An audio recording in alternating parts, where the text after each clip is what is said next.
How's it going, everybody?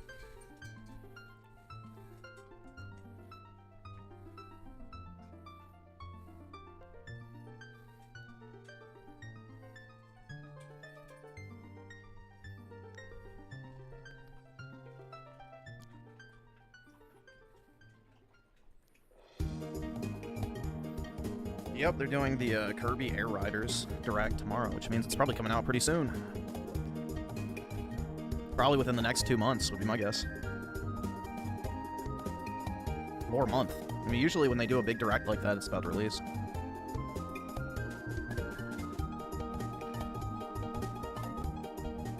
Yeah, that's the thing. It would make sense if they have Metroid Prime for, like, the, Prime slot for the holiday.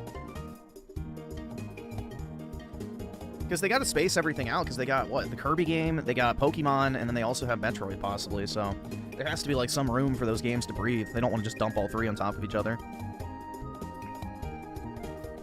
Yeah, if they're doing a 45-minute Direct, it's coming out soon, so... I mean, that's usually how Nintendo does things. They announce something, and then it comes out within a few months, so... Dude, that new Pokemon game looks like dog shit. Like, I saw, like, some footage from the World Championships or whatever today of people trying out the game. Bro, it looks terrible. It looks absolutely terrible. Like, you're just sitting there spamming a command, waiting for the cooldown timer to run out. It looks like absolute dog shit. It looks like, you know, Bandai slop, for lack of a better term.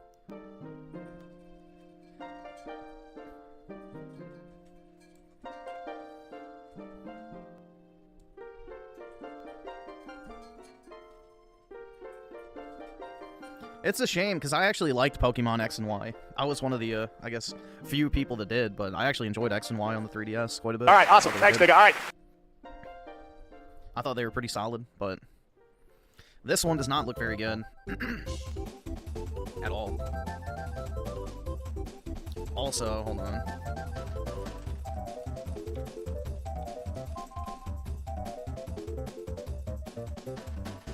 This monstrosity was announced today. Bruh. That has got to be one of the ugliest fucking cards I have ever seen in my life. What in the fuck?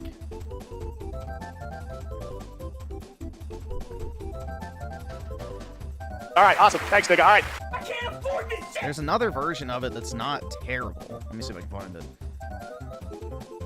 Let's see.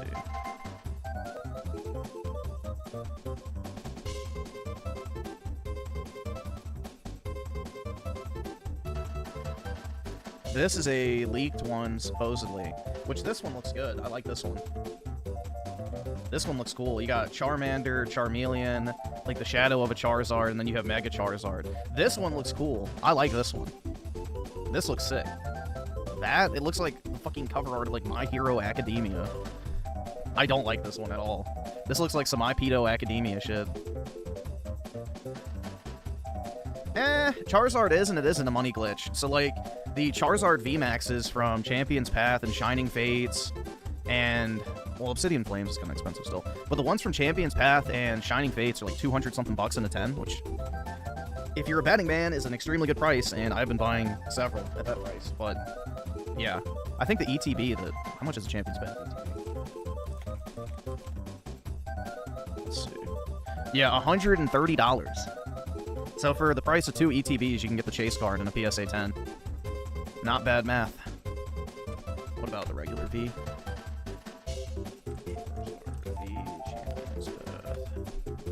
Okay, that one's more expensive at 500 and a 10. But still, not bad. I like the VMAX better, personally. Oh, no, it's only 400. Still, not bad math. Oh, these are going up, finally.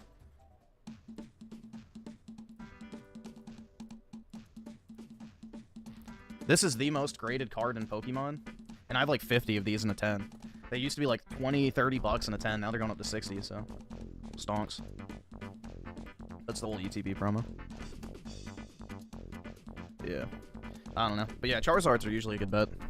Long term, at least. You gotta be prepared to hold, because they're also always the most graded card. Trump getting rid of mail-in ballots? I 100% agree. If you can't be bothered to go vote in person, you shouldn't vote at all. Absolutely agree. Get rid of all of them.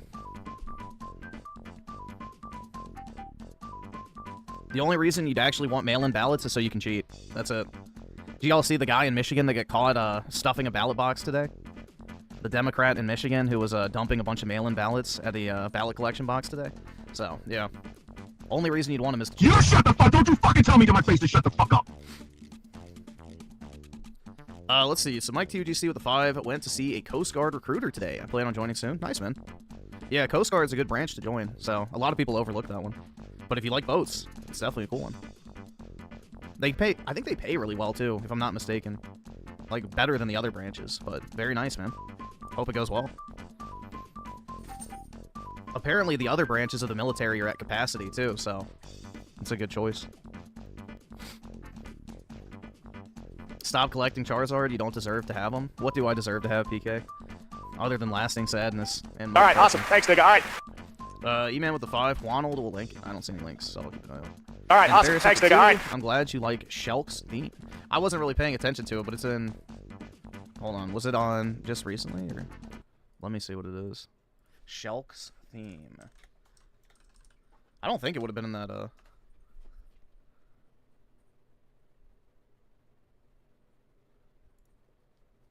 Shulk's theme. I'm not seeing it.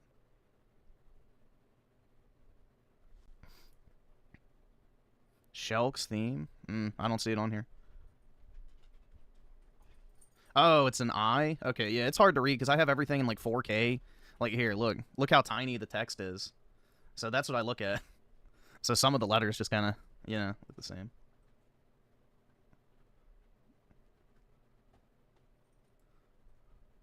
It's very small. Alright, Sheik's theme. Okay, that's what I wasn't. I'll play it real quick. It's piano. Why are they all piano?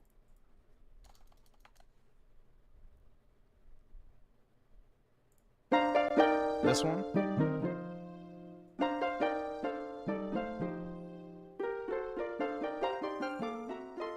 Alright, I see the link.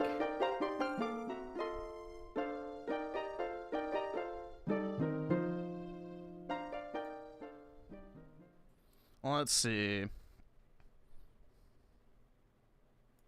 Hold on. Put on the... Oh. There we go. Jesus Christ, Griffin. Guess the clip wasn't AI. The things a dying YouTube channel makes someone say. Oh, God. I can already guess what this is. Jeez, that's loud. Oh, he had 6 health. Fuck. It's gonna overlap on them. Yeah, that's the thing, bro. I wish that Trump was everything that leftists accused him of. Genuinely, we'd be living in a perfect world if that was the case. Okay. We would be living in a perfect world right now if that was actually the fucking case. Okay. You're done? Oh, yeah, dude. Dude, I wouldn't even care if Trump was raping kids, to be honest. Like, genuinely. If he did all the fucking shit that leftists accused him of and was, like, actually fucking kids or whatever on Epstein Island, I can live with that. I don't fucking give a shit, bro. Like, at that point, we'd be winning so fucking hard. Like, that's... yeah, whatever. I don't really give a shit. Yeah, again, if we could have everything that lefties accused him of, and, yeah, he was on Epstein Island, I don't really care. Sorry. If I have to choose between a leftist that fucked kids on Epstein Island versus Trump fucking kids on Epstein Island, then I'm picking Trump. I don't really know how that's hard to grasp. Canceled gaming? That's right, dude.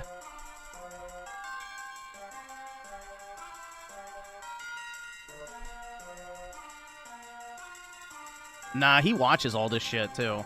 That's the thing. He has an unhealthy obsession. I can't afford this shit!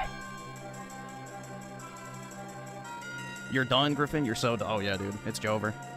Just like I was done after I said that I wish I would have been, what was it, statutorily raped by my hot teacher. I remember that one. I was done. What was the other take? So, oh, that I don't think it's a big deal if a, like, 16-year-old boy has sex with an older woman, but I think it's a big deal if a 16-year-old girl has sex with an older man. That was the other one, too. Or that I wouldn't care if my son was banging his teacher. That was another one. It's over, bro.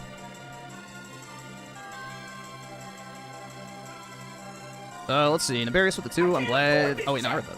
No, you sent 5. That's what I was reading. Griffin expresses opinion that will put him on 5 different FBI watch lists as background music. That's right, dude. For 5 different things. And Slick Rick with the 10, the Pajit doing an illegal U-turn with an 18-wheeler, killing a whole family is insane. It's to a point where we should deport illegals who don't speak English and are caught driving on U.S. roads. Oh, we definitely should, and I think there's like a rule for that now, where if you don't speak English, you can't drive. But the problem is states like California don't fucking care. But allegedly, Trump's now sending a bunch of ICE agents to the way stations. So supposedly that's what's happening now, is they're going to start IDing people at way stations across the country to like try and crack down on this. Because that's the issue, is California can issue the CDLs, and then they can drive anywhere in the country. So it's a real problem, honestly.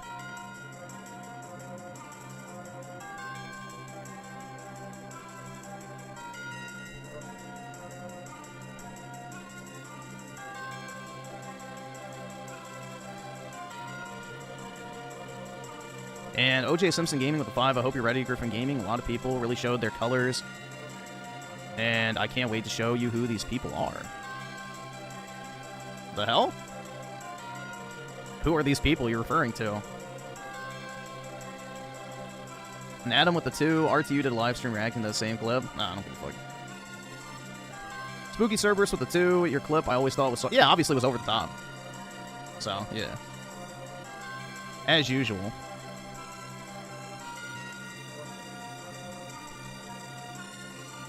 You saw Battlefield 6 file sizes can be downside to 55. No, I did not.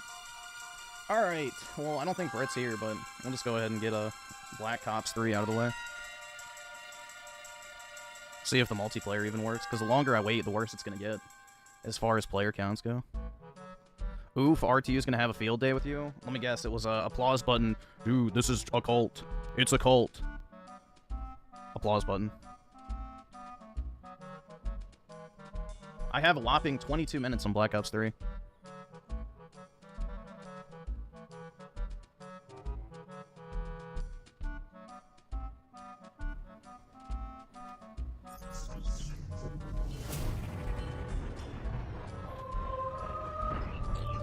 I don't even know why I would have booted this up. Let's see. Yeah, I can't see either. There's nothing on here. It's just a black screen right now. I have to select the application. But I can't because it's doing some sort of fucking download. Ugh. Damn, I'm tired, man.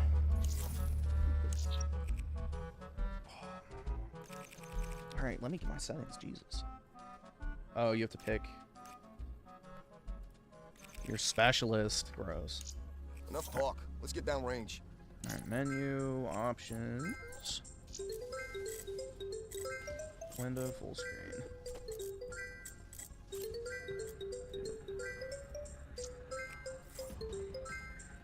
Alright, there we go. Game capture. And what? Guess not. There we go.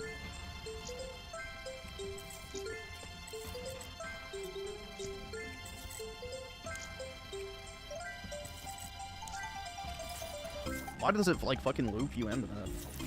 Fine match. Alright, let's see. Oh, there are people playing. Oh, fuck.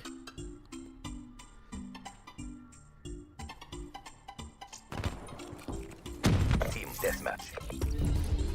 CDP, get out there, get the win. Hostile UAV spotted. Be advised, hostile HCXD spotted. I hate that zoom in.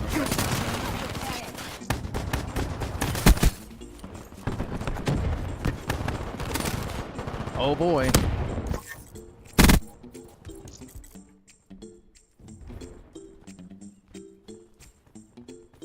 I love Nuketown, dude. Oh, fuck. This is back when Call of Duty kind of felt like shit on keyboard and mouse because it wasn't made for it. Versus the newer games. Oh shit, there goes the chat, too.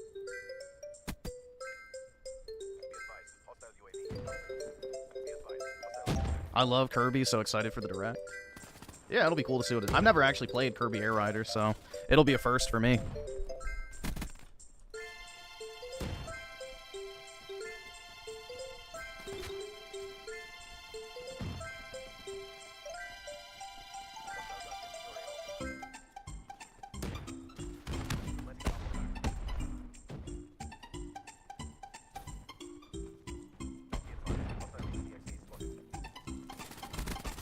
Oh, shit. Look how high that time to kill is, bro. It's just nasty. Yup, the first COD to ruin Melee. Very true. I have no idea about the danger of playing this or not, but I have no fucking clue. All I know is I hate fucking Nuketown. Nuketown sucks.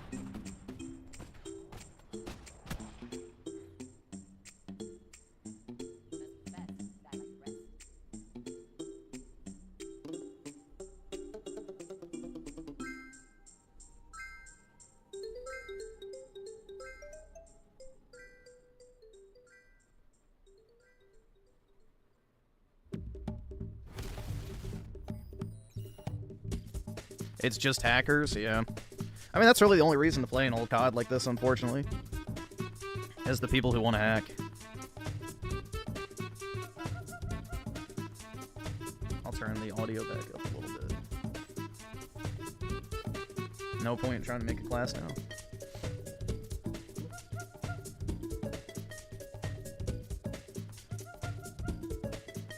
Yeah, I thought it was pretty interesting, though, man. Like, the whole meeting today, all the leftists were like, this is gonna be Trump being humiliated on the world stage and all this other shit. And it's like all the European leaders got there and just started sucking his dick, basically. They're like, the Europeans are all here united to stand up against the bully Trump. It's like, oh my god. And then literally all of them are like sitting at the table and they're just all like stroking him off, basically. It's like, bruh. Brutal. Does my dad work at Microcock? Oh yeah, man.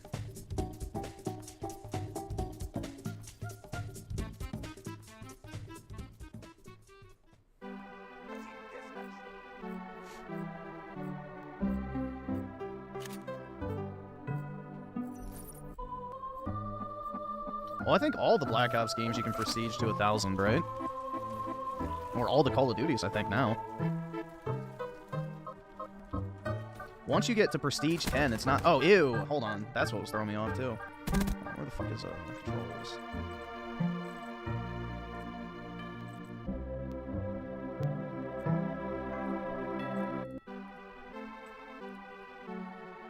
There we go. Of course.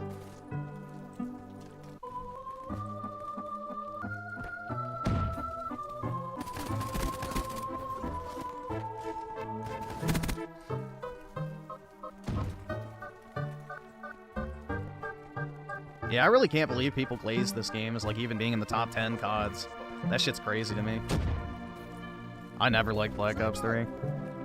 I tried really hard to like it. Because I really liked Advanced Warfare, but no bueno.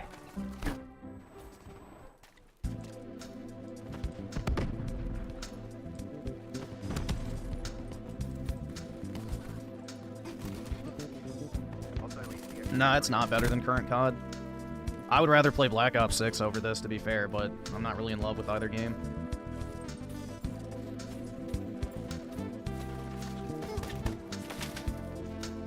You're gonna die? We're all gonna die, FBI. Just depends on when.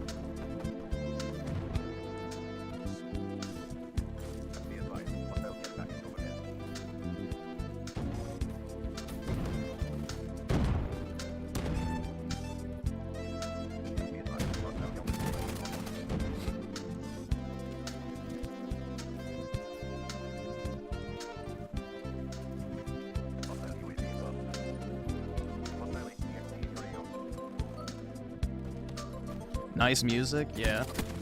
I like this N64 playlist. I think it's cool.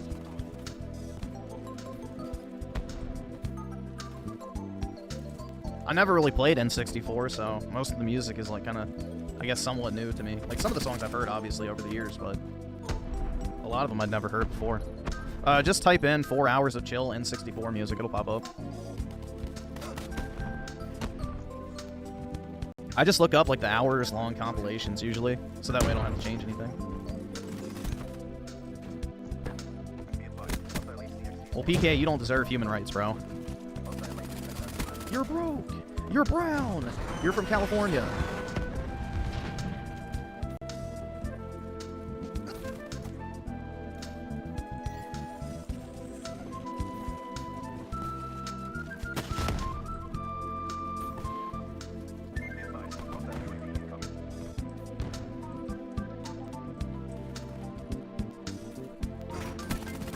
What? Am I Muslim? No.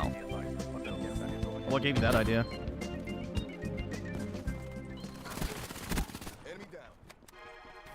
I kind of like the Weevil. Let me pick that up. Somebody else took it. I wanted it. Oops. Well, I guess I know what that does now.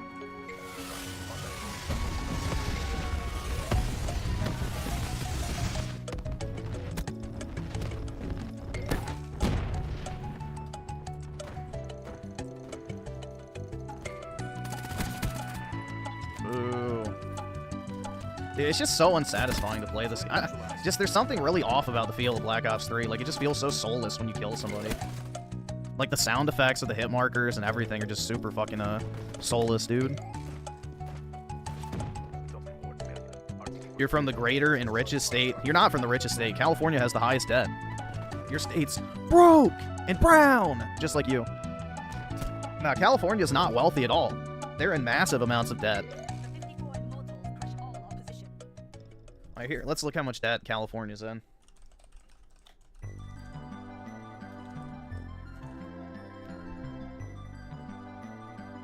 $1.6 trillion in debt.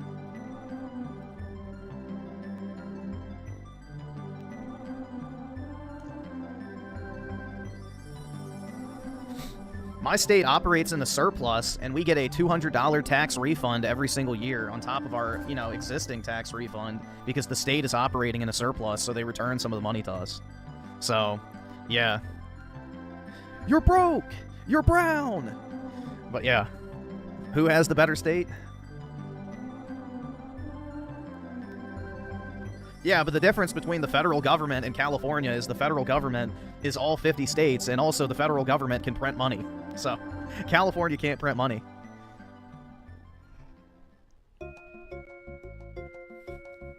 So it's a little more important for the state to not have debt. Because, you can't print your way out of it. The federal government should have no debt if we had a real monetary system, but our wonderful central banking system ensures that we're forever in debt.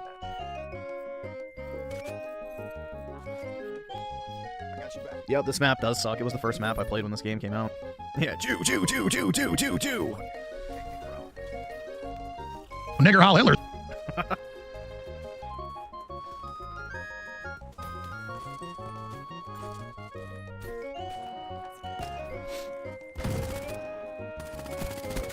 Oh, come on, bro.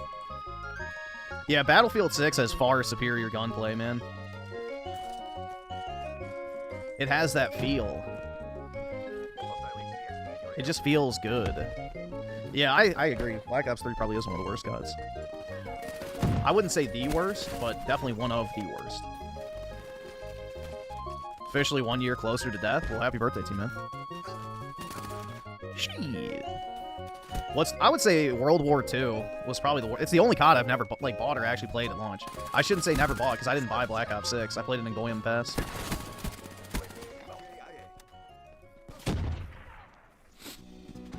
But yeah, I genuinely hated that game when I played the demo, or the beta for it back in the day.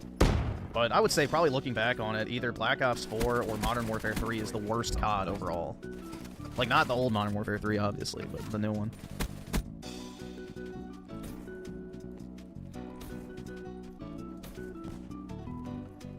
Yeah, the Wings troll era. Yeah, true. That was such a fun time on YouTube. I mean, obviously not for Wings, but for everybody else.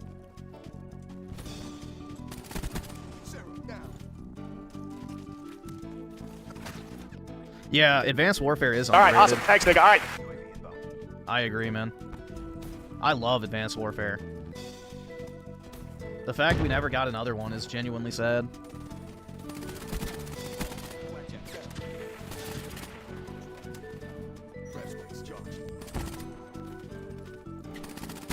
Fuck.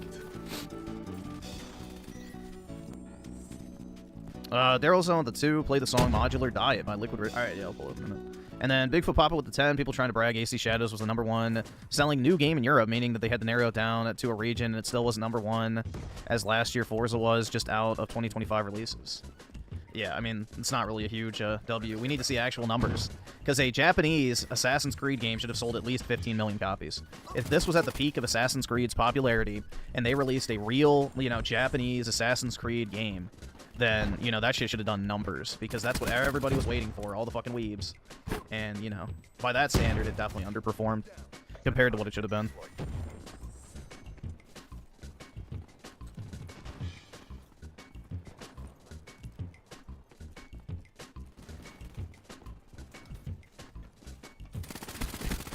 I hate how big the maps are in this game, too.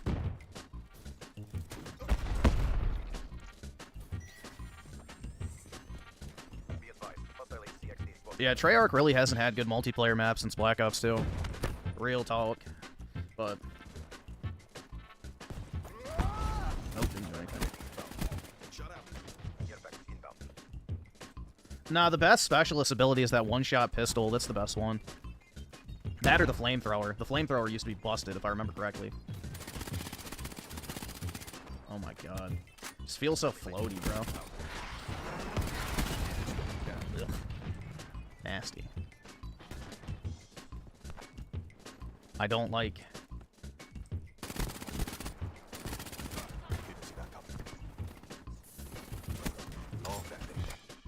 Yeah, there's like a weird, lag to it. It's not one-to-one. I don't know. It's hard to describe. It just does not feel good.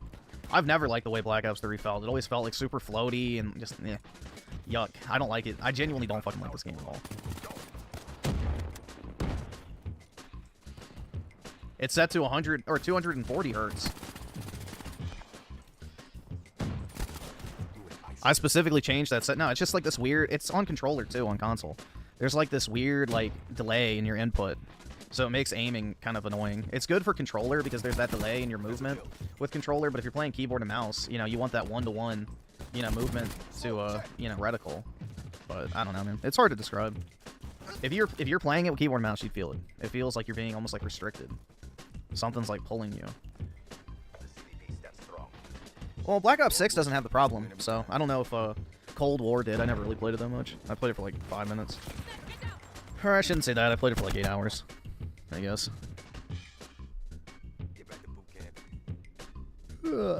Probably not. It's at 9. I think I have stuff tomorrow morning. I've got stuff to do tomorrow morning. One of the people I work with has been out of town for the past few days. And, she's in charge of, sending the requests over to me. And because she's been gone, I haven't gotten very many requests, so I'm probably gonna have a ass load to do tomorrow, and then I have my meeting at 11, so I'll have to get as many of those done as I can before that, so no, I won't have time to stream it.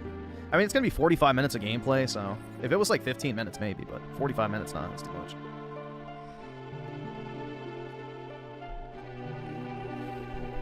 Well, I've never played the Kirby Air Ride games, so I don't really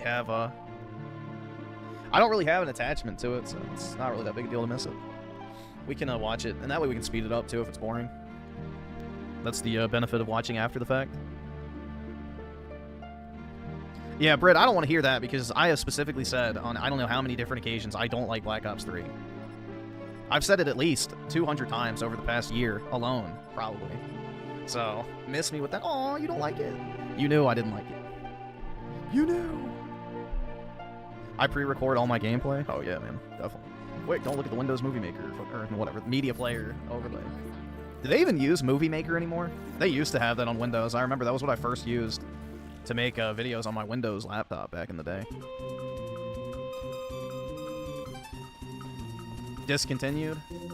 Yeah, I remember there was iMovie and Movie Maker. iMovie was great, and Movie Maker was dog shit. That's kind of like the typical run-of-the-mill experience for Windows versus Mac. Like, the Mac software features were always so much better, and Windows was like this fucking weird, half-assed, bastardized version of whatever they tried to copy from Mac. So, it was like the Indian knockoff version of Mac. That's what it felt like. Solid? I make video edit on? Yeah, I don't really have a problem with Edge. I use it at work, and, you know, it's fine. It's okay for the most part. I don't know, I think we're at a point now where the different browsers don't really have any, like, major differentiating factors.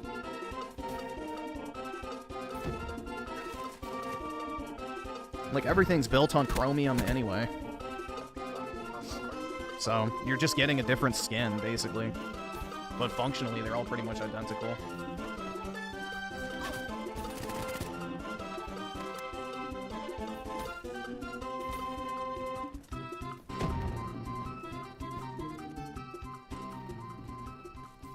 Damn, I kind of miss Battlefield already. I miss having a multiplayer game I actually like. Sad, bro.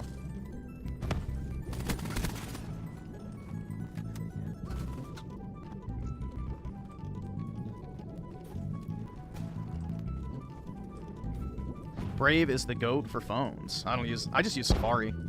So, that's the only browser I have on my phone. Griffin, do you think I'm Jewish? Well, you've never sent me a super chat, so it's a pretty strong chance. They like to hold on to their money. I'm an Apple shill? How so?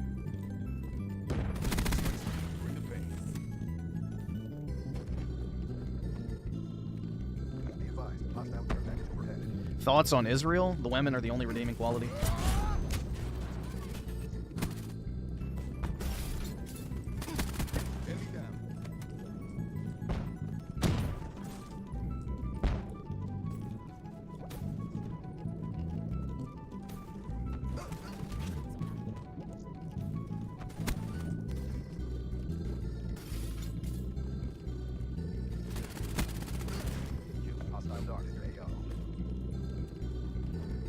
All right, awesome. Thanks, nigga. All right. Yeah, for whatever reason, bro, he just got a massive hate boner against me several years back because I didn't play Halo with him, I guess, or something. I don't fucking know. I never really interacted with him, and I don't ever really plan to anyway, so no love lost on my end.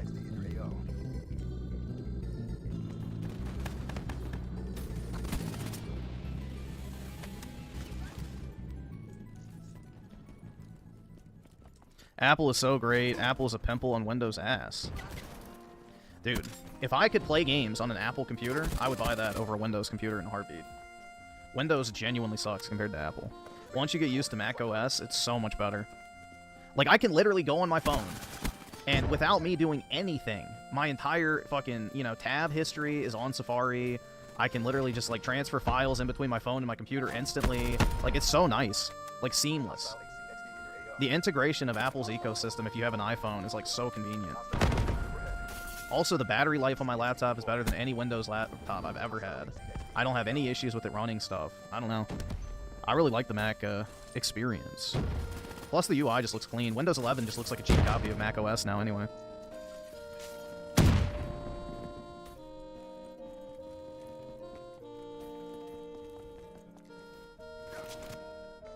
Oh, yeah, somebody already sent the clip. I don't really care. Stick to the plan and execute. Yeah, it's not. The dude's been desperate to, like, talk shit about me for years, so... He's a big fan, I'm pretty sure. So, I don't really give a shit then. Griffin, get wrecked. Yeah, I probably did get... Yeah. 0.53, that is pretty bad. There's someone in your game named... Nigga, how he live? Hell yeah, dude.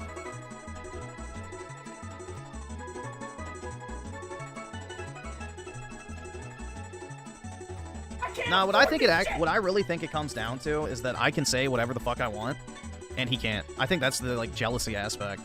He's, like, stuck in the, I guess, cycle of making slop console fanboy content. Like, it's still 2020.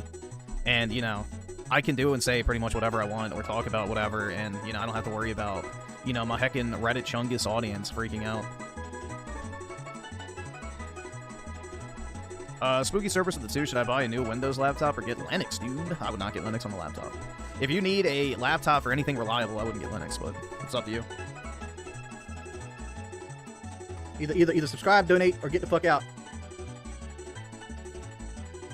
Al Rosario Soul with the 52 months. I remember Fred likes Griffin, but all that changes when you didn't play Halo with him. I know, man. It's Jover.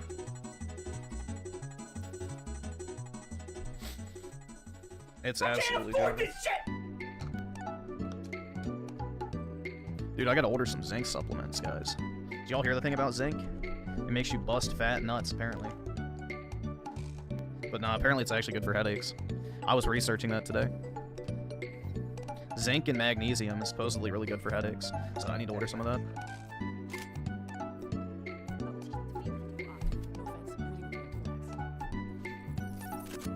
Alright, so let me look up the song real quick. What was it called? Modular Diet. Should have sent for Sam. That's the best one. What's up, everybody? It's that Fedentes. And Juan, I'll take a look at that in a second. I love food more than I love myself. More than I love myself.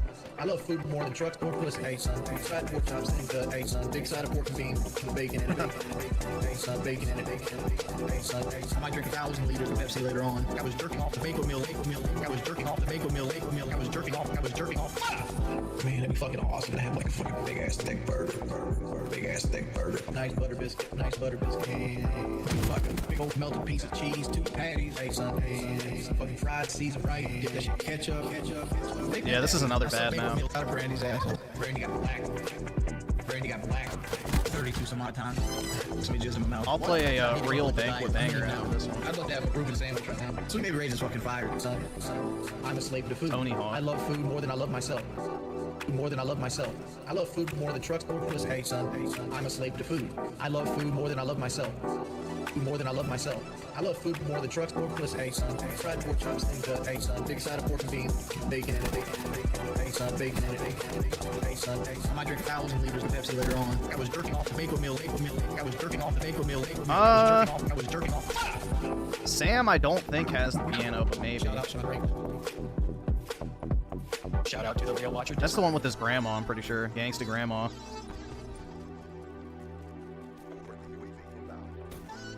Sam is the one with Gangsta grandma, I know that. But that's one of my personal favorite ones. Alright, let me pull it up real quick. I guess we'll find out.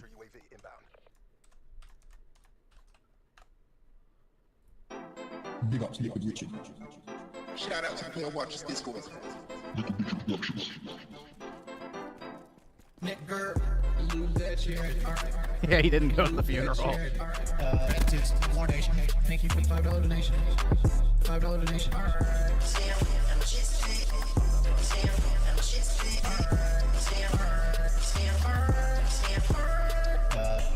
Motherfucker ain't left the house in almost a month. Stitches busting on the plane. Chest pain. Walmart currently has $9.50 on sale. Chest pain. Thank you, Mike Hawk. Tried work out 450 pounds. I can barely walk. Waking up, being fucking fat. Because you're a little immature brat. Chest pain. Waking up, being fucking fat. Chest pain. Nigger, lose that shit. Alright. Lose that shit. Alright. Rat tits, more donation. Thank you for the $5 donation. $5 donation. Alright.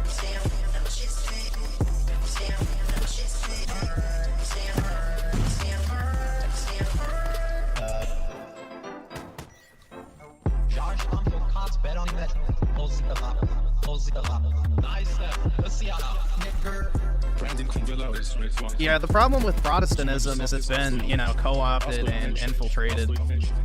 So yeah, your local church and everything might be fine, but it's the overall religion that you're basically giving money to that's, you know, bad. So I don't really know too much about Baptists, but I don't know if they're one of the worst ones.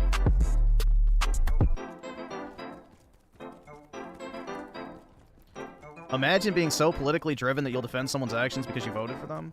It's almost like voting for someone. The entire point is to be politically driven, bro. You're not voting for somebody because they're a good person or you want to hang out with them. You're voting for them to get what you want out of their political office, dumbass. Duh. So the entire point of voting is for political reasons.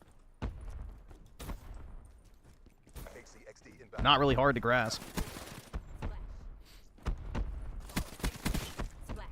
Does that mean you got to agree with everything? Well, you're never going to agree with anyone on everything, so that's impossible. You have to make a, you know, decision of who's going to best serve your interests.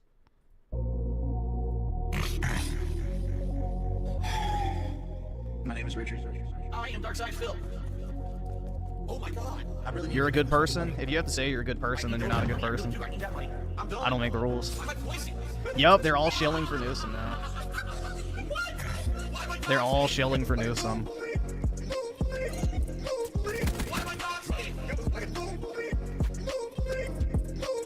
Phil's a faggot. Phil's fat. Phil's a loser. Phil's a loser. Phil's a faggot. Phil's fat. Phil's a loser. Phil's a loser. I just can't do it. I just can't do it. I just can't do it. Why are you doing this to me? I just can't do it. So why? Anybody says they have ad block. Anybody says they have ad block. We made $1 and lost 1 subscriber. Rip. You guys earn 3 minutes of commercials. I don't spill my fingers. I touch my face. Did something that's a glitch. Did something that's a glitch. Got no bitch in my blood. 0 bitch in my blood. Honestly, straight lie to people's faces. I don't spill my fingers, right? That was my impression. I need that money. Pay my bills, electric bill, the internet bill. That was my impression. I need that money. Pay my bills, electric bill, the internet bill. I just can't do it. My bills, internet bill, electric bill. I just can't do it. Kiss the wall. I'll piss on the wall. Why my dog say? Why my dog say? Phil's a faggot. The whimpering is great, man. Phil's a loser. Phil's a loser. Phil's a faggot. Phil's fat. Phil's a loser. Phil's a loser.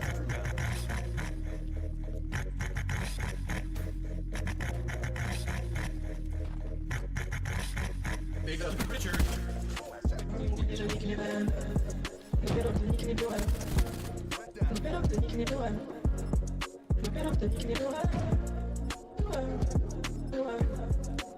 No, I don't think you can join on Series X. This game didn't have crossplay back in the day.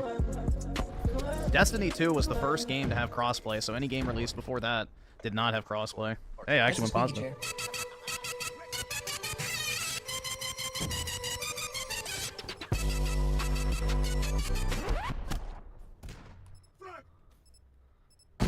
One shot, one kill. Won't even hear it coming.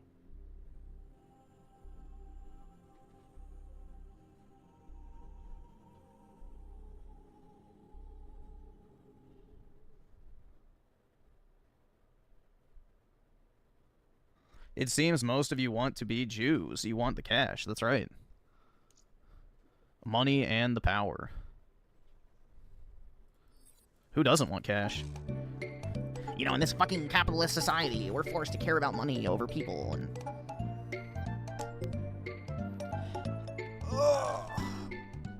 It's all so tiresome.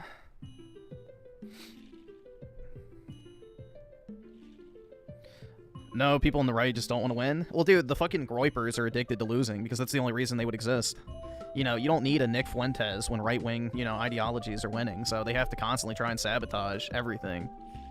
Like, you know, when he tried to buy the, billboards lying about Trump or whatever the fuck it was in order to throw the election, and then only didn't do it because he found out it was illegal. So, yeah. Bunch of clowns, bro.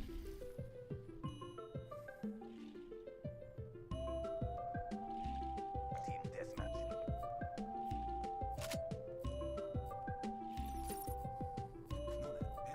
Nomad. Assuming we're watching. Get kinetic. Yeah, the problem with Nick is he'll never have, like, mainstream appeal. So he gives the Gaydar vibe way too much to be a true right-wing leader. So he's too flamboyant.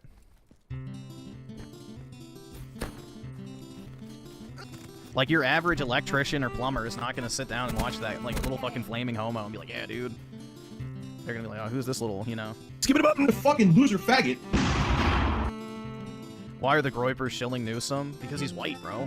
But no, they want to sabotage Vance because then they'll have nothing to complain about. A bunch of Browns want to, you know, sabotage a white guy for marrying a brown woman, is basically the way to sum it up. A bunch of brown dudes are upset that a white guy married a brown woman. So therefore, they're going to try and tank his presidency because, you know, the guy that lets in infinite brown people is obviously the better choice. It's like the most retarded fucking logic ever. I don't know. I can't afford this shit! It's a very strange, You're broke! You're very fucking strange poor! dynamic. What is with that? You have flak fatigue? Bro, what does that mean? Yeah, we need to completely eradicate ghetto culture. Completely and totally.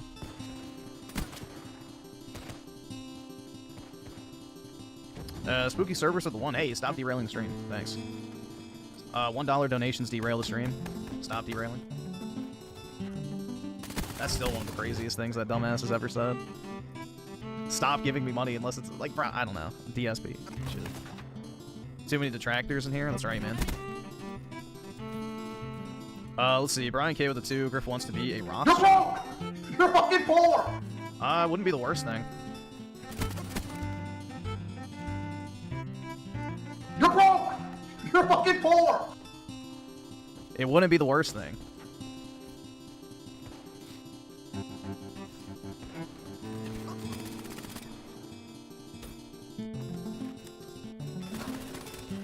Ugh. Dude, it feels so bad. Yucky. I don't like the way this game feels. Just it gives me the ick. Especially coming from Battlefield 6, bro. That game felt so good mechanically.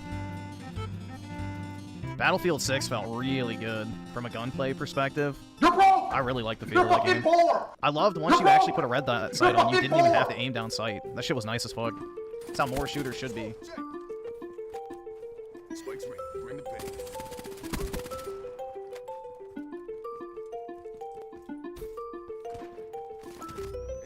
Boo. Yeah, it had almost 0 technical issues, which for a Battlefield game prior to launch is like incredible. That's probably the most like polished Battlefield game I've ever seen. Hands down.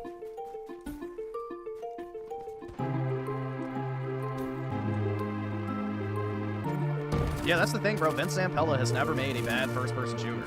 Like, he literally made Medal of Honor, Call of Duty, and Titanfall. So, the dude is objectively good at making first-person shooters, and especially multiplayer shooters. He knows how to make that just really, really satisfying, like, feeling gunplay. I don't know. Like, Titanfall and Call of Duty are very, very distinct in how the games actually play. And no other game has ever replicated that. Now, Battlefield comes close, but it still feels like Battlefield more than those. Hostile UAV spotted.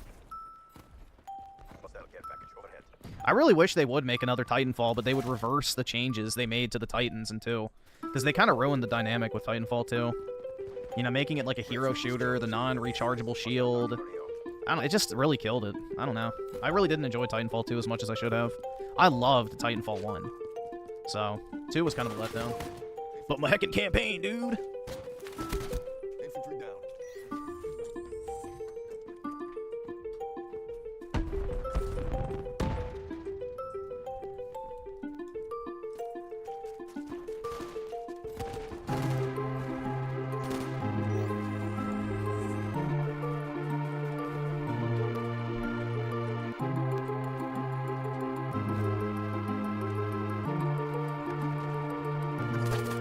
Yeah, I wouldn't bet on Titanfall 3, unfortunately. I think they're going all in with Battlefield from what it sounds like now.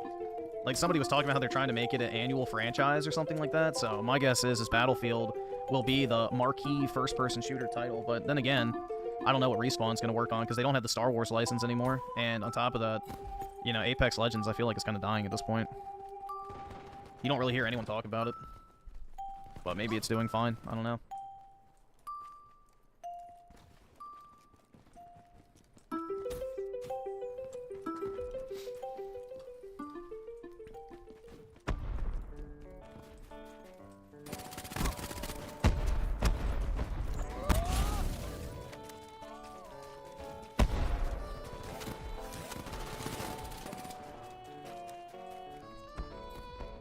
Is this such a wholesome stream? I guess, I don't know.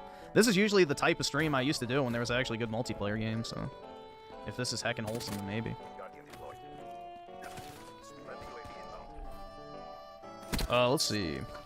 So, Slick Rick with the 2. Think Don is handling the peace negotiations well. So far, so good. I thought it was funny how all the media was like, they're showing up to, you know, condemn Trump for bowing to Putin. They're going to hold him accountable. Like, all this wild, all the European leaders. And then they get there and they just literally glaze him for like an hour about how great of a job he's done handling the negotiations, how more progress has been made in the past, like, few weeks than it has in the past 3 to 4 years, blah, blah, blah, you know. And it's like the complete opposite, so I'm sure the, Oh, I saw MSNBC rebranded, too, so... They no longer exist, technically, but... Yeah, I'm sure they're gonna have a mental breakdown over all that shit. They didn't get their lay Trump bad clips from European leaders. And Spooky Cerberus with the 1. I guess thanks for derailing. And E-Man also with the 1. Oh my god. Now we're getting into the derailing cycle here. Jeez. Senso Kid with the 1. Again, thanks for derailing the stream, bro. So kind of you. Sneedfeed with the 1. See, if you're gonna just do a bunch of $1 donations, just do it all at once. So that way I only have to read it one time and you know, don't derail. That has got to be the dumbest complaint I've ever heard from a fucking YouTuber. Stop sending me money. That's wild. You're broke! You're fucking poor! And Spooky Cerberus with the 1. Again, why didn't you just send $3 at one time? Then I could have just read it once and you could have actually sent a message.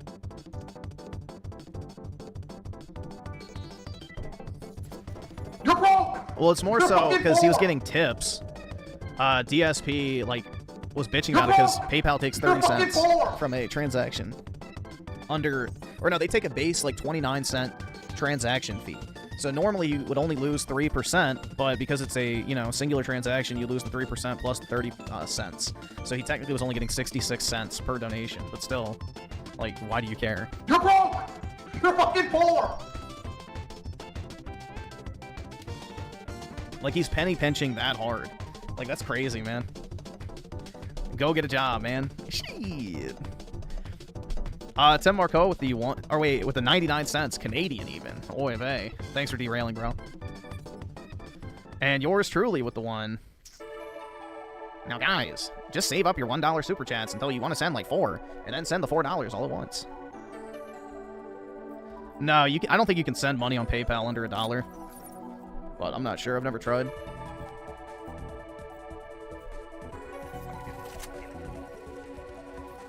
And JE5150 with the 1. Try copying the number in your, you know, username, and that should be your next super chat, obviously. And Even Star with the 1 Canadian. Oy vey, it's even worse. It's the ultimate derail. You're fucking poor! You're broke! Maple bucks. You're fucking poor! And Juan with the 1. Oh my god. We know Juan likes to derail the stream.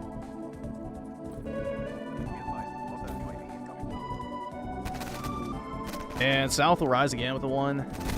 Shit. My southern brother. You should be better than that.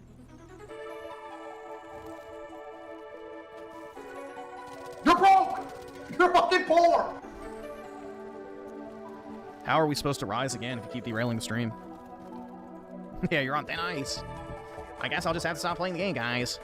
You know, the positivity in the chat's been pretty low. Oh, the number made his name look red. Oops.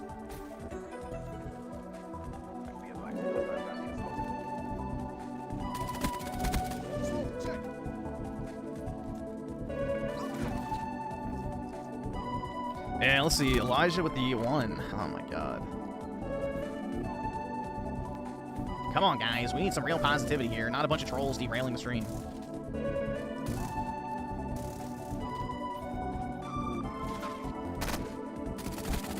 Oh, are you fucking shitting me?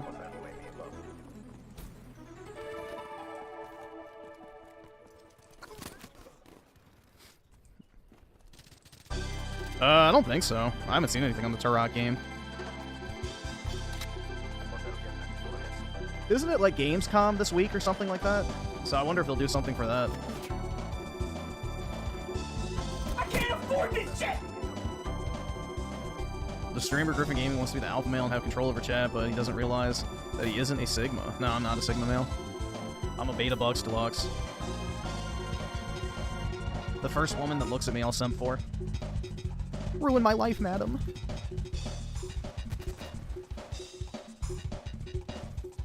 Spooky Cerberus with the 2, mute new guy. Alright.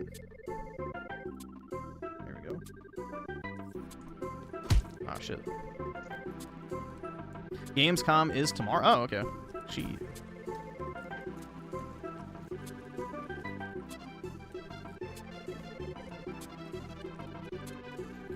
Imagine the first chick that looks at Griffiths Frogan. Dude, that's not a woman. I can't afford this shit!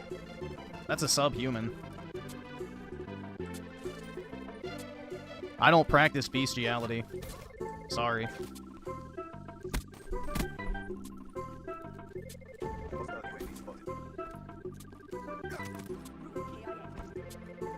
Yeah, by Frogan's own belief structure, she's no better than a fucking slave.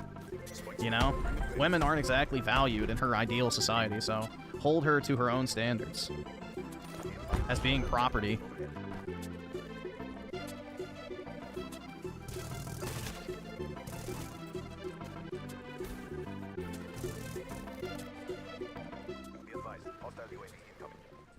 She should cover her face and shut her mouth. Exactly. She shouldn't even be talking to men.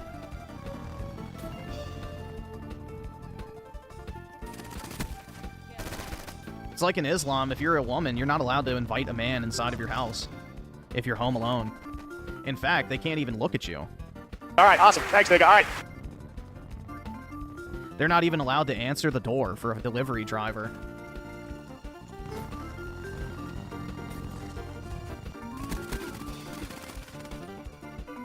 So, that's the reality, man.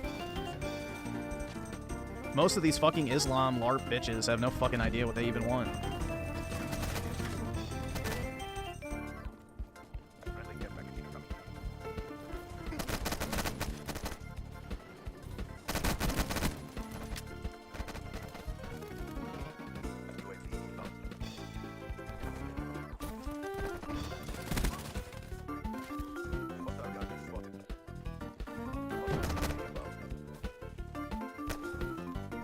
I can't afford this shit!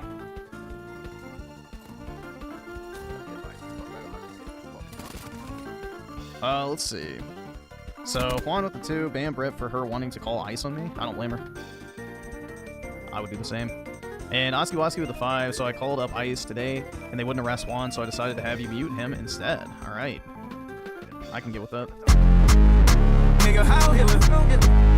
Nigga, how healer? They don't understand the things I say on Twitter. Nigga, how healer? Spooky Cerberus with the 2, a new guy came back from the grave. Time to... Okay. There we go. Alright. Song of the year. More like the century, dude. It's so catchy. Truly.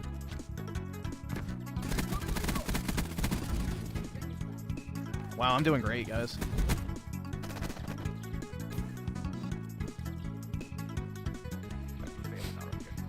I love Black Ops 3 so much.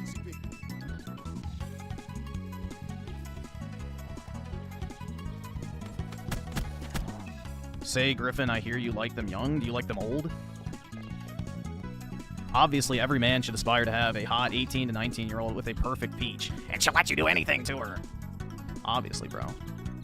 No gilfs in this shit. Bad Company 2 looks better than Black Ops 3. Black Ops 3 is honestly, I would say, the beginning of the end for COD. But, you know, what do I know?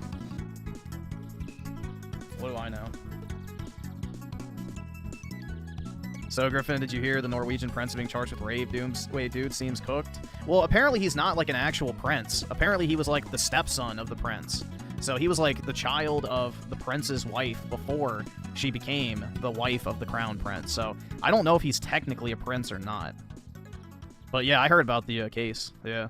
That's retarded as fuck, man. Why would you be royalty and rape women? Like, have some decency, dude. Come on.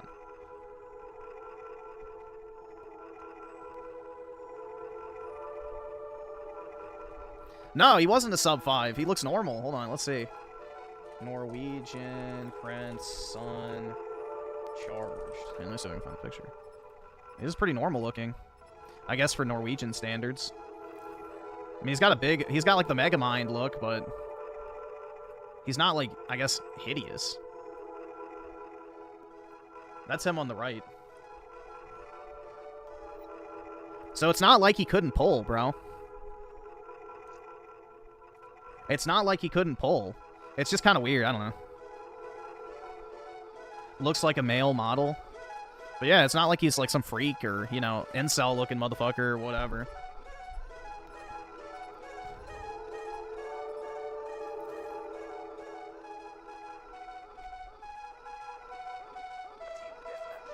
I'm an incel? No, I'm not. I'm a volcel, dude. I'm a volcel. Or so I've been told.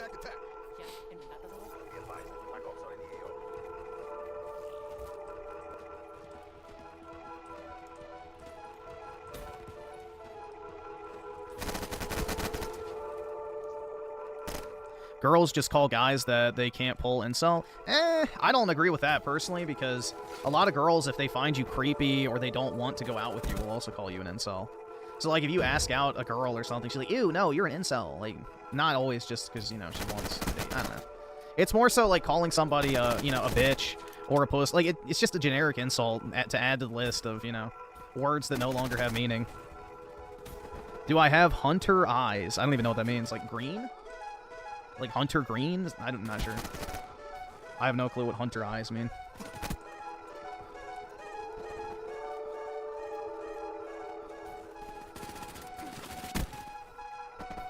Eyes tilted downward, and I have no idea. Dude, I don't do the whole fucking look smack thing. I have no fucking idea.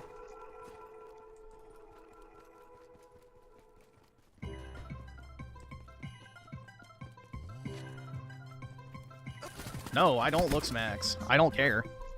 See, this is why I can't be an incel, guys. It's because I don't even try. So, I give 2 fucks about my appearance, and that's it. Like, am I wearing clothes? And then I'll leave the house. I don't know.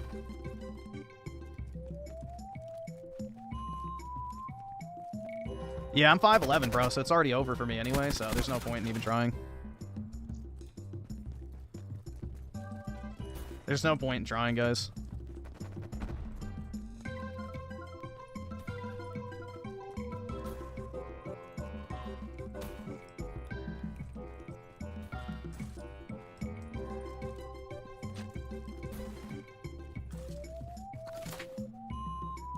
Griffin, but you don't try because you think low of yourself? I guess, I don't know. I don't try because I genuinely don't want to fucking date. Like, I don't want to put in the time for that.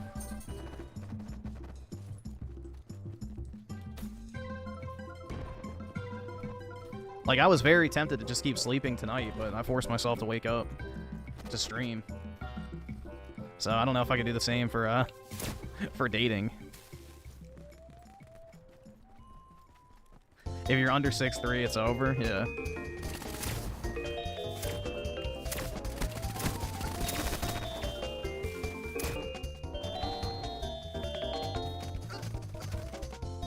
Chad doesn't have to try, so it makes sense you're alone. That's right, dude.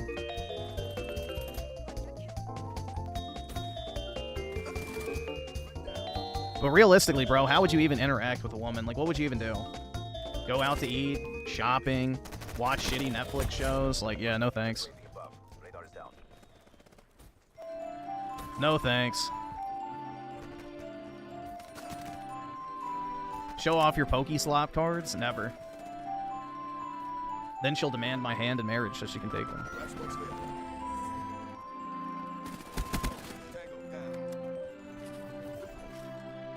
Get laid? Bro, that's like 10 minutes. What's the point?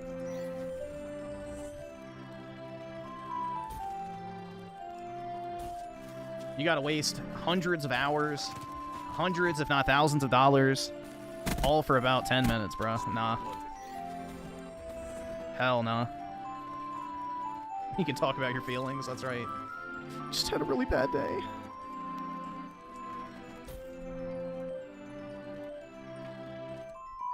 Oh my god.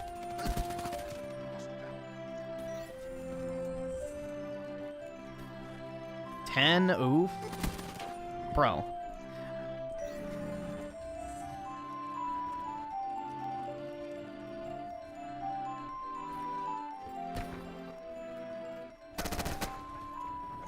If she ain't 380, she ain't the one for you. Shit. My girl done so fast, she ain't even know she pregnant.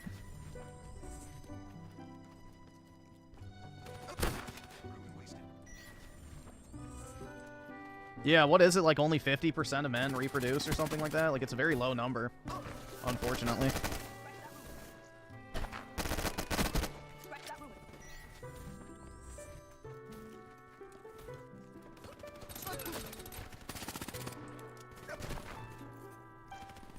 Why, unfortunately? Because that means that most dudes are going to be, you know, dying alone and shit.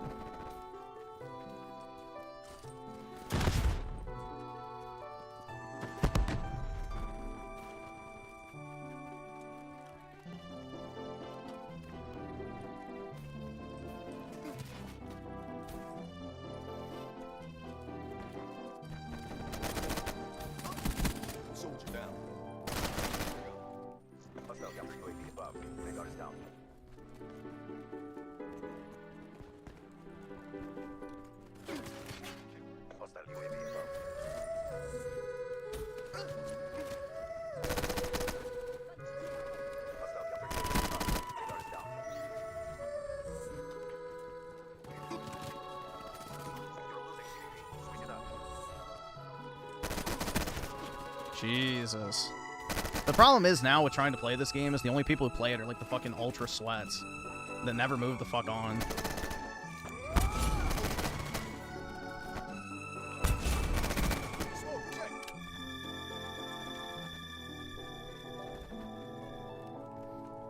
Dreamcast boy. Well, considering he's dating a single mom, I don't think he's ever gonna actually get to reproduce, dude. She already has his, or her kids, so now they'll just become his. He doesn't get to have his own.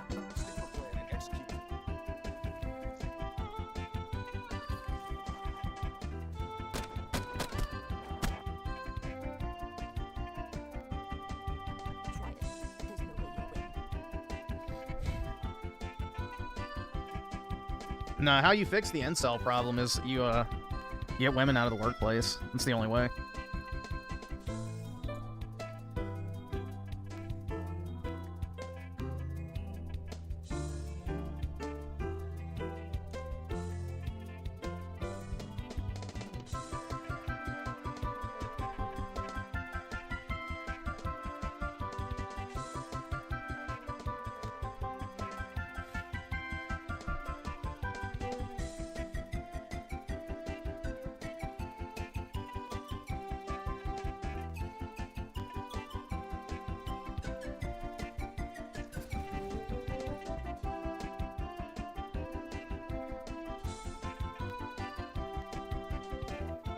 Yeah, you just have to accept that it's already over for you, unfortunately.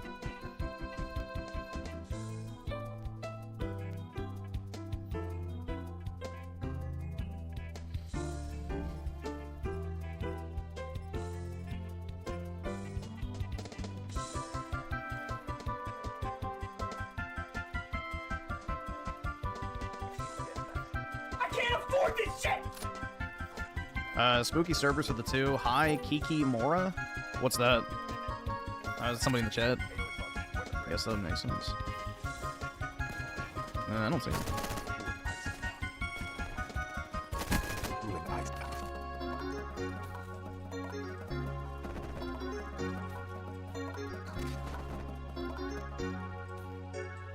Dreamcast guy is a genius. He doesn't stand for shit and changes his opinion all the time, depending on what it's going to cause controversy. Yeah.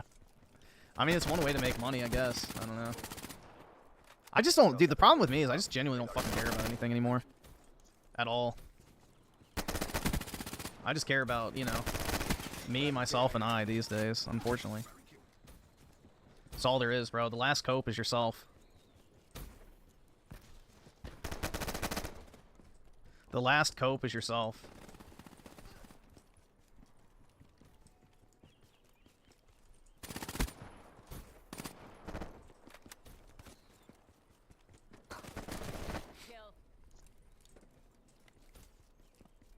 Everything is shit nowadays. Yup. The only way to make life not shit is to have just insane amounts of money. And that's the unfortunate truth. Like, you just need so much money to, like, live a life that's even remotely worth living.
But even if you're rich, luxuries get boring. Why do you think rich people get into degenerate shit? They get bored. Yeah, I don't care, bro. I'd rather be sad in my mansion than sad in a shitty apartment.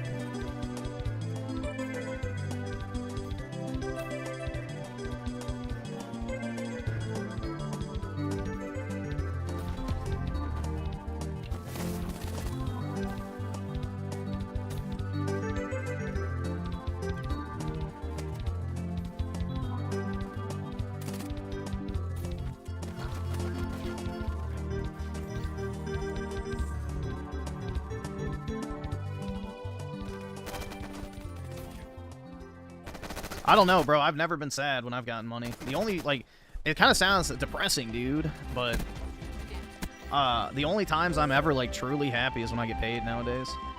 That's, like, the one, like, last dopamine hit I get is when I see a deposit hit my account. That's it. I look forward to payday now, and that's pretty much it now. That's how I judge time. It's, like, X number of days until my next paycheck.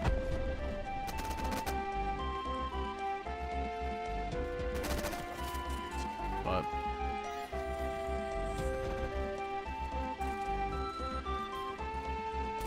because there's just, like, genuinely nothing I look forward to anymore. It's like I'm not, like, waiting for a new game to come out. I'm not waiting to go on vacation. I'm not waiting to, like, you know, do anything. It's just there's nothing. So literally nothing.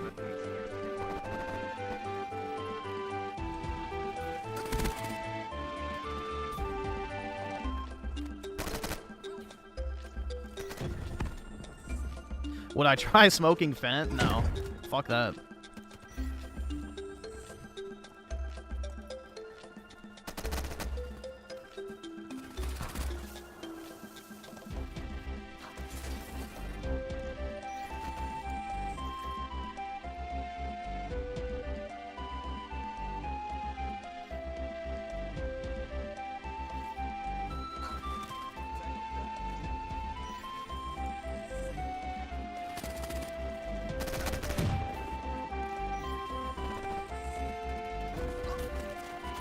You think Ukraine and Russia will get a peace deal done? It seems likely, but we'll see. I don't like gambling, personally. I don't get any joy out of gambling. I find it incredibly boring.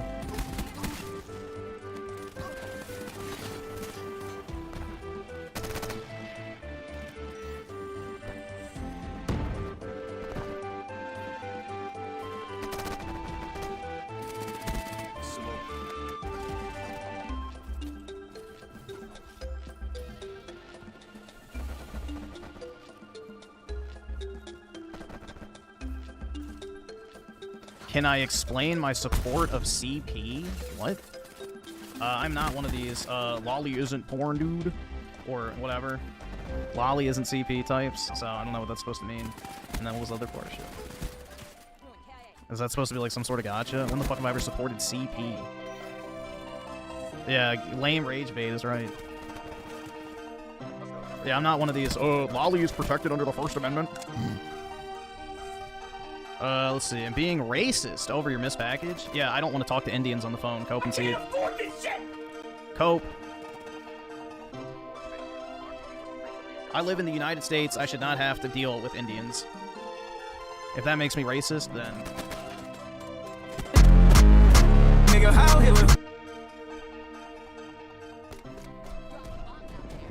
Griff supports pedophiles? Hell yeah, dude. They always have a shoulder to cry on here. That's why you're always welcome, PK. My door is always open, dude. Let's see, 7 Minute Man with the 2. Today marks 110 years of the ADL. Oy vey. Yep, where a Jewish guy raped and killed a young girl. tried to blame it on a black guy, went to the KKK to try and frame him. They didn't believe him and lynched him instead.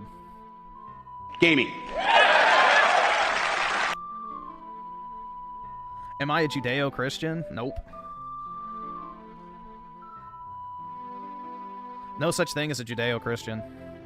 Judaism is directly contradictory to Christianity. At least in its modern form. Griffin, you racist against Indians. You owe them 20 Google Pay gift cards. Go get them. That's right. No! Do not redeem, sir! No!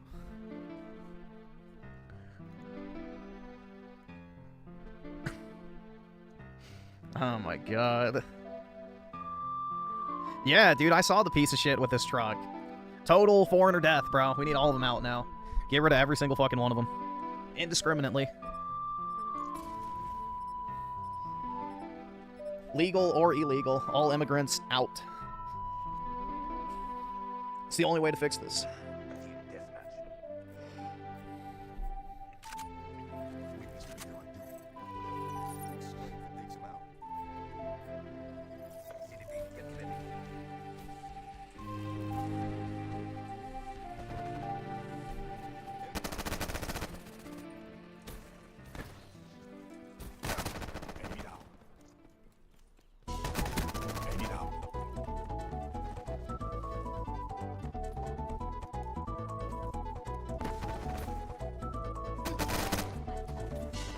Griffin, which life is worth more, a Jew or a Tsar? Whew, shit. Obviously the Jew.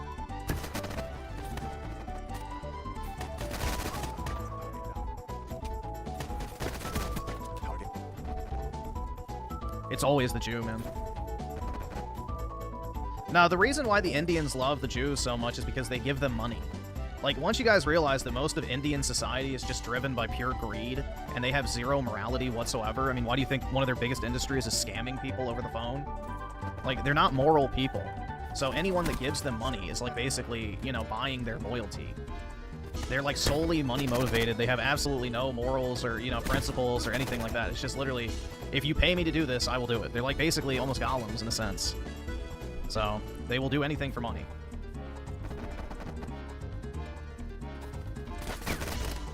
So, the Jews give them a shit ton of money to chill for them, basically. Like, most of the pro-Israel accounts you see on Twitter are actually Indians.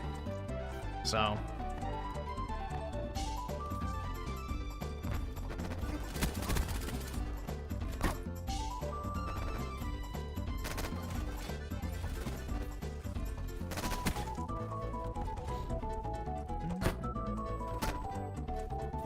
yeah, it's very competitive over there. So... it's like, well, it's not really relatable to South Korea, but South Korea, for example, is so competitive. You have to go to, like, one of the top universities in the country just to get a job as a security guard or something like that. It's crazy, bro. Like, basically, you fuck up your entire life if you don't do something school-related well in South Korea. Like, if you do poorly in middle school, it fucks you over for high school, which fucks you over for college, which fucks up the rest of your life. Like, it's insane, man. School is not that important. It's a waste of time 99% of the time.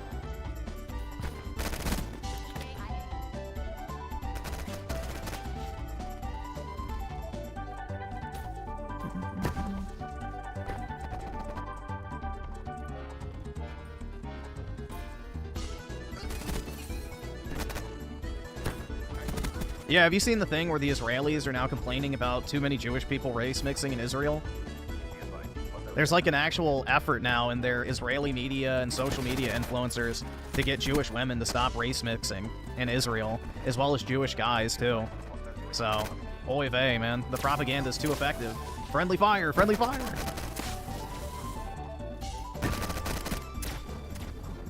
Yeah, the friendly fire, I guess, is too much for them to take, so...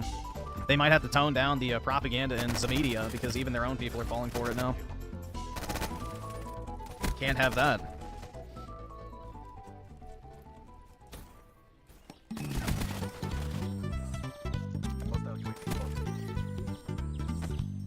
Griffin would race mix with a J woman, though. Yeah.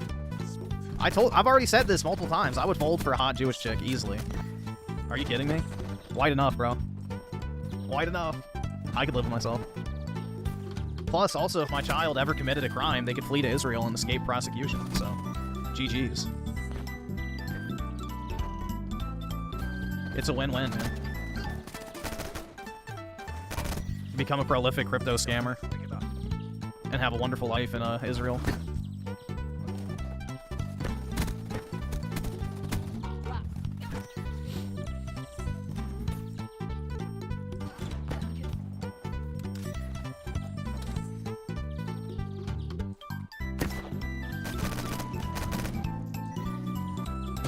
No way you're white? Yes way, man. Believe it or not.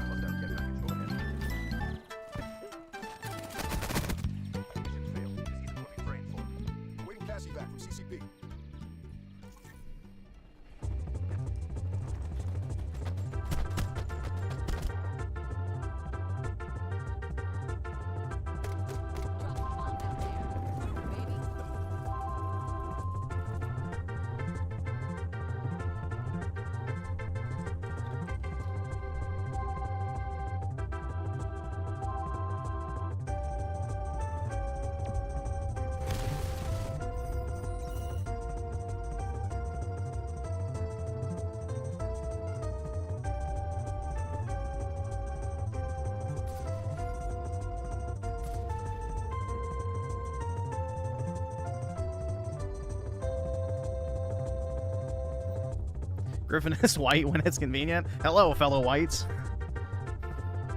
Here's why there needs to be less of us.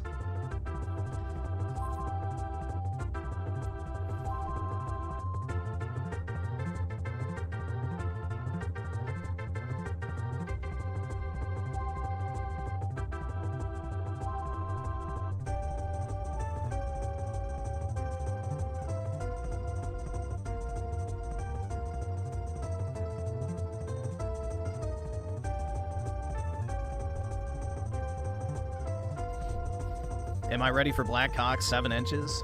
7 inches? That's pretty big. I guess.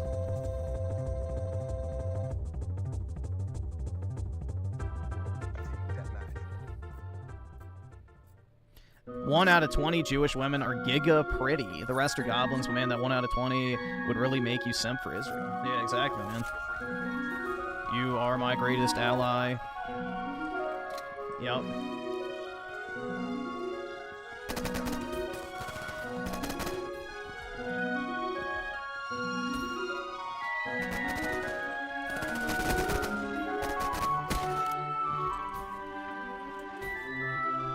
I probably don't have the VMP unlocked, man. It's like level 20 something, if I remember correctly.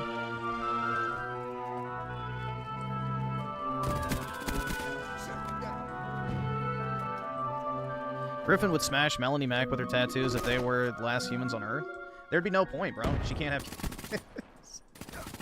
It wouldn't serve any functional purpose.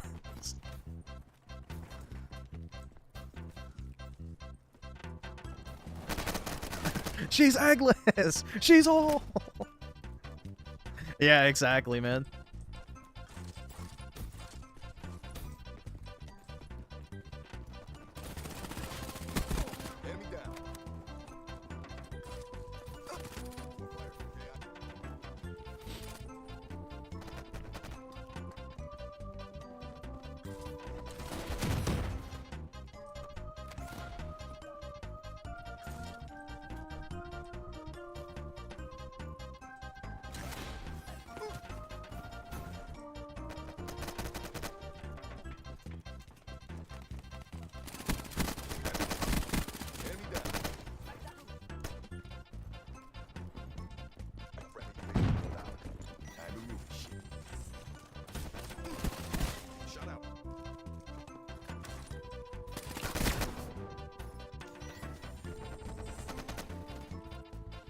Yeah, but did your cousin have kids before their 40s, or was that the first child? So if women have a child earlier in life, then it means that they can have children longer, the older they get. It's something weird with, like, the woman's body that, you know, the earlier she has children, the later she can also have children. Because the body, like, goes into preservation mode. I don't know. There's something weird about that.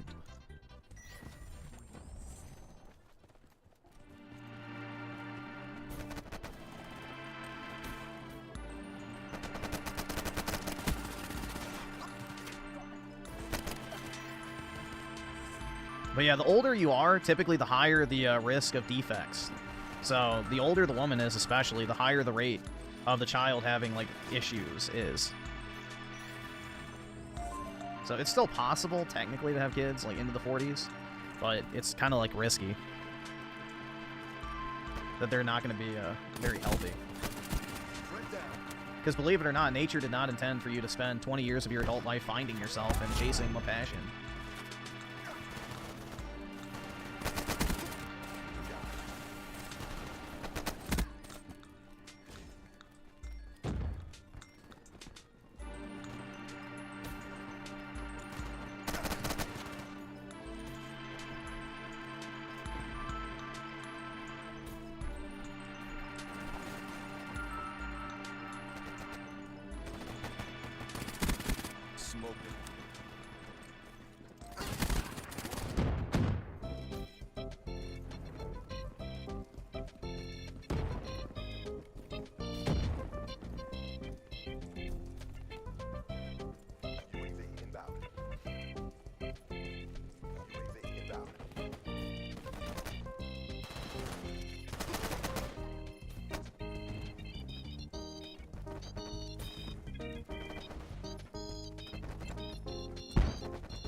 +20 years of banging chads, then settle.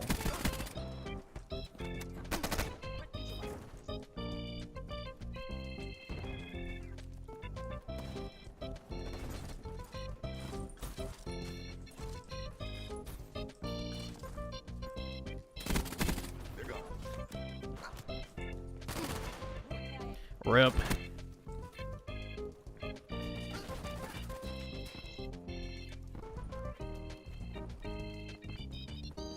Yeah, it's pretty sad, man. It's like, you know, people always go like, oh, yeah, you'll always remember your first time or whatever and stuff like that, or your first love and shit. It's like, yeah, there's a reason for that.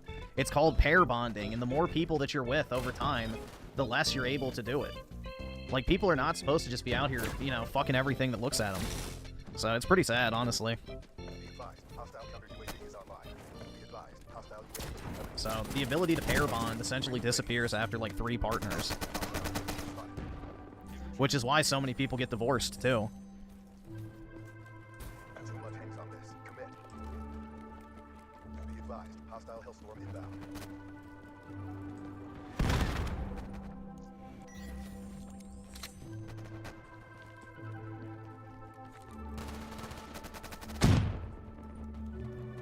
No, the pair bonding thing is 100% real, bro. This is like an actual thing.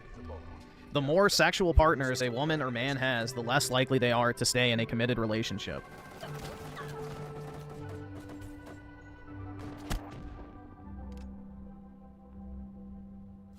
So, that's just the truth. Dedication, focus, discipline. Practice more. Just spent the last 2 hours delete. Oh shit, just fucking froze. Oh, what was it?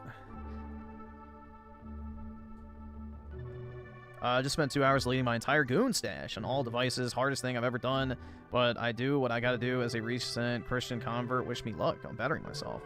Yeah, you won't miss it though, man. It's like, it's almost like a hoarder mentality with that type of stuff. You won't miss it after a while.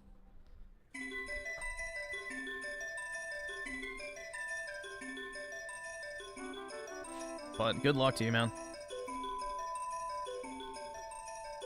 You actually believe a first... No, I didn't say first kiss. I said sex. Your first, like, relationship / first sex and all that type of shit. The first woman that you ever are in a relationship with is special because you pair bond with them. It's like your natural instinct to reproduce, kicking into overdrive. Like, hey, you're with this woman, you know, get busy. And that gets lost over time the more and more people you're with. You lose that ability to, like, pair bond with women. Same with women and men. So, that's just science, dude.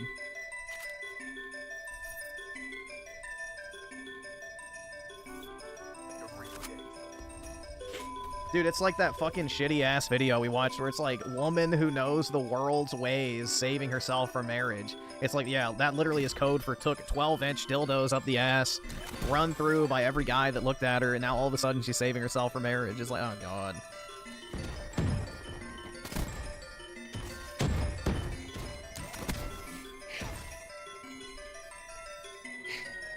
Yeah, the clip of the woman who wanted to leave her husband after 10 years of marriage, even though she said he was perfect. It's like, oh my god. Yeah, that clip was, like, ultra bass, where he's like, you know, most of women's problems could just be solved if they would just shut the fuck up. It's so true, bro. It really is. And then you probably have a bunch of women in the comments like, yeah, queen, leave him. Do what you have to do, queen. And they all, like, pull each other down to each other's levels.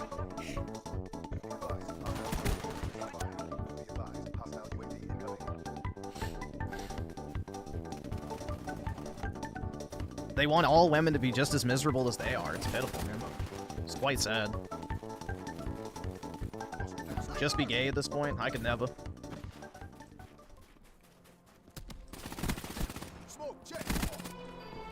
I wasn't raped as a kid, so I don't think I can be groomed. I don't think I could be effectively groomed.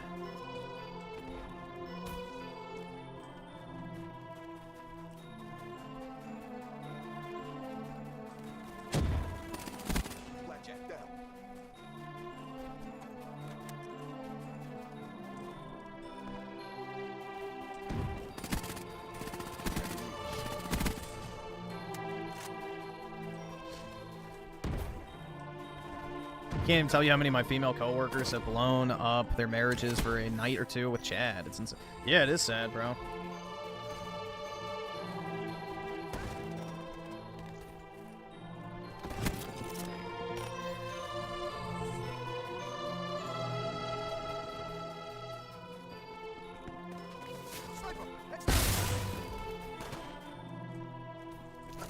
Oh, come on, bro.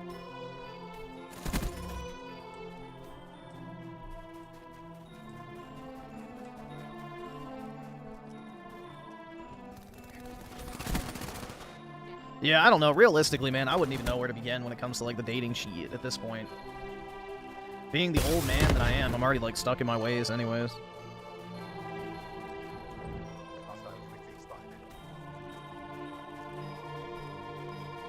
Working in a hospital will black pill you so quick. Rip. How old am I? 27, almost 28. Well, technically, I won't say almost, but you get the point. On the first of every year is when I change my age, because I'm not telling people my birthday is, but... yeah, not technically, but whatever. It doesn't matter. 27, 28 area.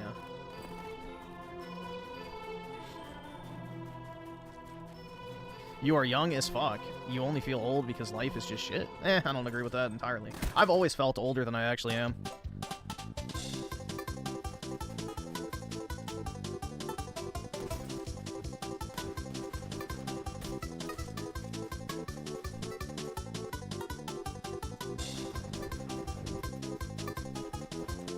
Born in 97, you're a Zoomer? Yeah, I'm like on the very tail end of the Zoomies, I guess. Although some of the fucking things say it's 99 is the end of the Zoomer, or beginning of the, or end of the Zoomers, yeah.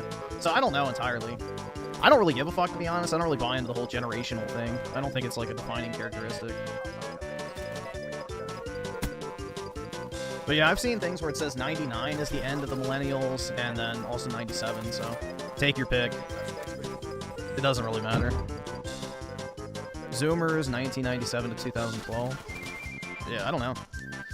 I've seen two different stats, so I'm not entirely sure. I've never really paid attention to it, to be completely honest. Griffin is a Zoomer kid. Wow, Griffin calls himself an old man. He's like a child compared to me. Why? Because I'm so innocent?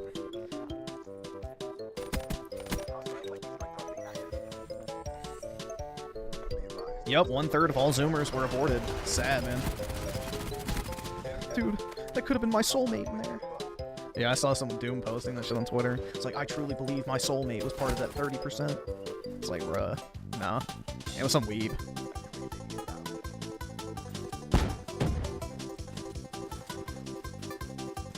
But that shit's crazy, man. It's like some ritualistic, satanic sacrifice, bro. They aborted Griffin's wife, I know. I'm alive. Probably, dude, honestly, like, it's very likely.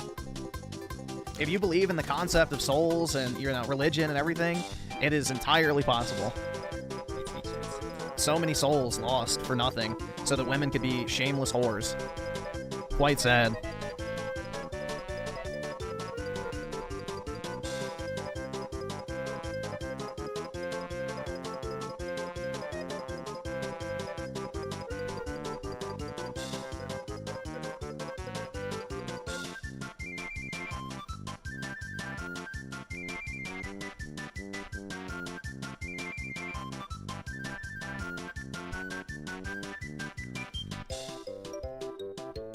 Griffin ain't got nothing on my 18 years of life. You such a Zoomer kid. Stop calling yourself old man. I am an old man. Bro, anyone over the age of 22 on the internet's an old man. It's just the facts. But yeah, I feel way mentally older than I actually am.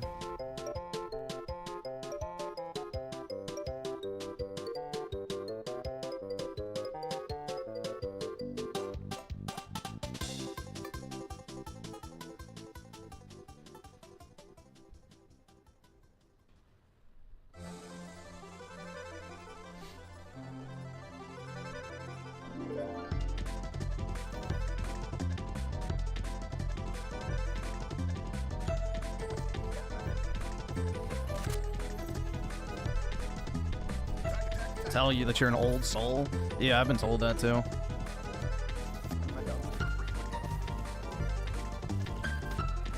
The thing is, bro, it's just like, I don't know how you can look at the modern world and actually think we're living better. The only thing we have is technology.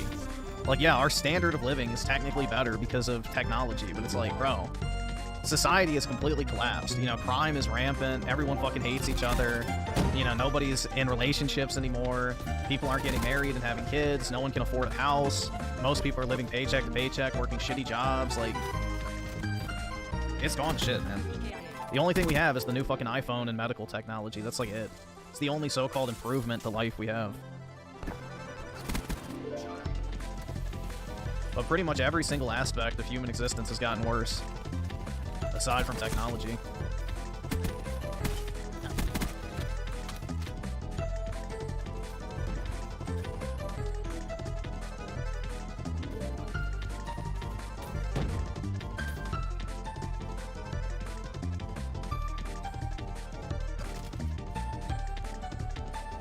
I don't know, bro. I just like, I really do wish there was stuff I still enjoyed doing. But not anymore.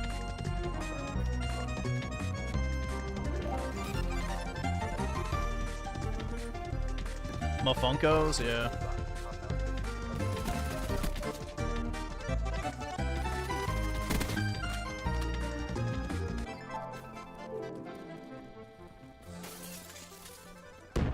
Griffin just needs to make more money. Yo, pretty much, man. That's your only hope, honestly. You gotta buy your way out of the shithole.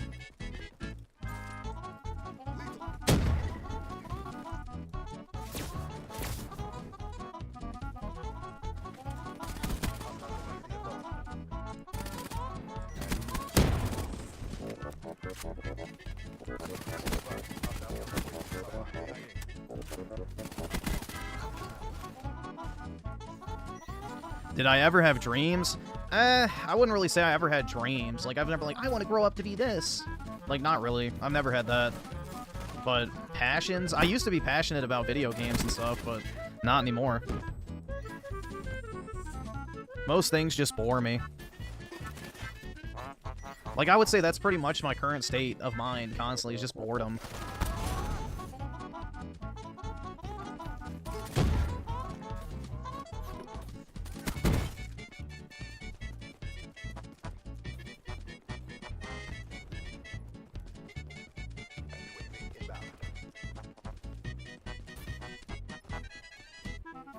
I don't know, like, I'll try to, like, play a game or something in my free time. It's just, like, I don't ever want to fucking do it. Or I'll, like, try and start to watch something. I don't want to fucking watch that. I'll just sit there and do nothing, rather than, you know, consume media at this point. I would rather just, you know, lay down and stare at the blank wall than, you know, watch some slop TV show, play a video game, listen to music, whatever it might be. I don't know, man.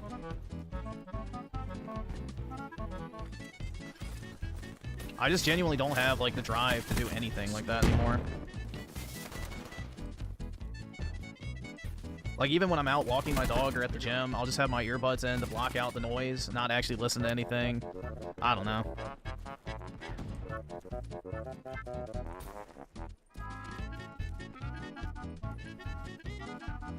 Nah, nobody's friendly where I live.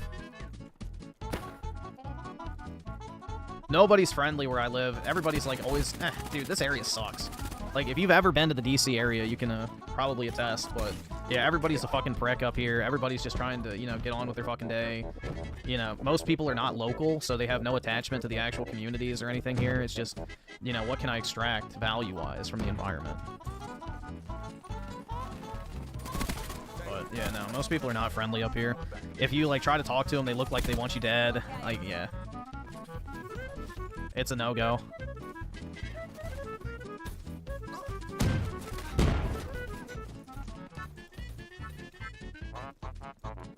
I bet Griffin could pick up 1 in a million Asian mid in his area, and then he would be happy. No, I doubt it. Dude, dating a girl is not going to make me happy, so... If you're looking for other people to make you happy, you'll never be happy. They'll just take advantage of you, because they'll realize it pretty quick.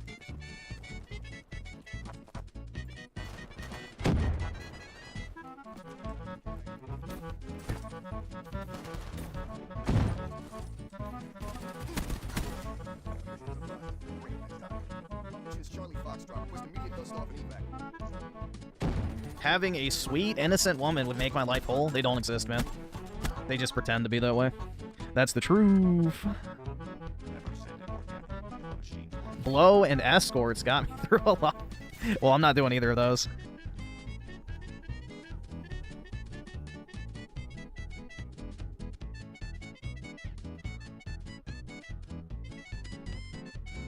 Start a red pill chain? I'm not red pill, though. The red pill shit is retarded.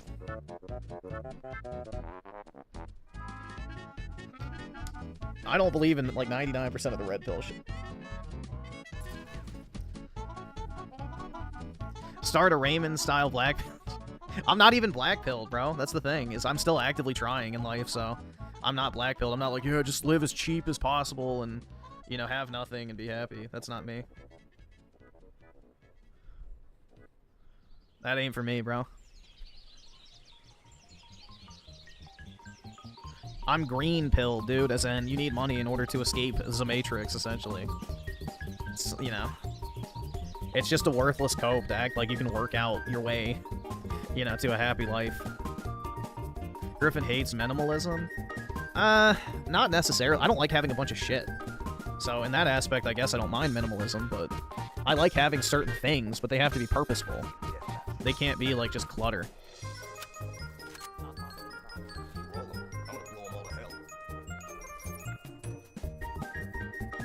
I have to stay in DC for my job, so I can't leave.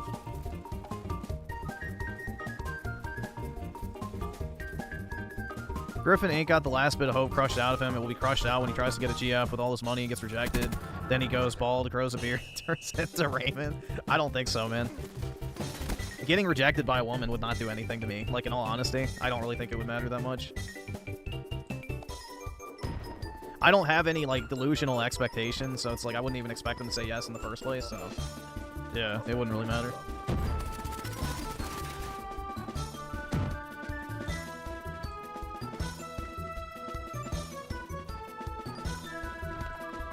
My brother had a son recently, so at least I have someone to give my money to. Yep, there you go.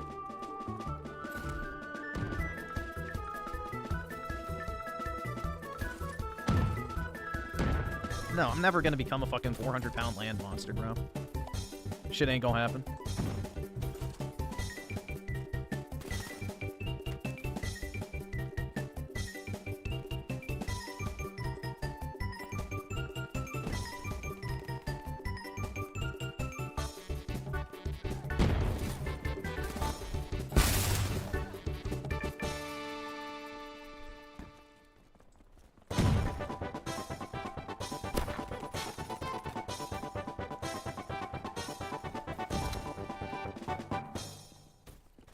I don't know, I just need to find something that I actually enjoy doing, but I don't know if that's ever gonna happen, to be honest.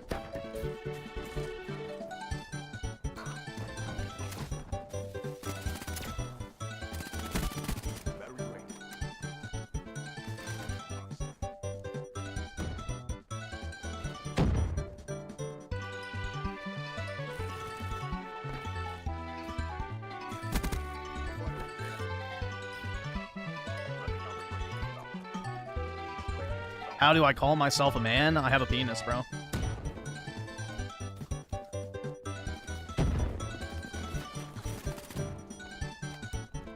They love you over at Goyam TV, huh? Who's Goyam TV? Does YouTube actively censor the word Goyam, I wonder? I don't know. I've never actually tried using it. But I'm surprised nobody has a YouTube channel called that. I would assume it is censored.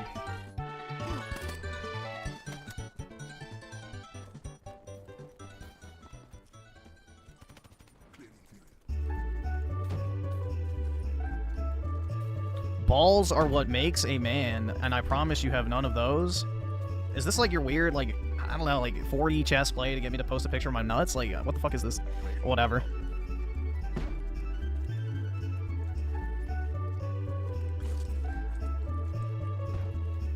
That's where Gypsy... Oh, so it's like a streaming website. Okay. Yeah, I've never seen that. Show proof, yeah. I have no courage and no heart. That's right.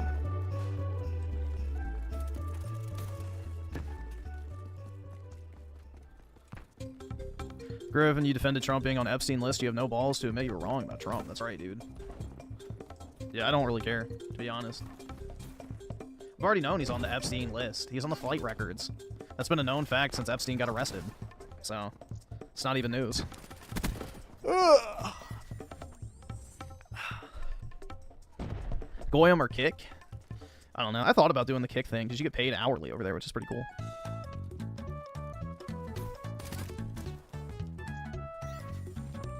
Nobody cares. But yeah, the thing is the only thing you have to worry about is they went to the island.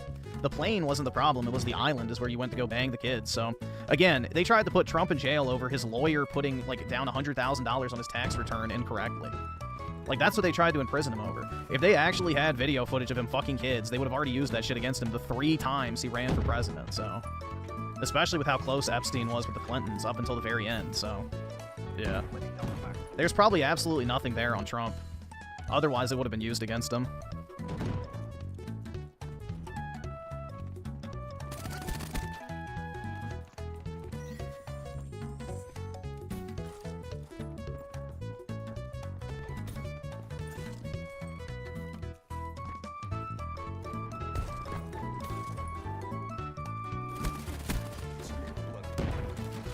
Don't worry, Trump joked today that if he is at war, he doesn't need to hold election. Yeah, I saw that. That'd be based. That would actually be based as fuck, man. Suspend the elections and let's fix this fucking country once and for all.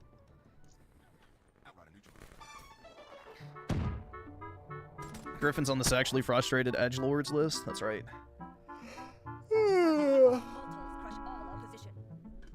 Man. More like tired edgelord. I feel like you and Destiny debating, it would be rather... Wait, it would be another big bang? The fuck? What would be based is you being chemically castrated. Bro, I'm not into tranny shit. Stop. I don't even know who the fuck you are, bro. I've never even seen you here. Let's see. Yeah, I've never seen you before.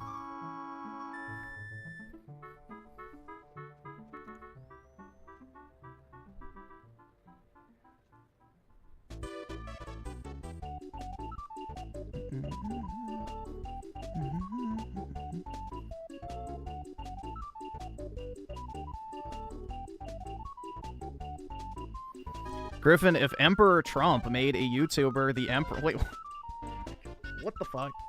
Made a YouTuber the Emperor, would you rather Synth or Raymond to be Emperor? Definitely Synthetic Man. He's more mentally stable, I feel like. Although, with the furry porn shit, I'm not sure.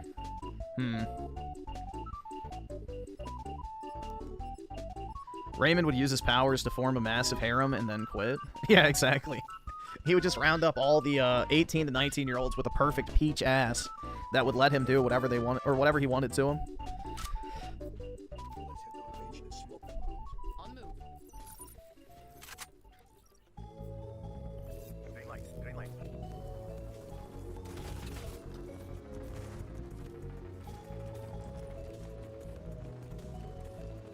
Griffin, to be on next episode of Chudcast, Synth said you had to add him to Discord. I don't know his Discord.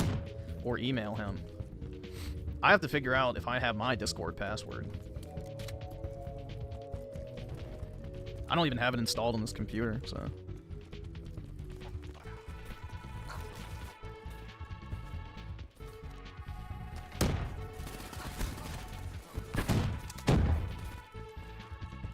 Stop playing on Steam because of constant cheating. I haven't seen any cheaters yet.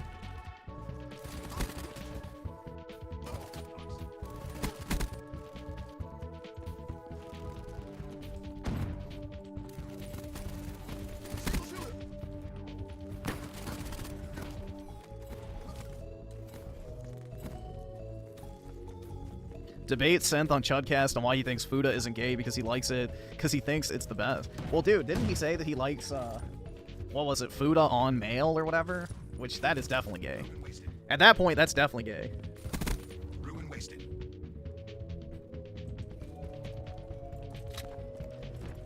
I don't think you can make the case for that one. But even then, you could just say, well, dude, if you want to watch two women go at it, why not just watch lesbian porn?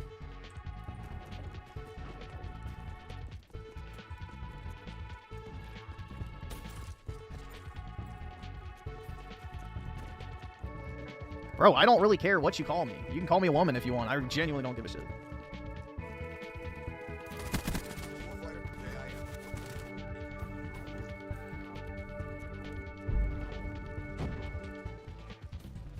Likes to imagine himself as a guy in the Fuda raping him. Oh my god.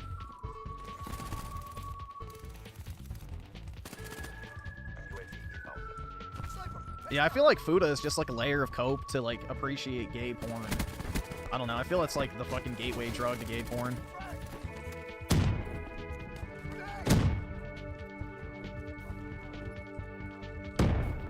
Like you're watching two entities with a penis have sex. Like... You're basically more than halfway there at that point. I mean, you could even argue that, you know, straight porn is like a gateway drug to gay porn. What is Fuda? It's... We want to have a conversation. Alright, we need to change the topic, bro. But Fuda is basically chicks with dicks, but in anime. So think an anime girl with a massive schlong. But yeah, it's like some degen weeb shit.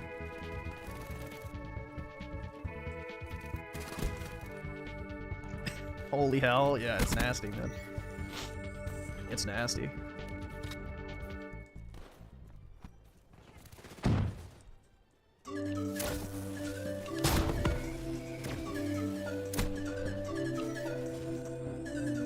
I should show examples? Oh, yeah, dude, let me do that right now.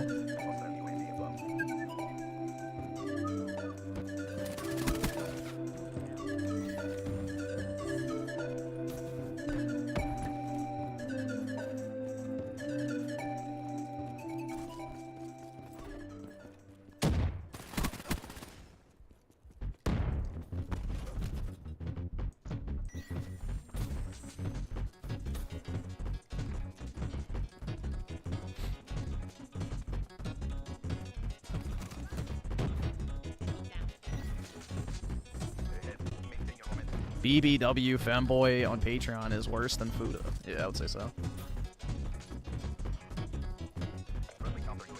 I think paying for porn in general is about as bad as you can. That's like when you descend into full, like, Coomer mindset, because it's like, you know, you're willing to pay for your degeneracy, which is kind of wild, and put a paper trail against it. That's the other thing, too, is now you have your name and payment information attached to the type of shit you jerk off to.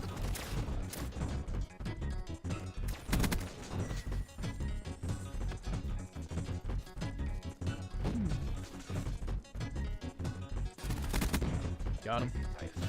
I didn't go positive, but what up?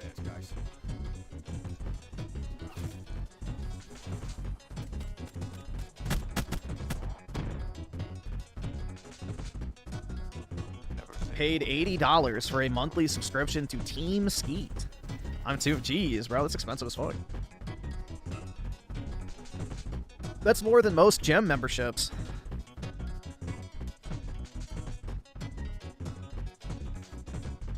I paid a chick to poo-poo in a cookie and sent it to me. Okay, bro.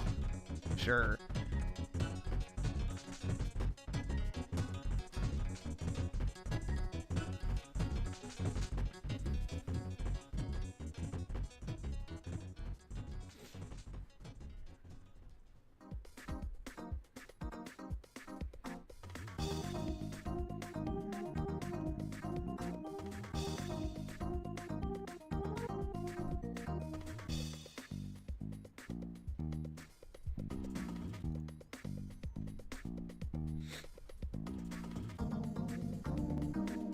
Will you read the fanfic where Donald Trump is in a love triangle between Sonic and Shrek? Oh yeah, man.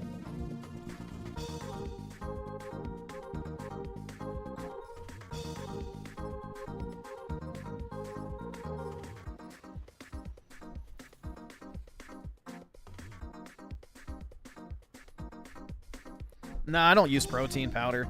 I stopped drinking protein shakes because it like would brick me up, basically. Not in the good way. Team deathmatch.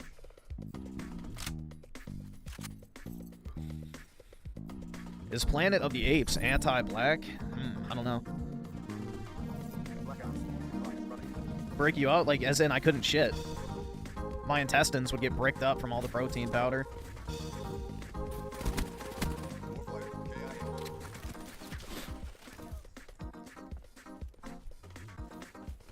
I don't bench, so I have no idea.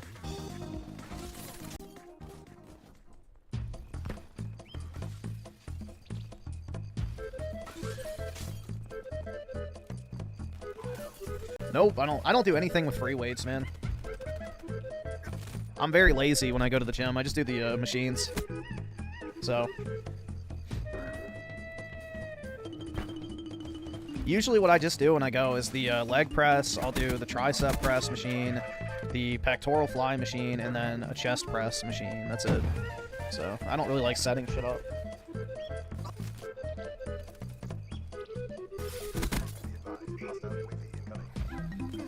And then I'll ride the bike or go on the treadmill. So that's usually what I'll do.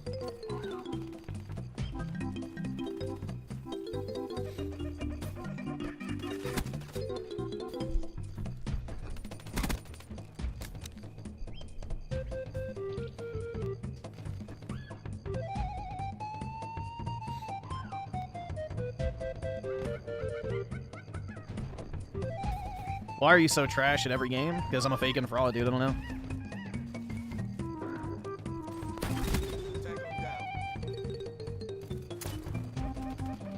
You don't exercise in the sheets with yo girl? Yeah, I don't got no girl. Shit.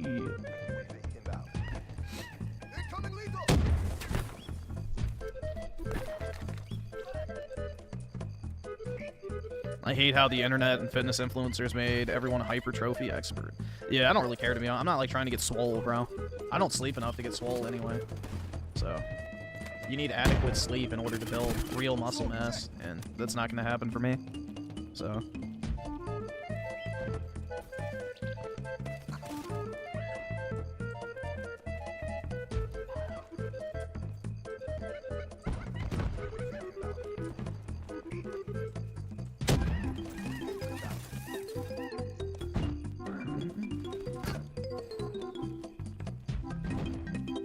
How does sleep affect muscle mass?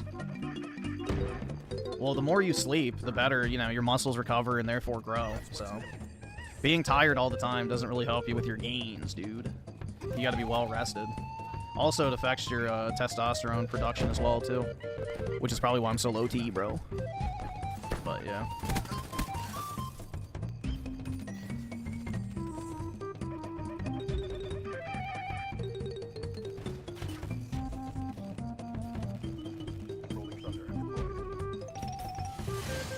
Process can't happen with sufficient sleep, period. Yeah. I mean, like, I have muscle mass and stuff, but it's like, I'm not gonna get, like, shredded or anything like that. Like, that's not gonna happen. Close-up animals with a wide-angle lens. Oh, I remember that, yeah, from South Park. From the TV show episode, yeah.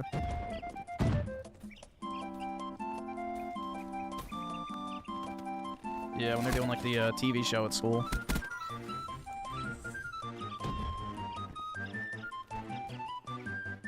Tren will make you feel like, isn't that like TRT or whatever the fuck? I don't know, bro. I'm not injecting myself with anything.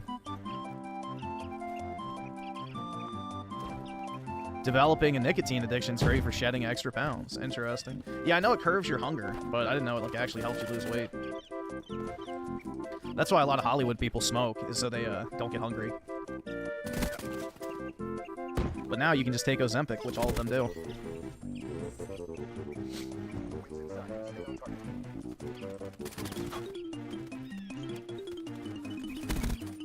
Is Tren the one that turns men gay? Oh my god.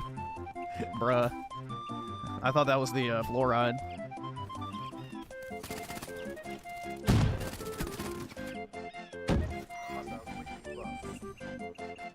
Drink 5 Diet Cokes a day? Why?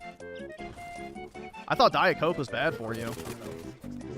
It like fucks up your metabolism.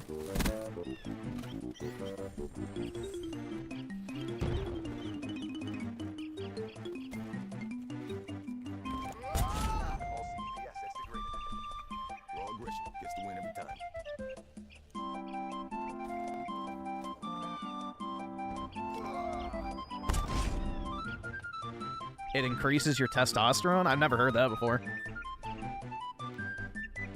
I've never heard that Diet Coke increases testosterone. I'll have to look into that.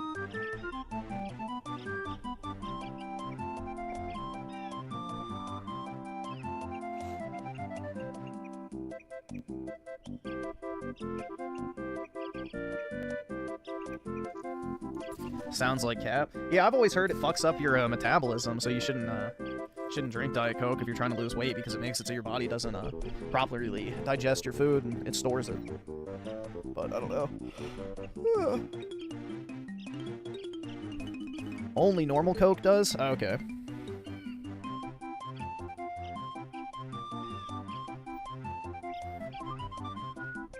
Once again, how are you still here?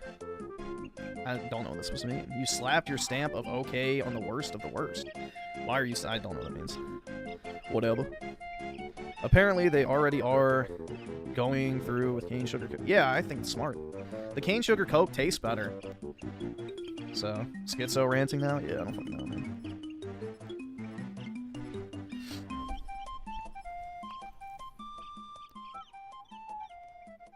Oh, I hate this map.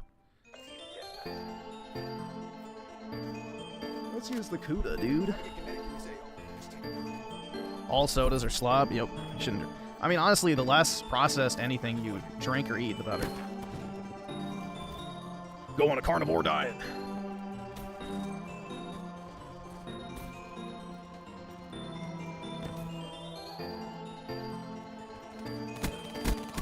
Drink caveman bone broth.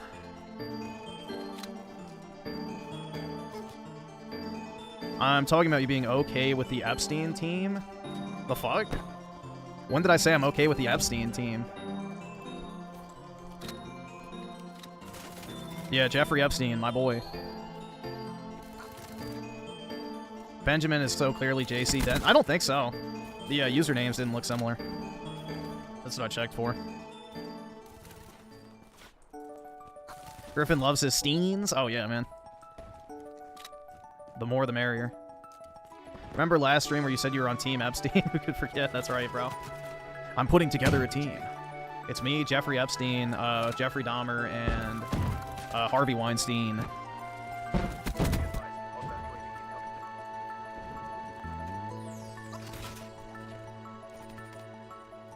Nah, Diddy's small fry, bro. He got off. All he did was traffic a prostitute. Who fucking cares?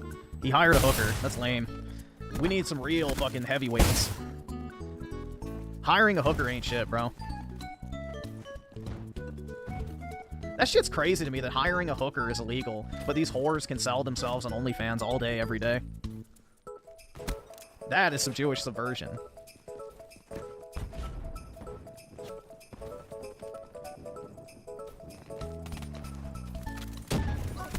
Oh, fuck you.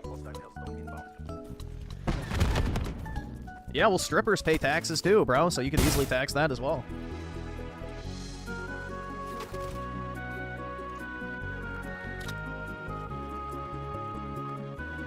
He's mad because this was supposed to ruin Trump. Oh, okay, now I get what y'all are talking. So, yeah, that, yeah, okay. Yeah, I don't understand why it's so hard to understand a hypothetical scenario, but, you know, to each their own. Rich needs to worry about the plaque collecting in his arteries instead of YouTube drama.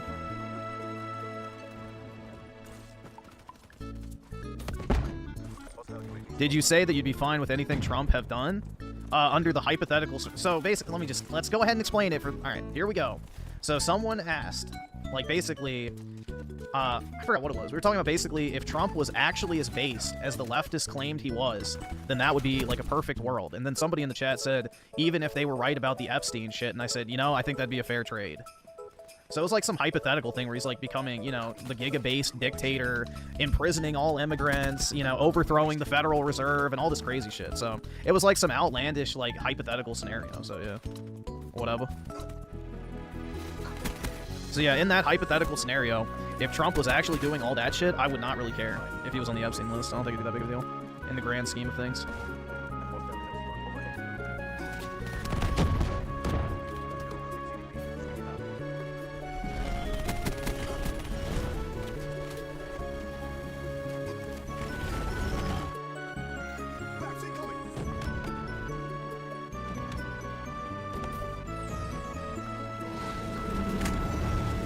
The fact of the matter is you're gonna get some, you know, pedo politician anyway, so might as well get your guy that actually fixes shit. That was the whole premise of the conversation, but whatever. The greatest rulers throughout history dabbled with girls much younger than what's seen as oh yeah, look at Muhammad, bro. Literally. Oy vey.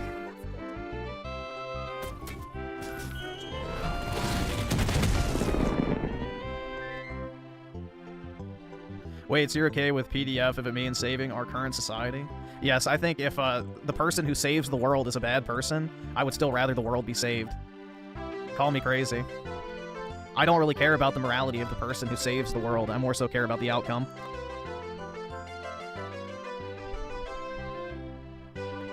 Well, whatever. The whole thing was hypothetical anyway. Trump, unfortunately, is not as based as the leftists think he is, so it's kind of a stupid argument anyway.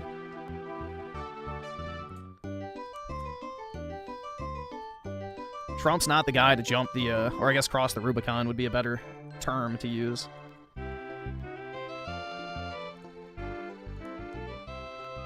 Griffin will name his son and daughter Muhammad. Oh yeah, man.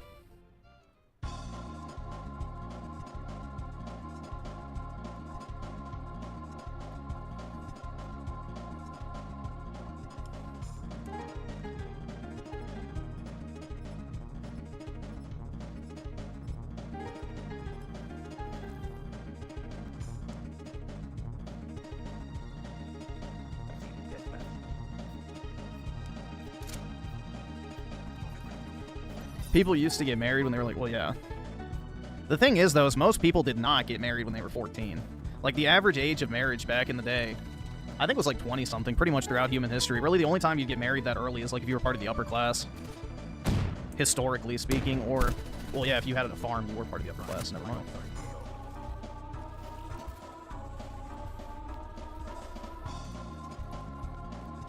Like, it's kind of interesting if you look back in, like, history and stuff. Like, you know, kings and queens sometimes didn't even get married till they were, like, 20-something. But, yeah. But, yeah, personally, I think it's better for people to, you know, start their life and families when they're younger. Because, you know, that way you can at least be around for your grandkids and stuff. And not be, like, a decrepit old man. So, it is kind of sad. We completely, like, discouraged families and stuff. It's now more of a business strategy for women to just go out and, you know, have a bunch of kids and never get married or anything like that.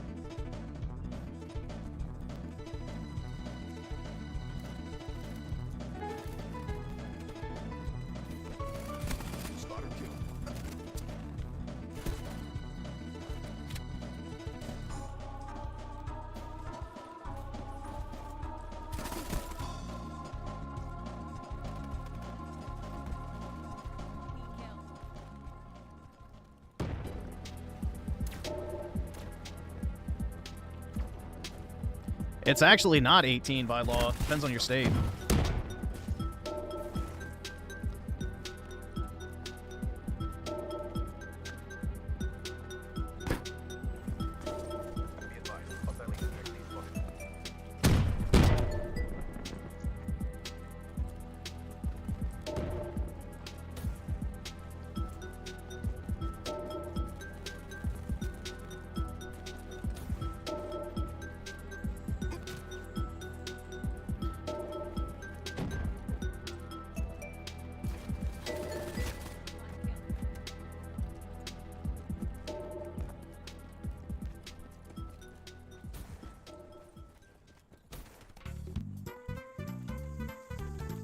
I love this sex music. Yeah. Well, dude, didn't Iraq make their age of consent 9 because that was the age the Prophet entered Aisha? Like, bruh. That's crazy, man. But hey, let's import even more of them, right? We need more! More! So gross.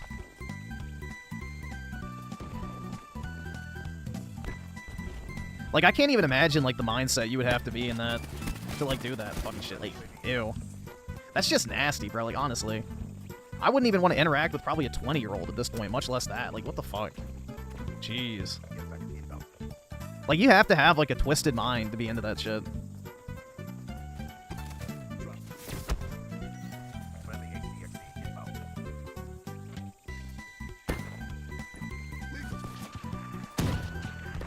I don't know, man. That's just some sick shit. It's like the fuckers that jerk off to like the lolly shit. Like, ugh. I just, bro, even like Japanese porn, the voices gives me the ick. Because they all like try to sound like children. It's fucking nasty. I don't get it. I do not get it. You see these post-wall roasties shame older men dating 21-year-old? Yeah. But that's the thing that's funny is like all these bitches turned down the same guys when they were 21. And now all of a sudden they're crying foul. Like women when they were 21 dated older men because they had more money. The older men dumped them and then went to the next young woman. And now they're bitter about it because the women that were, you know, the same age that they were at the time are now getting all the attention from guys and they're not getting anything. So it's a vicious cycle. If these 20-something-year-old chicks actually dated guys their own age and, you know, stuck with them, they wouldn't be in this situation where they can't find guys their own age who want to date. So, I don't know, bro. Our society's fucked. The world is fucked. People don't want to reproduce. We have people who hate their own country, want it to fucking fail. Like, we might be too far gone at this point. It might be Jover.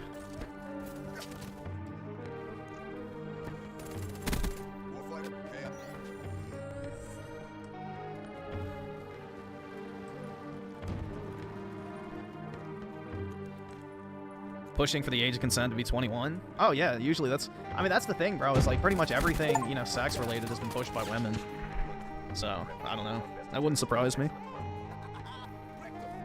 The problem with that is they wouldn't be able to keep the voting age at 18 then, because you would be acknowledging that 21 isn't a legal adult, so therefore they wouldn't be able to vote. So, I think it's already ridiculous that you have to be 21 to drink, but 18 to vote and go into the military. So, yeah, they would have to raise the voting age because you wouldn't be a legal adult. If you're not a legal adult, you can't consent. AKA, you can't vote because you're not a, you know, sentient adult at that point. Damn, bro, I kind of have to go take a shit. Alright, let me back out. Damn. Talk about being, well, I guess not bricked up, but hitting like a brick. Alright, I'll be in the chat as usual, guys, but just give me like 5 minutes.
Alright, I'm back, guys. Jeez. That was days in the making.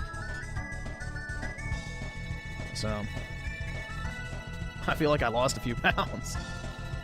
Wowie zowie. I don't have a wireless mic. Alright, awesome. Thanks, nigga. Alright. I don't have a wireless mic. So, I mean, honestly, I wouldn't really give a shit about, no pun intended, bringing a mic into the bathroom to drop a quick load. Like, that's easy. I don't really give a fuck. You know, you might hear some splashing, but I don't have, like, a mic on a headset that I could use. So, unfortunately for y'all, no shit mic for now. Hear me grunt? What do you think I'm doing? Like, nah. I'm a silent shitter.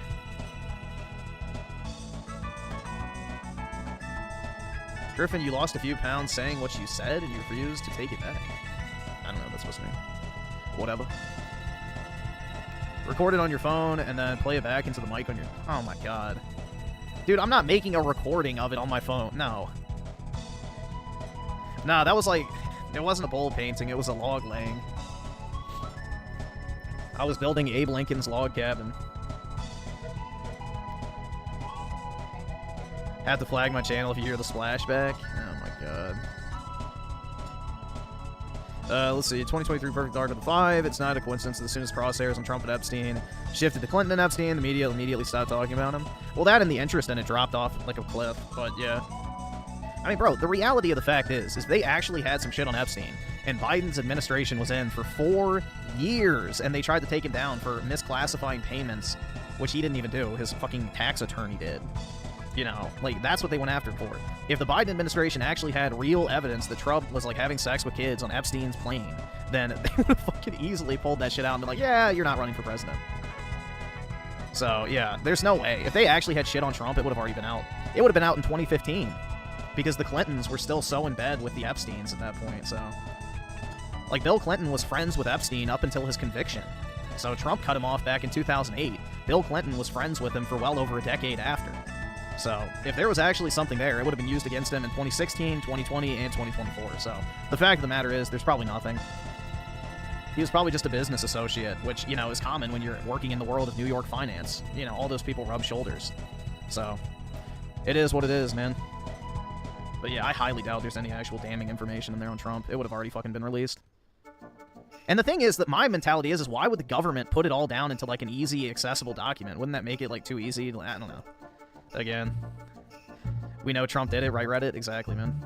I got 500 karma on my post, so obviously it's true. I don't actually know how much karma you get, but yeah.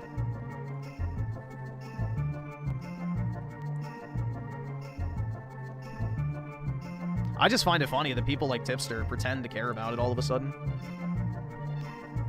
I just find it ironic that all of a sudden people like Tipster begin to care. That just wouldn't make sense. Yes, it would. Well, how would it make sense? Feel free to elaborate. Yeah, there's no chance he had a list of like, oh yeah, this person had sex with 4 children. Like, yeah, that didn't exist. The list is the victim testimony, which the court is refusing to release. So it's not even Trump that's refusing to release it now. The court refuses to release the grand jury testimony, which is the list, so to say, because, you know, that's the actual, like, victims of Epstein saying who fucked them. Because there's guilt on both sides? What does that even mean, though? Like, oh yeah, there's guilt on both sides. The sun rises and sets. Like, you gotta elaborate more. Give, like... Tell me why it wouldn't make sense for them to have fucking dirt on Trump and not release it. They don't have to release the entire thing, dude. They could easily just go after Trump with the information. They wouldn't have to release it all.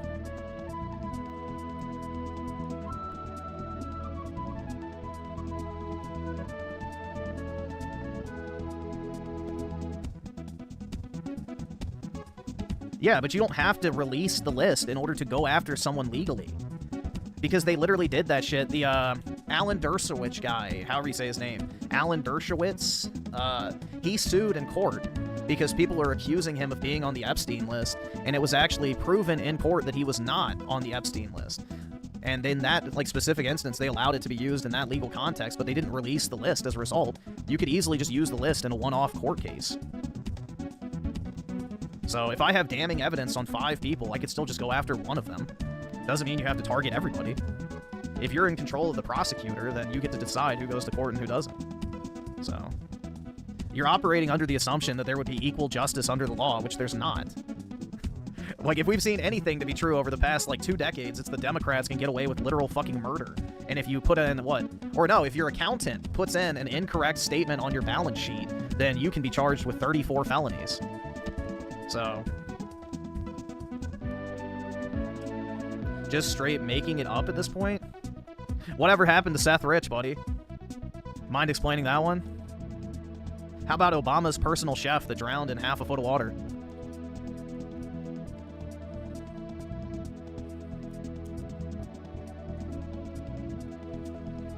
Griffin, you literally said Trump was on the list? Yeah, he's on his flight logs. That's the list that everybody keeps talking about. So, yeah, he's on the flight logs, as in he went on whatever Air Epstein was called. I don't remember the name. That's a known fact. The thing is that determines whether or not you most likely had sex with a child is if you went to the island, which Trump never did. He never went to the actual island itself. You know, people like Bill Gates and Bill Clinton went to the... or Stephen Hawking, which is wild, bro. They actually went to the island. So... because when you're on an airplane, you have to keep track of everyone that's on the plane for FAA regulations. So, yeah, every time Trump was on the plane, there was never an unaccompanied minor, so...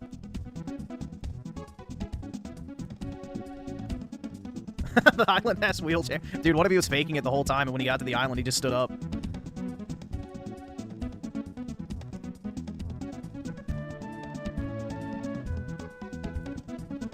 I'm not here to explain a damn thing. I'm here to ask why you could ever be okay with having such a leader.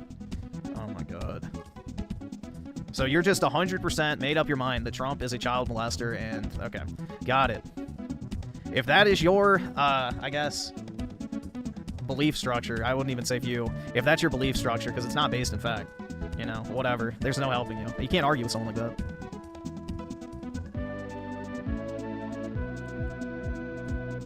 No, I heard you say you can deal with... okay, whatever, bro. If you want to take what I said and twist it, have fun. I don't care. I'm not going to argue it. Imagine if a child was running away from him, thinking to themselves that they escaped only for him to get off his wheelchair. The fucking bass drop music. The bass drop, and it's like... boom, and he just stands up and starts sprinting. But he still can't talk. So he's still going...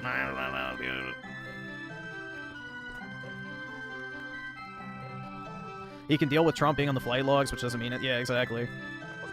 I don't really care.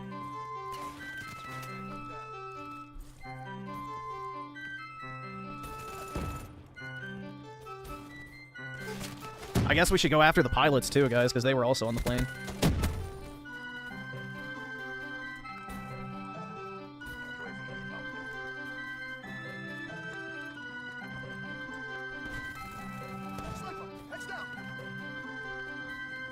Yeah, bro, it would have been used against him. They tried to dig up everything. They threw the book at him over that dumb bitch who lied about him, like, raping her at a party or some shit. 30 years later. They tried to do that, to, like, label him as a rapist. Like, they dug up so much shit to, like, try and get something to stick to hurt his chances. If they actually had some shit like that, it would have been used in a heartbeat. No, not the E. Carol Jean woman. That was the woman that they, like, restricted his ability to talk. Like, they put him on a gag order. That was the E. Carol Jean woman who, like, sued him for, like, sexual assault. But it wasn't criminal sexual assault, it was civil court, which has a much lower, you know, burden of proof, which means you can just get money for lying, which is exactly what happened. But then, you know, they could still twist it in the news that he was found liable for sexual assault. Not that he had committed the crime of sexual assault, but that he was found liable for it. Meaning he had to pay money because of it.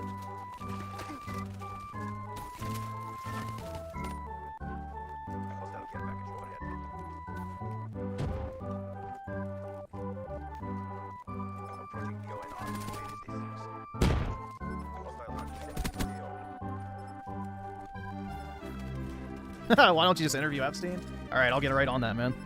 I gotta go book a flight to Israel real quick. I actually do kind of believe the fact that they just faked his death. I actually do think that is legit. Because if you look at the ears, it looks like it actually is a possibility. Stick to the plan and execute.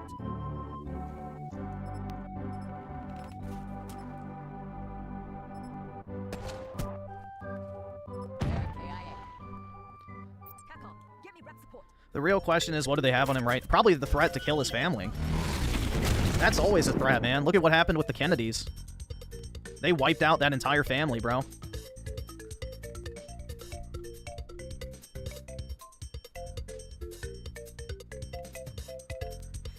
I mean, look what they tried to do to him at Butler. Like, bro, that was deliberate. They literally tried to, like, execute him on public television for the world to see. That was the only time CNN actually covered one of his rallies during the entire campaign cycle. Why was that? And they brought a slow-mo camera, too. So, dude, that was 100% supposed to be, you know, lights out for Trump on that day.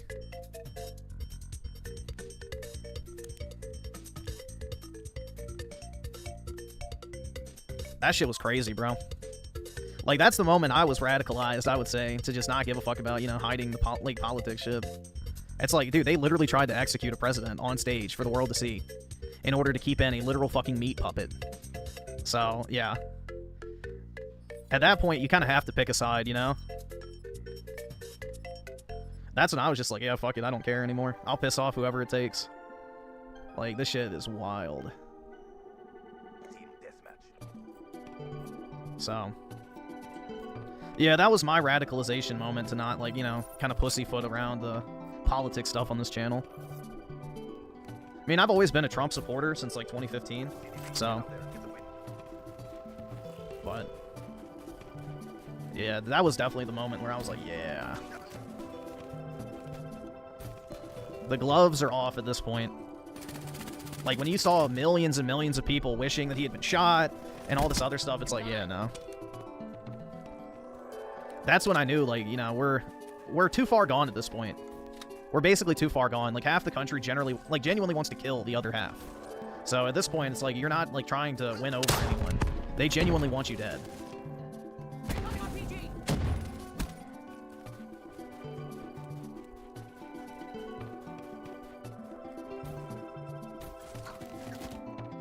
So, I don't know, man. That was the moment for me where it's like, yeah, they are desperate to get rid of this guy, and probably for good reason, because he's not compromised. Because if he was truly compromised, then he would have not needed to be shot at.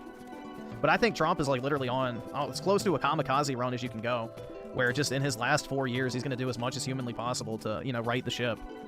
And I think because of his old age, he's not willing to cross the Rubicon, unfortunately. Because he has to worry about his family once he's gone. Which you know for a fact they're going to go after like crazy and try and bankrupt them. Which is genuinely just, you know, even more despicable. But...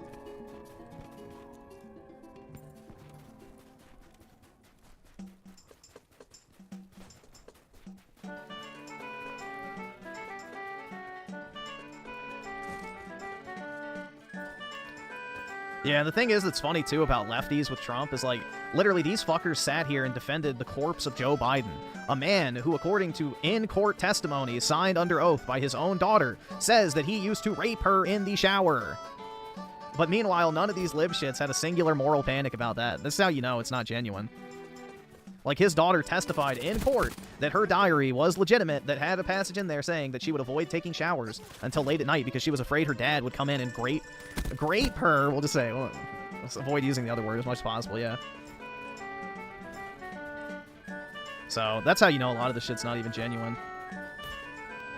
Like, that's what I mean when I was talking about, like, Tipster the other night. Like, bro, he's the last person to be talking. That dude defended Keffels and Biden constantly.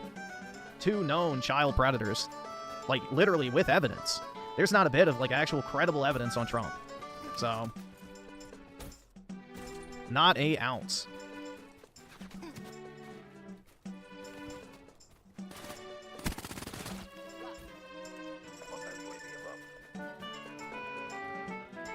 You have the... be careful, bro. Although it's not Hillary, so you should be alright.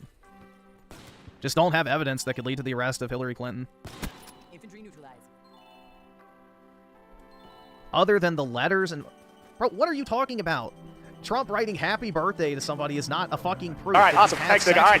What the fuck are you talking about, bro? You have TDS. You have TDS, bro. Trump writing a letter that says, happy birthday, you're the best, is not equivalent to him having sex with a child. Like, what the fuck kind of logic is that? That is the most retarded shit I've ever heard. Stop.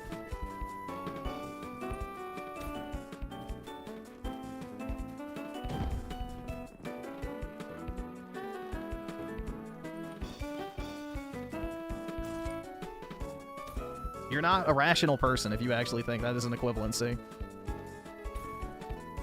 Oh my god. You're like the Candace Owens type where you're like convinced that, whatever, Macron's wife is a man.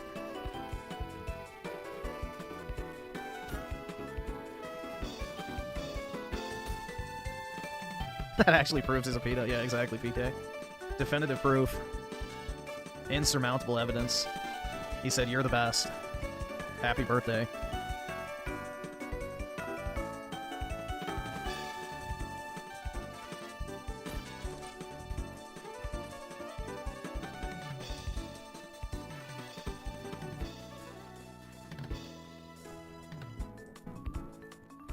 Let's see. Spooky servers with the 2. Why Benjamin has a hay boner for you? Maybe he's Benjamin Netanyahu. I don't know. And Oski Woski with the 5. Let's not forget the little girl that was pinched. No, it wasn't allegedly pinched. It's on camera. There's like a 30-minute compilation of Biden sniffing and groping kids at the Senate swearing-in ceremony during his last year as vice president. There's like literally a video of it. But again, not a single peep from the tipsters of the world. Not a peep.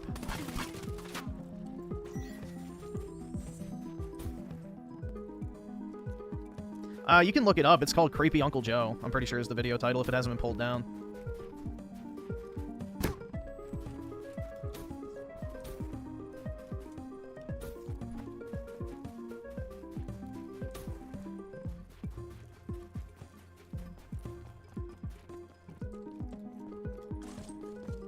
Yeah, it's probably on Rumble or something, if it's not on YouTube anymore.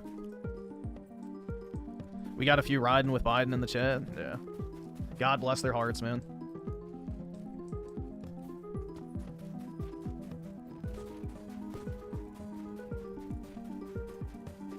Dude, it was crazy. You couldn't even say the word COVID without getting demonetized. Like, it was fucking, like, honestly.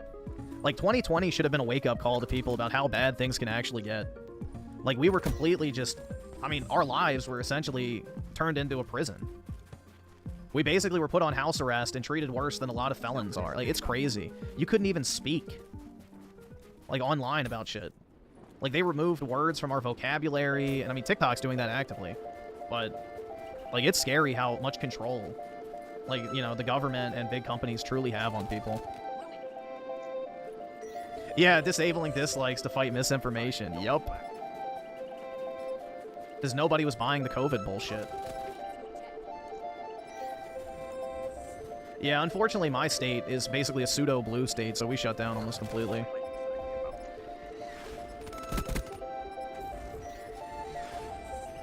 I do agree with Nick Fuentes when he says most right-wing podcasting is basically controlled. Yeah, the problem is he's part of it.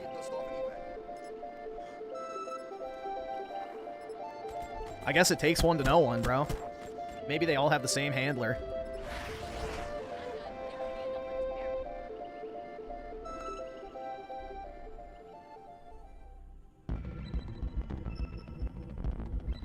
Yeah, bro, like, there's, like, a thing I was reading, basically, where it's, like, children don't even recognize their parents in the same way anymore. Like, the damage it did to babies, especially, it was, like, insane. Because, like, the parents wore face masks around them all the time, and apparently they had trouble bonding with their parents, like a normal baby would. Because they never actually got to see their facial expressions or anything, which is, like, kind of crazy to think about.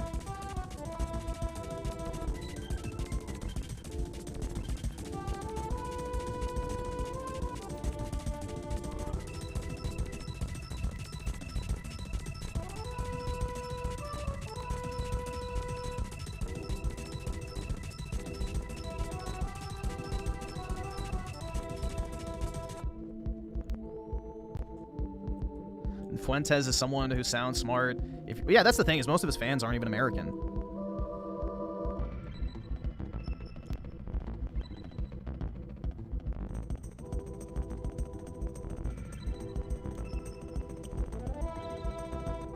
Well, PK is technically American, but, you know, define American. Define American. Yeah, I stopped wearing my mask, like, pretty much immediately. So. Fuentes admitted he's never going to be leading a political... Yeah, he never could. Because the thing is people like Nick don't actually want to talk about what needs to be done. Like, they have all the problems that they can point to, but they don't have any actual solutions, which is the hard part.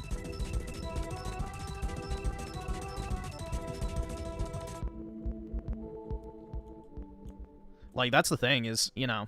It's easy to talk about everything wrong in the world, but it's hard to, like, actually narrow down a way to fix it. And most people are not, you know, skilled in that.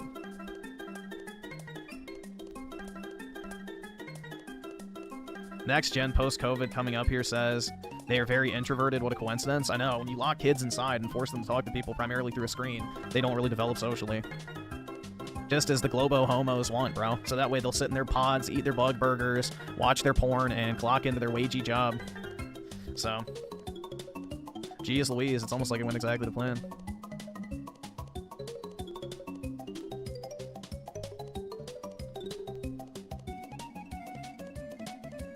Let's see. Forget anything else. Tell me how it could ever be possible for someone who is completely morally deficient to ever lead a society as you hypothetically propose that Trump might? Are you saying that bad people can't do good things? Is that what you're insinuating? Like, that's not really a reality, man. Everybody's done something bad in their life. So there's no one who's... The only perfect man was crucified. Remember that. There you go. There's a quote for you, dude. Hell yeah. Now I feel like a Facebook boomer. But yeah, there's your Bible quote of the day. The only perfect man was crucified. So there's no one perfect. And especially in the world of politics, everybody is evil in that world. So... There's no good people in politics, I hate to break it to you. Trump is not a good or moral person. The dude cheated on his wife, fucked a bunch of hookers while his wife was giving birth, you know, he lies. Like, he's not a moral guy. That's not the point of Trump. The point of Trump is to go in there and be effective. So, there are no moral people who make it in politics, man. Hate to break it to you. You don't get to that place if you're clean. All these fuckers have skeletons in their closet. All you can do is pick the ones that are going to give you your desired outcome and improve your life the best possible. That's it, unfortunately. So, what is my desired outcome? No income tax, no more immigration, all the illegals deported. Let's think, what else? A lot of regulation cuts, for sure. I would like there to be no more, like, unnecessary foreign wars, only wars to enrich our nation itself. No more foreign aid. I don't know, to name a few.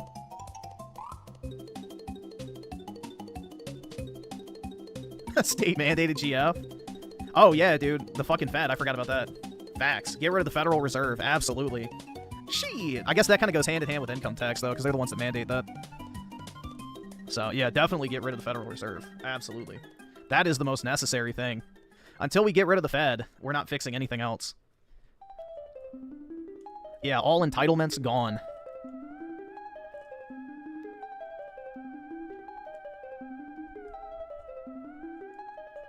Yeah, he who controls the money controls the country, and as long as the Federal Reserve is a thing, we don't actually control the country.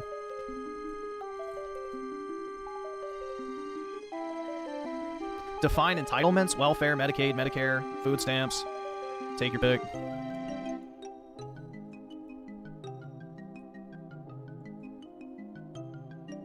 The only entitlement that you should have is to live in a free, safe, and, you know, open economy in order to make your money, live your life, and do what you want within the confines of the law. That is the only thing that you should be entitled to in the United States, is your human rights, your ability to earn and make a living, and also be free of criminals that are trying to actively hurt you. So, you're not entitled to other people's labor because, you know, you're lazy, or you had an illegitimate child, or whatever else it might be.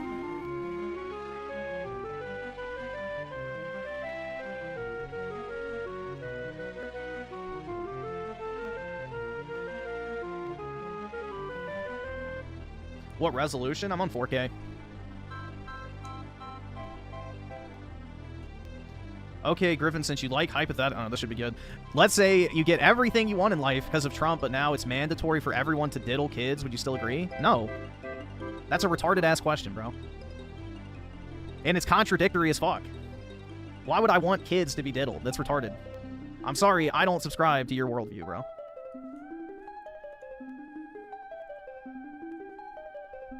Yeah, that's like the most retarded question ever. Because literally, I just defined that no one would be, like, subject to anything that hurts them. And then this fucking dumbass just said, oh, but you have to hurt every child. Okay, yeah, dumbass. Nice try with your retarded fucking subhuman, sub-Saharan fucking gotcha question. Did you just try to eat a soccer ball before typing that? Like, what the fuck?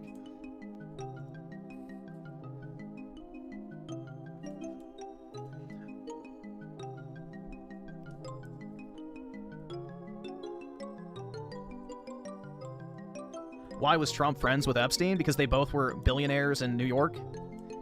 And Epstein was a financier. Trump worked in real estate, so they crossed paths.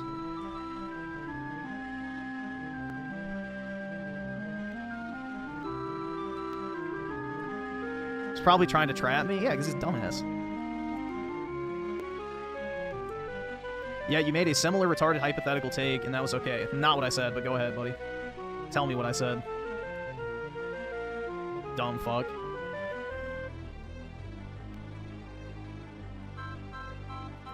"2023 perfect arc of the 5. Yeah, the so-called problematic people are more generous than your average leftist. The left tells other people to contribute while they do nothing." Oh, yeah, dude. Absolutely. All right, awesome. Thanks, nigga. All right. It's over, Griffin? I know, man. It's over.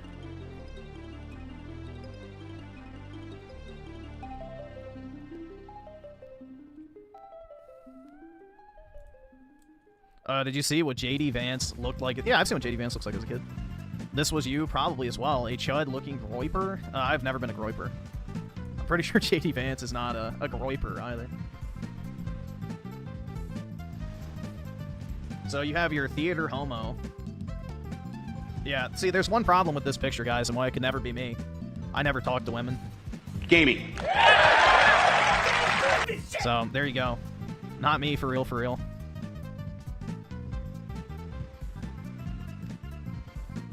Definitely not me, for real, dude.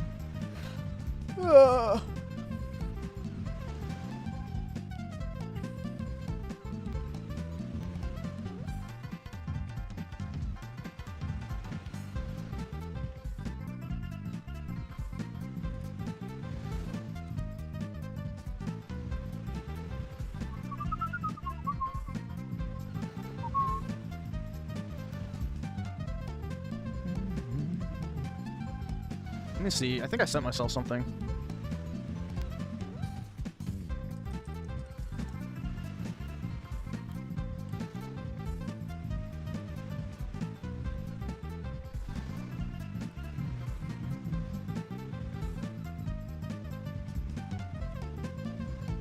After the Groypers failed to prop up Camel Toe, as a based and sassy woman, they're now coping with I know, bro.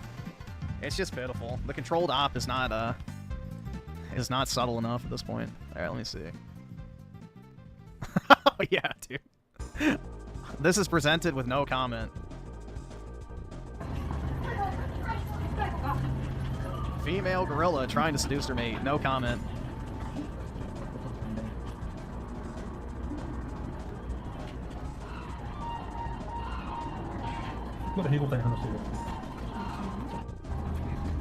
Let's see. Oh, yeah, this was crazy, bro. Hold on. Alright, we can close out of that. Let's see. Yeah, this is wild. Would I tap? Oh, she, man. Absolutely. Let's see. So, here we go.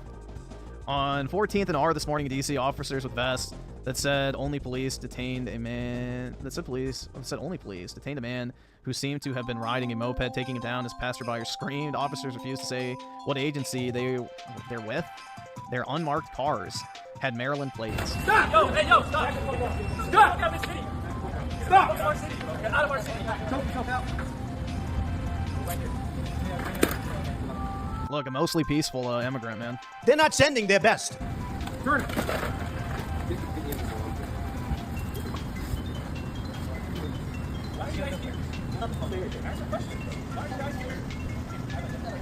This is so accurate of the typical DC type, though. Just pitiful. But anyway, it says, I want to be absolutely clear. These masked men roaming around like bank robber bandits, in case you didn't pick up on what a bank robber was. Yeah, I needed to add another simile, or a synonym in there, will be unmasked in a Democrat majority, literally and figuratively. There will be accountability for the terror they've brought to our communities. It's all coming out. So basically what you have here is some fucking dumbass, you know, Democrat representative basically threatening to dox and ruin the life of ICE agents. But I saw this, I thought it was funny. It says, you hear that, ICE agents? If Democrats come back to power, they will dox you so cartels can go after your families and try and put you in prison. Like, bro, it's like, the parallels are wild. The parallels are wild, but yeah, keep pushing, please. You already don't have the military. You already don't have the police. Now you're not going to have the Border Patrol, which is the largest federal agency, agent-wise. So the federal, like, what is it, Bureau of Investigation, FBI, has 1/2 the number of armed agents that ICE is about to have. So ICE will be the largest law enforcement agency in the entire country by a massive margin. So it's basically like a small military in and of itself. So, kind of interesting. Not really an enemy I'd want to make, personally, if I was looking to seize power at some point and, you know, effectively govern, but hey.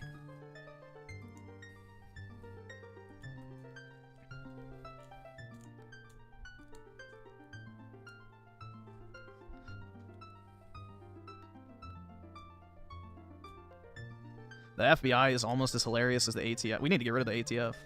We just have so many unnecessary people. Especially in the government, man.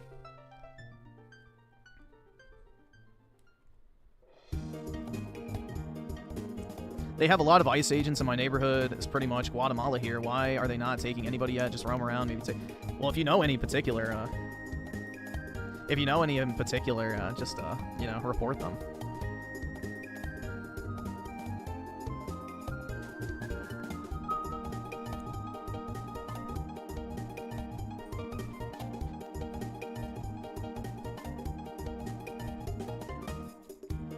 If a trans woman looks like a girl and is beautiful, what's wrong with being in a relationship with her? Why don't you answer that, Griffin?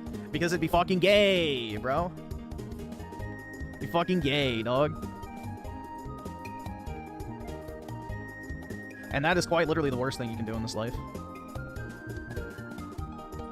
But nah, I mean, I guess, you know, if you want to be gay, then have fun.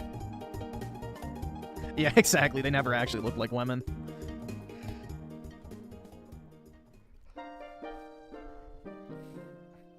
They never actually do look like women.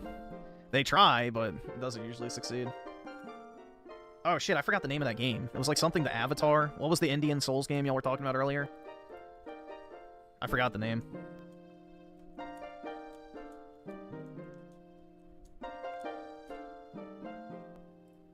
Let me just try Avatar Souls-like. No. Unleash the Avatar. There we go. All right, awesome. Thanks, nigga. All right. All right, let's see what it is. Indian AAA game 2026. Bro. No. They literally did the meme format. Oh my god. Bro, they literally did the fucking meme. Indian AAA game 2026. Oh my god, bro.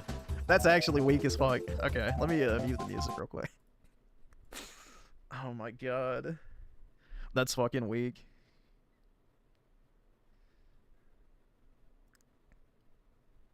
To be fair, a lot of AAA games nowadays are India. Well, the thing is, it's not so much as they're Indian, it's that they use support devs. So the main studio is not actually an Indian studio. It's just they outsource it because they don't want to actually hire white men in the video game industry to do the actual work. So they have to pay a bunch of Indians to do it. So that's what 50% female looks like in an industry, is lots and lots of outsourcing.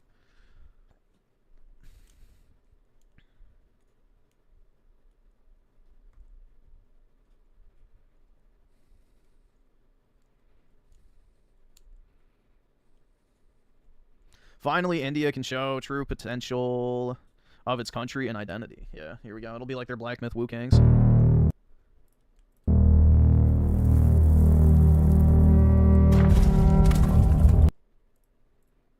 Whoops, wrong one.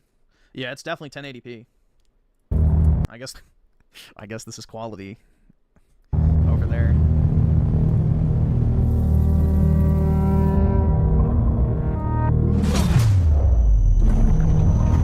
Oh my god, it already looks terrible. I would hope. Dude, everything looks so low res. Look at that. Like, that almost looks AI generated. It's like you enlarged, like, a thumbnail, almost. I don't know, bro. That's really bad. Yikes. Like, they're trying to make it look photorealistic, and as a result, it looks even worse. They should have done, like, stylized graphics. SNK Nostalgia with the 2. My friend went to India. It's people car honk. Yeah. That are the little scooters things, too.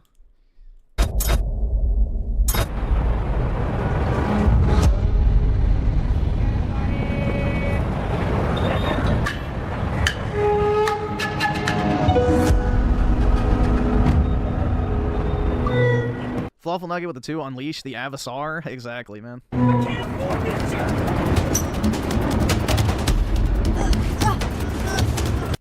What the not accurate. He would not just be choking her.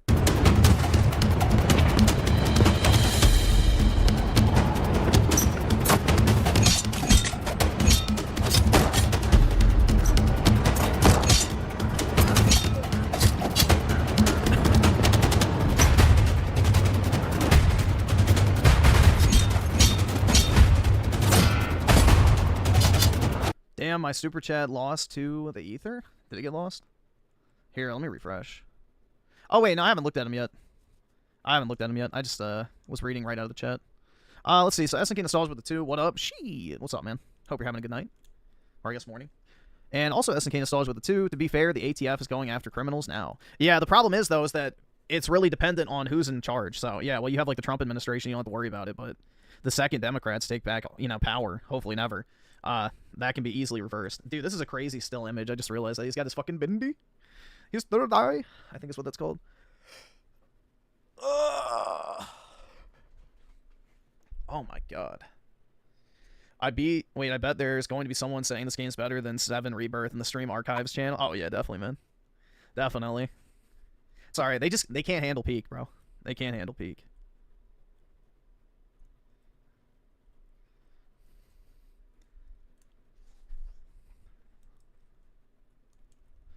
Griffin watching random trailer instead of debunking what RTU said about it. I don't fucking care. RTU said that I am a 30-something-year-old homosexual. Actually, do I have that quote? I don't. I need to put that back.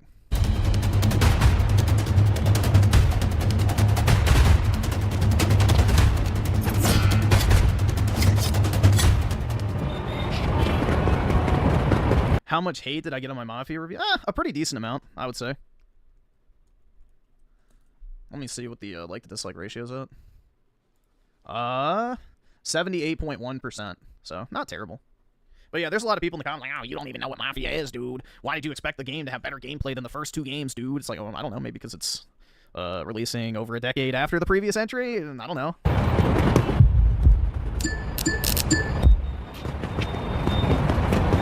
Yeah, this looks more like Favela from Modern Warfare 2 than India.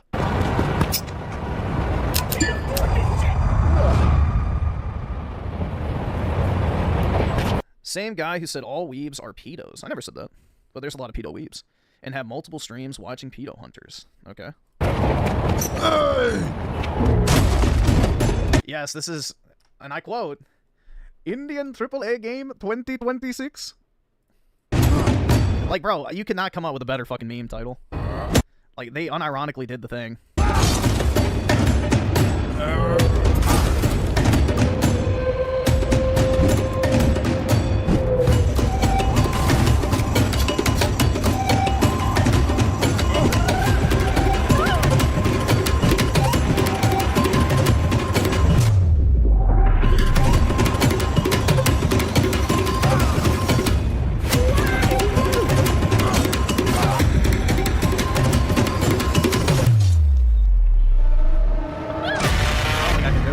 I don't think I can do it.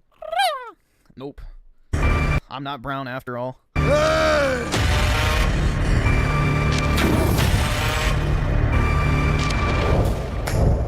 my god.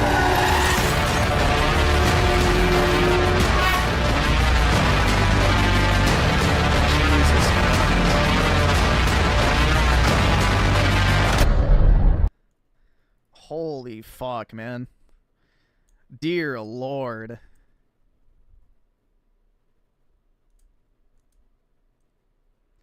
If Griffin says an exaggerated, oh my god.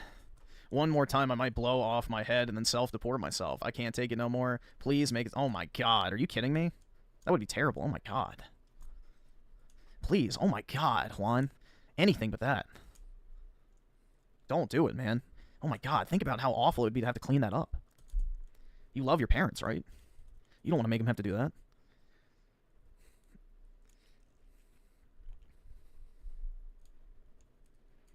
Let's see. Where am I? Okay, there we go. SNK Nostalgia with the 2. I hope the developers lose their jobs. They don't have any to begin with. You just heard a shot down the street at Juan's house? No! Oh, I was going to see what his video was, too, earlier. It's going to freeze, isn't it? Probably. Alright, maybe I'll do it. There we go. Oh, yeah, we can definitely check this. I saw this earlier. In my feed. We'll definitely check this out.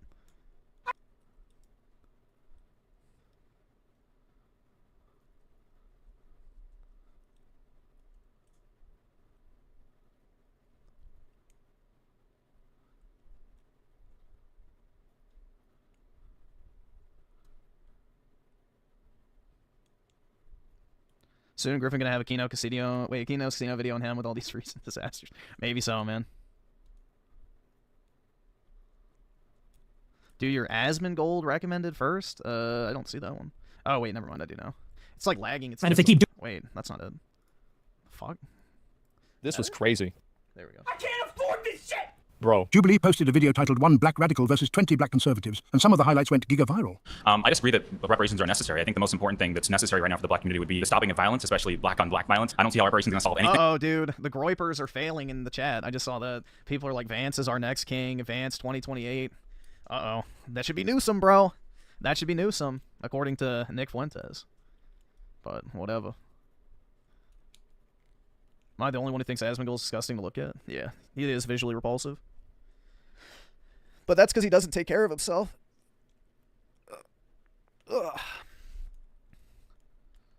I really don't get that. Like, how can you be wealthy and not clean? That I don't get. Let's see. Oh shit, I don't think I read the rest of these. Fluffle Nugget with the 2, there's not enough murals to piss or ward off the pissers. That, yeah, that's unintentionally one of the funniest things ever. I put up a picture of God so he doesn't piss on the sidewalk. Crazy. We're gonna have those everywhere soon. Just wait. Griffin ain't clean, so he ain't well. Not yet, man.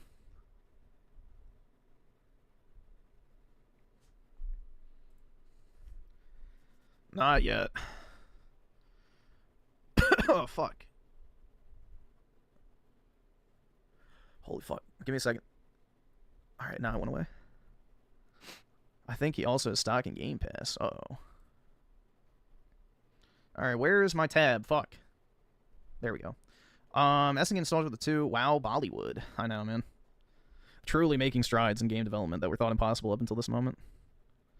And SNK Nostalgia with the 2. A country that tells people to be sanitary. India. Well, dude, hold on. Let me see if I can find this.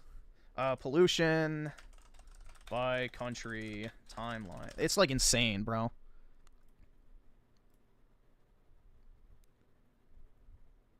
Look at this. Look at China, though. That is crazy. Like, bro, thank God, you know, the Europeans are turning off their air conditioners if they have them. Or, you know, their refrigerators stay closed. Or they don't have powerful vacuums. You know, truly making a massive impact. That's insane, bro.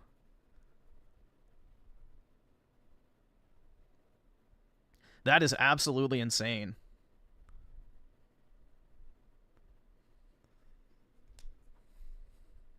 And just think, we pay India and China money. That was the whole Paris Climate Accord thing, is basically taxing, you know, developed nations, aka Europe and the United States, and then taking that money and giving it to India and China in order to invest in green technologies. Well, as you can see, guys, there was a massive improvement in green technology in China and India with all that money going into their pockets. It's fucking crazy, bro. Like, just suicidal, you know, I don't even want to call it empathy. It's not empathy. It's just genuine suicide. Like, let's tank our countries because we're going to give money to China and India for no reason at all. I think, for example, we had the Chinese Exclusion Act of 1882. We prevented Chinese people from getting citizenship and even entering the country. We discriminated against them, so yet they have the highest median household income. How is that possible? How come they don't complain and feel entitled consistently to beg for reparations and beg for this when they are killing each other 90% of the time? The rate that black people kill each other, according to the FBI. Oh, young man, I'm not sure where your education came from, but they like... Dude, why did she just moan? Oh, young kill each man. other, according to the FBI. Oh, young man, I'm not... Oh, young man. Bro, what the fuck? That was pretty crazy, man. That was pretty crazy. Reparations? Jeez. Sure where your education came from, but they lied to you. Stats don't lie. We know where your education came from. We already know. Yeah. Dude, this bitch should not be lecturing anyone on education. Like, are you fucking kidding me? Look at her. Nope, fake, nope. Statistics lie all the time. So let's start there. Statistics lie all the time. That's right, man. Listen to my interpretation of statistics instead. That's much more reliable. If you're going to start your argument on stats don't lie, you've already lost the argument. They lie all the time. Comparing China. For someone that has never made anyone moan, yeah, I can see what... All right, that's actually kind of funny. I'll give you that one. Fair play, sir. I actually like that one. Chinese people who are immigrants that made a choice to come to the United States, and comparing the continued effort of black people to ground themselves in a nation that continues to make impediments for them to show and live and exist in their true citizenship is a false equivalency. I don't believe that happens at all. What? No one here is in. Are you acting right now? Do you really believe I'm telling this? the truth. There's no. This is what happens when Twitter meets reality. Are you acting right now? Do you really believe I'm telling this? the truth. Griffin got cucked by his own chatter. Oh yeah, definitely. It happens all the time, honestly. There's no systemic racism that I've experienced here in America. What system is racist? Why should I think that the white man is the oppressor when black men are more likely to kill me? Oh my God, this is scary. You need to. You need to get educated. Think about me as your mama. Do not talk to me in that fashion. Ain't your mama black? So let's check that now. Okay. It's crazy to me. It's like, this is the kind of way that you would talk to somebody on the internet, but whenever it actually comes into ain't your mama black? To like a public conversation, you realize how obnoxious and patronizing and self-defeating this type of rhetoric is. No, your sources are not. You're not able to cite your sources. Please go sit down. Yeah, that's the truth. It's not the truth. It's not the truth. It's not the truth. Nothing you say is actually the truth. You're not even a black American. He tries to be respectful. You're not even a black. Oh God, I want to hear the explanation for that. Ain't your mama black? Oh, she ain't. You ain't black.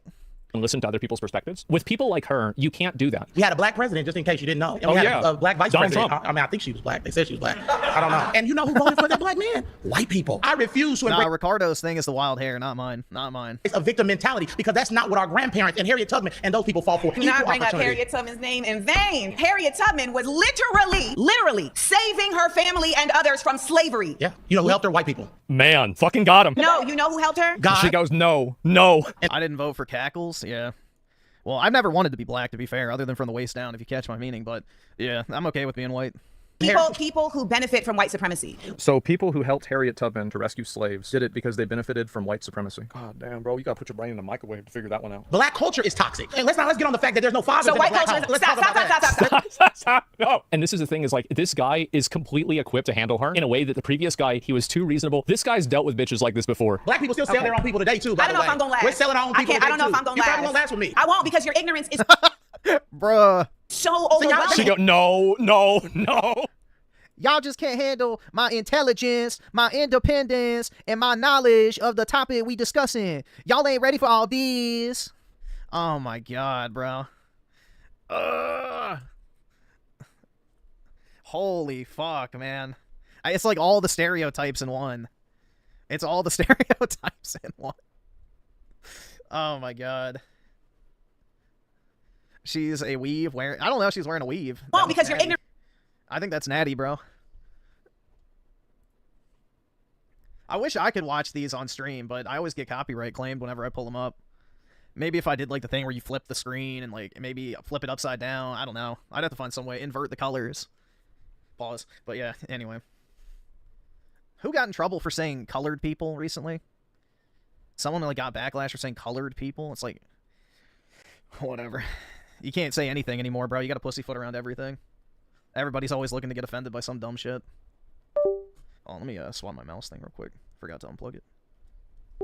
There we go. Where did I go? What do you mean? I don't know what you mean by that. Maybe you're back in the stream when I took a dump. Let's see. SNK Nostalgia with the 2. When somebody says, I am smart, absolutely. Yeah, generally speaking. Like, bro, if you have to clarify that you're smart, then you're typically not very smart.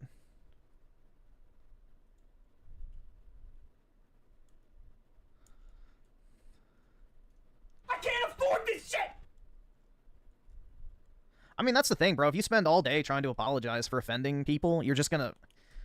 It's just dumb. I don't know. People need to just learn to separate, you know, shit that's online from their real life. Griffin has to clarify that he had so much experience with women, so why does that tell... Exactly. I've never had experience with women. Ding, ding, ding! We have a winner. Yeah, I'm not that smart, personally. Like, I don't think I'm, like, a genius-level person. I feel like I'm definitely... you know, above average IQ at least, but yeah, I'm not like one of those science minds or, you know, extremely fluent, you know, I guess speech crafter types, so. Yeah, unfortunately, I did not get my family heritage of the genius gene, because I had that one great-grandfather who was like a legitimate genius. So, unfortunately, it was not genetic.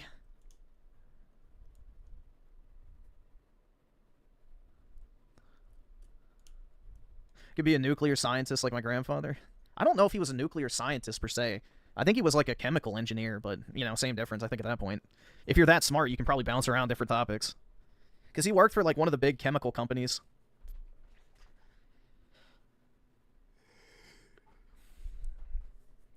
Wild to think colored is a box you can check on government documents to identify your race in my country. What country is that?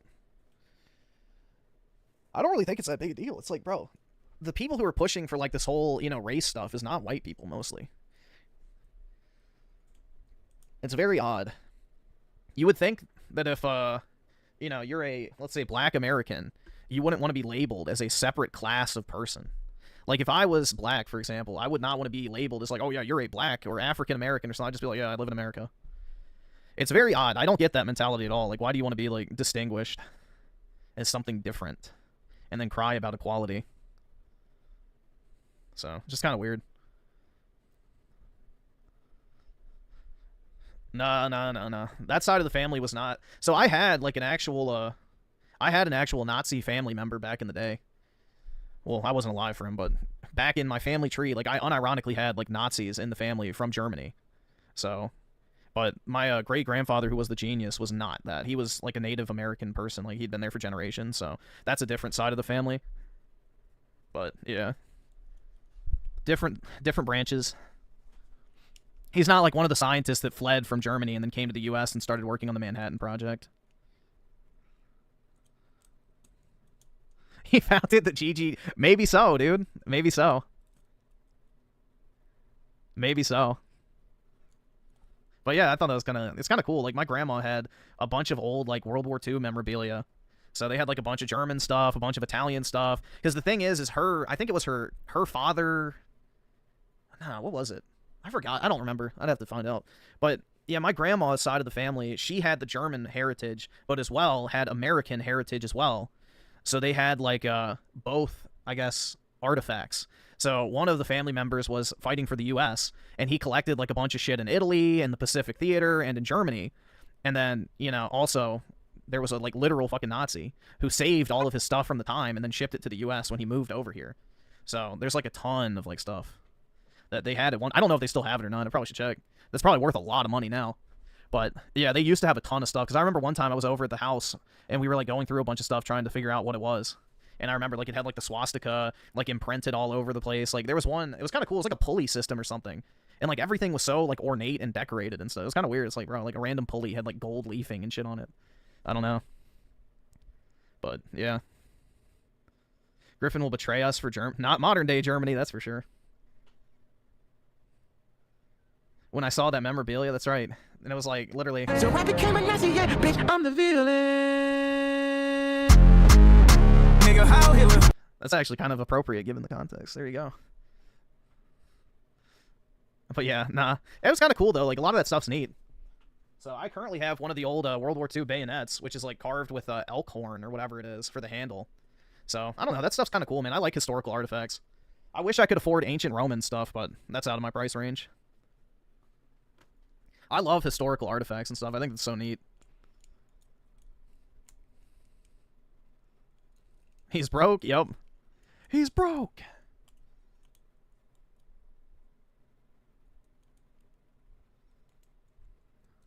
SNK nostalgia with the two. My family is mostly German. Grandpa B17 them. Uh-oh.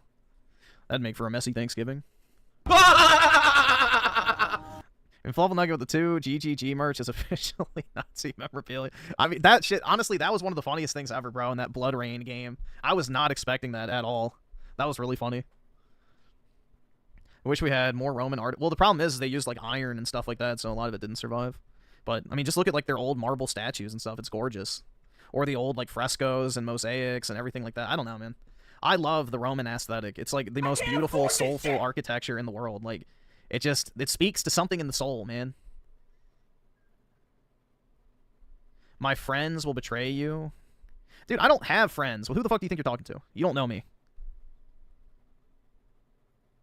What friends do you think I have? I sit in this goddamn room all fucking day.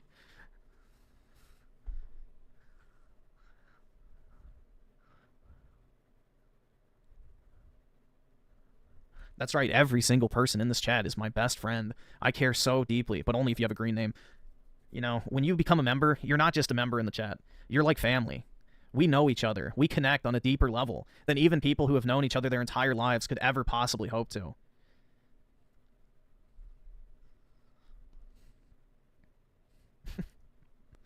Griffin, I'm literally parasocial for you, but I'm not going to pay you or anything. Well, then you're lying. Because if you really wanted to be my friend, you would give me the measly $2 a month to be a member in the chat in order to access our proof of friendship emojis.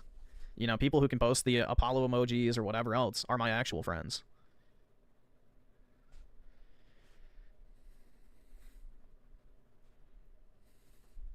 So, yeah, FBI is my friend.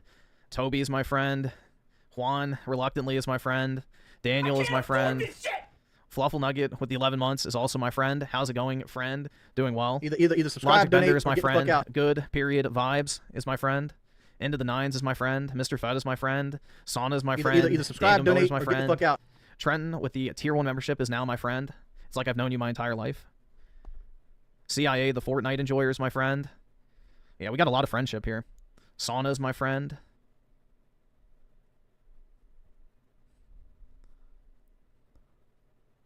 As a beaner, I lie with your politics because when I was a kid, I was still mostly white, and it was cleaner and safer. I miss those. Well, that's the thing, bro. It's like, I don't think anybody can disagree, if they're being honest, that letting in an unchecked number of people into a country not only makes it much more expensive to live in that country, but also greatly degrades the safety, cleanliness, and everything surrounding that country.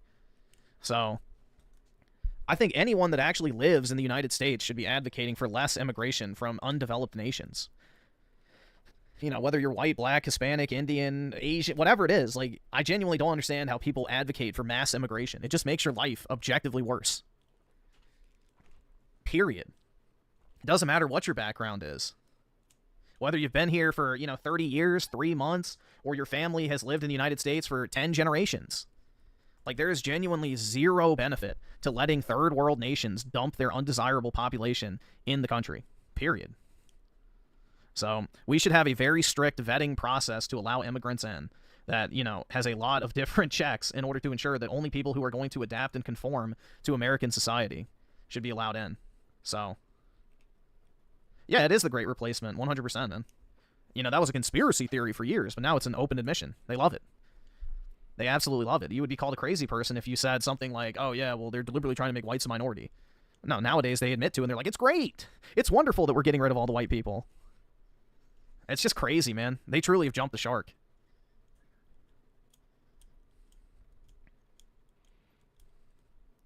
I'm not Griffin's friend. It's over. Well, PK, you once were my friend. You can make that happen again. But, as a friend, I can only do so much but push you in the right direction. At the end of the day, you have to decide whether you want to make that leap of faith and become a true friend or not.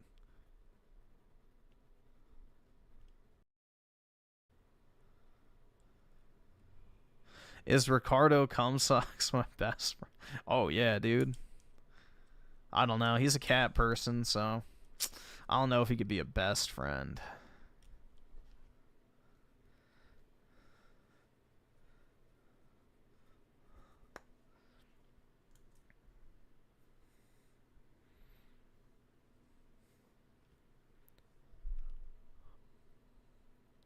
Only South Koreans and Japanese are allowed to migrate here. Everyone else can go the back of the line. Oh my god. Gee, I wonder what the motivation behind that is. Lots of lonely Japanese women, huh?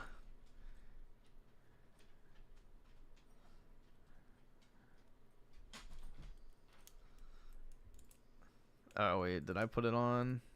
No, I did not. All right, well, and I'm going to put them on blast also. In particular, Candace Owens. Let's go! Here we go! Cat fight! Cat fight! Cat fight! I believe it was the Wall Street Journal. Might have just been NBC. Cat fight is so appropriate because Nick is spiritually a woman. I'm not Griffin's friend. I'm his best friend. He likes me despite no green name.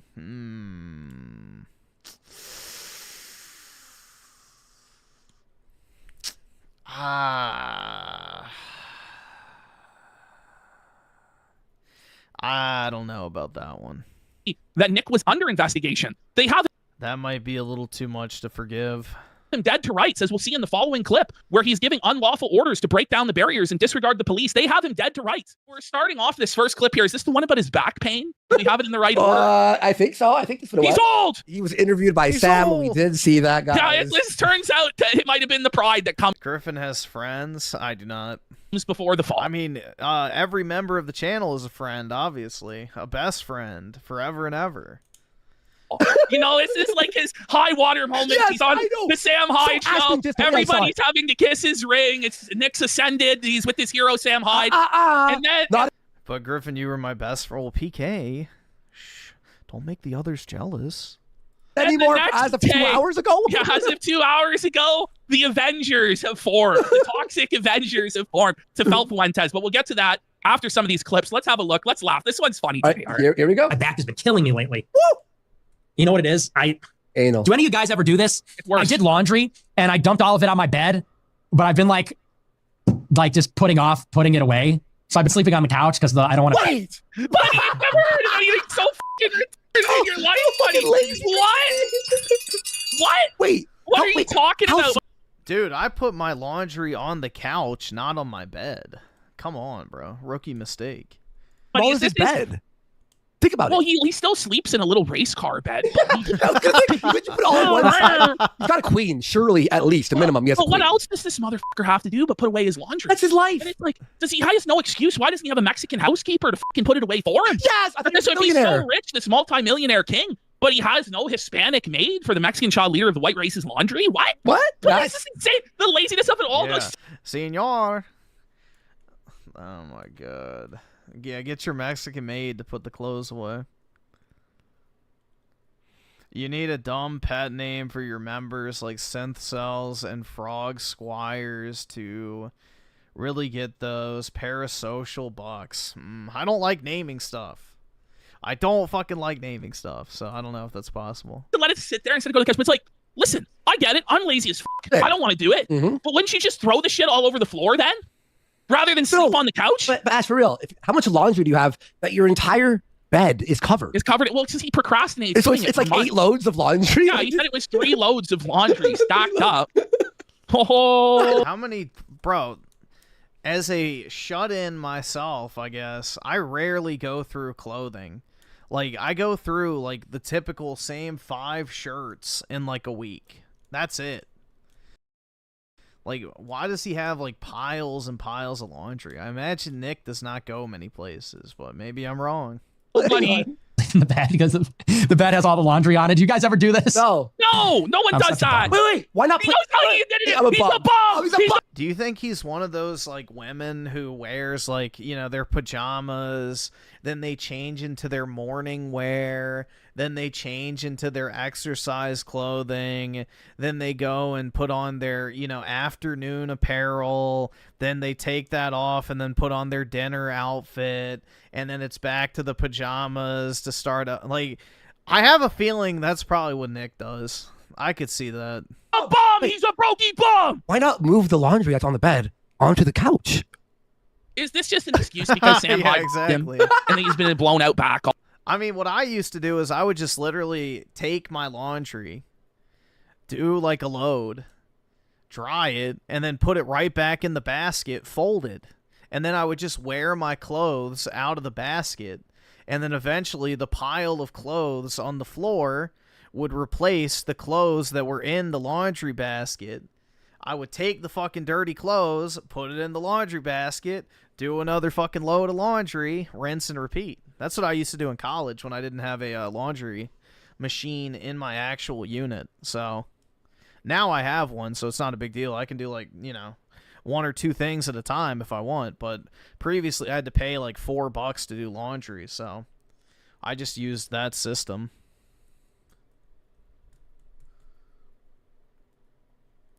SNK Nostalgia with the 5 get the memberships. Appreciate it, man. I don't know. Should they be extended the hand to friendship too? Why not? Either subscribe, donate, or get the fuck out. Either subscribe, donate, or get the fuck out. Why not apologize for what you said? Subscribe, donate, here or you get go. the fuck out. Ready? Once this is over, I will. I apologize for what I said. It was a stupid, hyperbolic, retarded thing to say in the moment, and obviously was exaggerated, and I obviously would never support that in real life. There we go. Can we all relax now? It was a stupid, hyperbolic, hypothetical scenario, and I apologize. Obviously, that shit is never okay.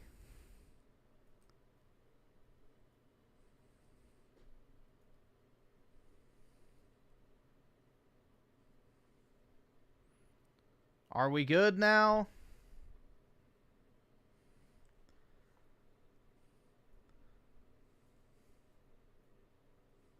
Never apologize, just ban him. I don't ban people, so write it on the board 100 times.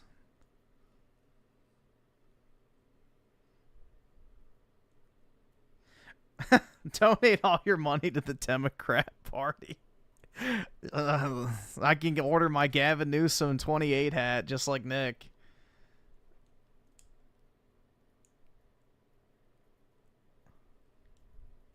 There you go. Is that satisfactory?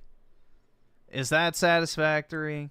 It was a stupid, hyperbolic statement in a hypothetical scenario. I apologize. I shouldn't have said it. Spooky Cerberus with the 11 months. I'm not your friend. No, you can be my friend.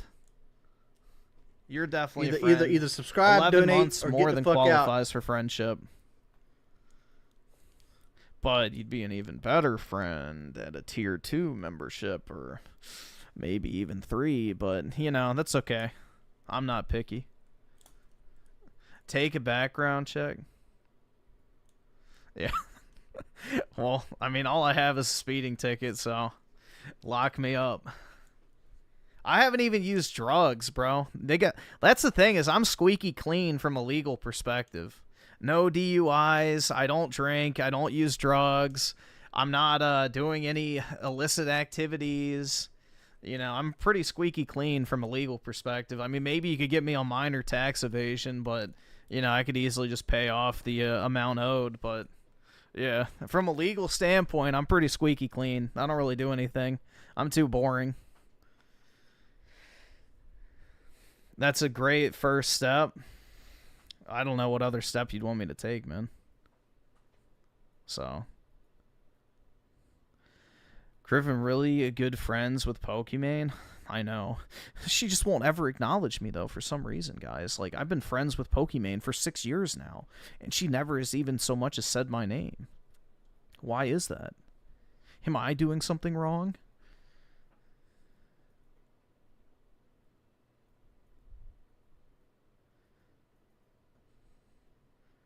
Don't lie, you take illegal drugs. And I really don't, bro. I don't even smoke cigarettes or vape. I'm very vanilla.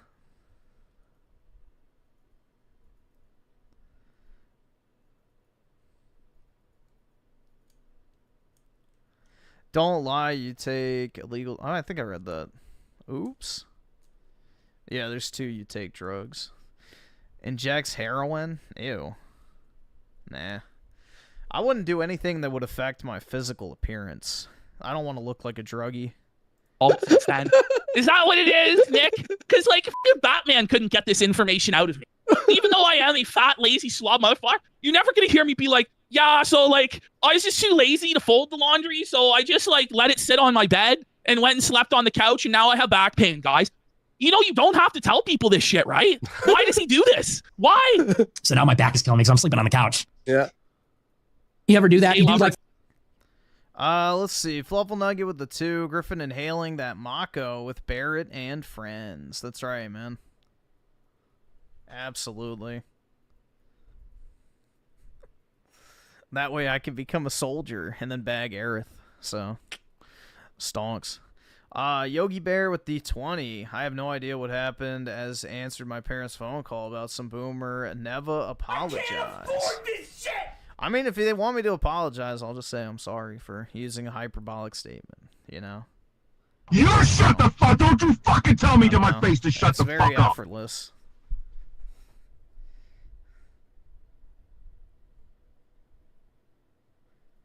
I mean, I kind of assumed that would be the interpretation, but I guess not. But anyway, it doesn't matter. Stealing the planet life. Indeed. 3 loads of laundry, and then you put the laundry on the bed, and then you get tired and you don't want to sort the laundry. So you sleep on the floor on the couch. Okay, he's just like stretching the whole fucking time. Imagine, by the way, like imagine being a bachelor. Yeah, 820 is Aussie. Or you don't have to deal with a woman, any shit like this, right? And you still get relegated to the fucking couch? How does that fucking happen? How are you such a rizless, unfuckable bum that even when there is no woman in the house, you still get sent to the fucking couch or floor, buddy? It doesn't make any sense. All right, let's have a look here. I think this is Nick wistfully reflecting on his Catboy days, I believe. Connor MC Girl Ever sent $10. I miss your femboy era. Whoa! The femboy era. Look, there's a tear in his eye for me. He's like, I miss those days too, pal. When I fantasized about eating sushi off Catboy boys' bodies. Like, that's actually a real clip. A lot of people might not have seen that, but Nick talked about lusting after eating sushi off of a Catboy butler's ass. Yeah, he said this to Beardson. This is crazy shit. Boy, I was never a femboy. Whoa! It was a cat Yeah, right. boy era. Okay. No, not that femboy. somehow isn't that worse though? Because a cat boy is a femboy, but with cat ears. basically the same thing, except you're wearing cat ears also. Like, what are you talking about? Exactly. It's the exact same thing. He looks so weird He's here. bashful. Yeah, you know? he's bashful. Let's get it straight. It was He's remembering his wonderful times with, what was the cat boy's name that sucks the horse dildos on stream? Cameron or something like that. a cat boy era. I miss it too. They even bullied me out gayer. of it, you know. Oh my god! I bullied him out of it. Yeah. He's gonna blame it all on Vosh. It wasn't Vosh. It was fucking me and Surfer. We looked at this shit and we're like, "Isn't he gay, buddy?" And Surfer's like, "Oh fuck, bud, he's fucking gay, buddy. Look at his eyes. He's lusting at the." I'm like, "You're right." He's like, "What do we do? We better fire up the stream, buddy." And we did, and we exposed his gayness and his date fun. for all and sundry to see. And Vosh made up a bunch of nonsense about it. No, it was all true. It was all true. Buddy. Yes, it was all went on video. You went on a date with a fucking gay catboy who sucked water out of a black. You know this? Catboy Cam had a giant black that he sucked on, and Nick with a went on water date bottle. with- well, that was Nick's cope. Was he was just drinking water from the giant black. And it was like, whoa, buddy, whoa. He's wearing maid outfits and pouring milk all over himself. And then Nick goes, Yeah, that guy's disgusting. what's the best part of it all, right? Is Nick breaks up with Catboy Cammy not because of any of that gay Oh, Catboy Cammy, that's what it was. shit, but because Catboy Cammy's Heil Hitler. He was too racist. He And did it's like, the what do you gerbil mean? or whatever Yeah, he speech. did the Joseph Goebbels he did the Goebbels speech. speech, yeah, He Goebbels. did it word for word. Yeah. That was like you're too racist to be a part of it. That was genuinely funny. Like, 'cause everyone. Bruh. So he didn't break up with his cat boy because he was a gay cat boy. He broke up with the cat boy because he was too racist. Holy fuck. I did not know that. Was like cheering him on, but no one knew what it was meant for. Yeah, no, everybody at the Arizona rally was fired up for Catboy Cammy's speech, which is why I don't think it had anything to do with that he was gay or that he was racist. It's just that he stole Nick's shine for all of 15 minutes. Yeah. No, I'm the diva around here, girlfriend. No, I am the leader. That was actually really funny because everyone's like going, "Yeah, this guy's making some points," and he's like, "Whoa, buddy." I don't know what that was for. What was it? A baked was there too, right? Yeah, it was. I think it was Stop the Steal, wasn't Yes, and then the RV went there. Yeah. Oh, by the way, I have to grab this. Rikaboo with the 2. What's up, gamers? Start college next week. Nice, man. Hope you have a good time. Gaming. What's this? But now again, it's this hypothetical, but if you say the hypothetical is okay, you've approved. Are you going to trash the hypothetical as well and say the yes. I disavow the hypothetical. There you go. All right, guys, I'm going to make a very brave stance here. Child rape is wrong. That is my stance. There you go. Did we clear that up now? In any circumstance, child rape is wrong.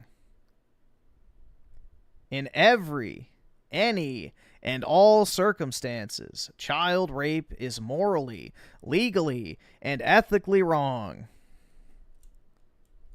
Does that clear it up? Pay cocked lols. No, It's bad. No. Bro, Don't say it only took 2 fucking hours, because never at any point did I say that it was okay, bro. That was a completely made up thing in your head. I have never once said that that shit's okay. Not once have I said it's morally correct. So, I don't understand. Like, for the sake of optics and say, I really don't get it at this point. That has never been a stance I've ever taken in my entire life. Once.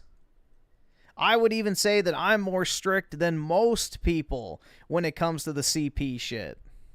Most people don't consider the fucking anime shit to be CP. I absolutely do.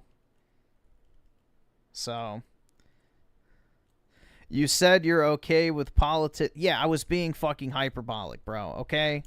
I'm sorry. I forgot that there's a layer of autism to the chat. That if I say something a little out there, people actually take it literally. Forgive me. I said the wrong thing. I shouldn't have said it. Okay? There you go. It was hyperbolic. The point of the matter is I would rather have a leader who, let's say that all politicians are on the Epstein list, okay? I could overlook that fact if the leader actually gave me what I wanted, compared to a leader that gave me nothing that I wanted. Okay? It was a hypothetical scenario, not real life. I don't understand why this is so hard to grasp, but there we go. Never, ever will I, have I, or will, whatever, approve of child molestation, rape, or abuse. There you go. Happy? Does that clear it up for everybody? No, we want to be trad and get married, and women are awesome. Yeah. So yeah, he's admitting that he's not straight and that he only capitulated to save his career from being an open homosexual dating couple. This next clip might actually be the saddest one of all, because this is supposed to be the leader of the white race, the Mexican child leader of the white race. He's supposed to save Western civilization and restore traditional values and the whole nine. But how can we win the culture war if Nick Fuentes... Let's see. Asking gain nostalgia with the 2. This is why I own so many firearms. Nice, man. I have 4, but I'm trying to understand. All right, whatever, bro. Goodbye. Can't even handle buying clothes at the store. Reforming leader looking for a suit. Yeah, I'm over it at this point, so... You said something about somebody's Nordstrom rack suit the other day, and now I don't want to look baggy. Did I? Floor and baggy? I cannot pick a suit that I don't have thousands of dollars. Dude, I don't know. I got this at Macy's. Okay. He's poor! Easy. Griffin is gay because he doesn't date? Well, if I was gay, wouldn't I date men? He's getting the Macy's suit? What is he, 13 fucking years old? He may as well have got it from Sears, buddy. Why would you tell people that? I remember my first suit at 10 years old at Sears there, Nicholas. I am not a fashion guy. I got this at Macy's. This was... That's a lie. That is an absolute lie, bro. Like, you don't say. It's literally like the Macy's brand. Wait, he's rocking poor, not poor, lower class, lower quality clothes, starter suits. We'll call it the starter suit. You're right, Ashton. He's wearing the starter suit, buddy. It's the suit you're going to use once because you have to go somewhere, and you're like, I don't want to spend a lot of money. He gets it on discount because he gets it from the boys department. He could still get his clothes from the boys section. He buys it off the mannequin. He sees the mannequin. No.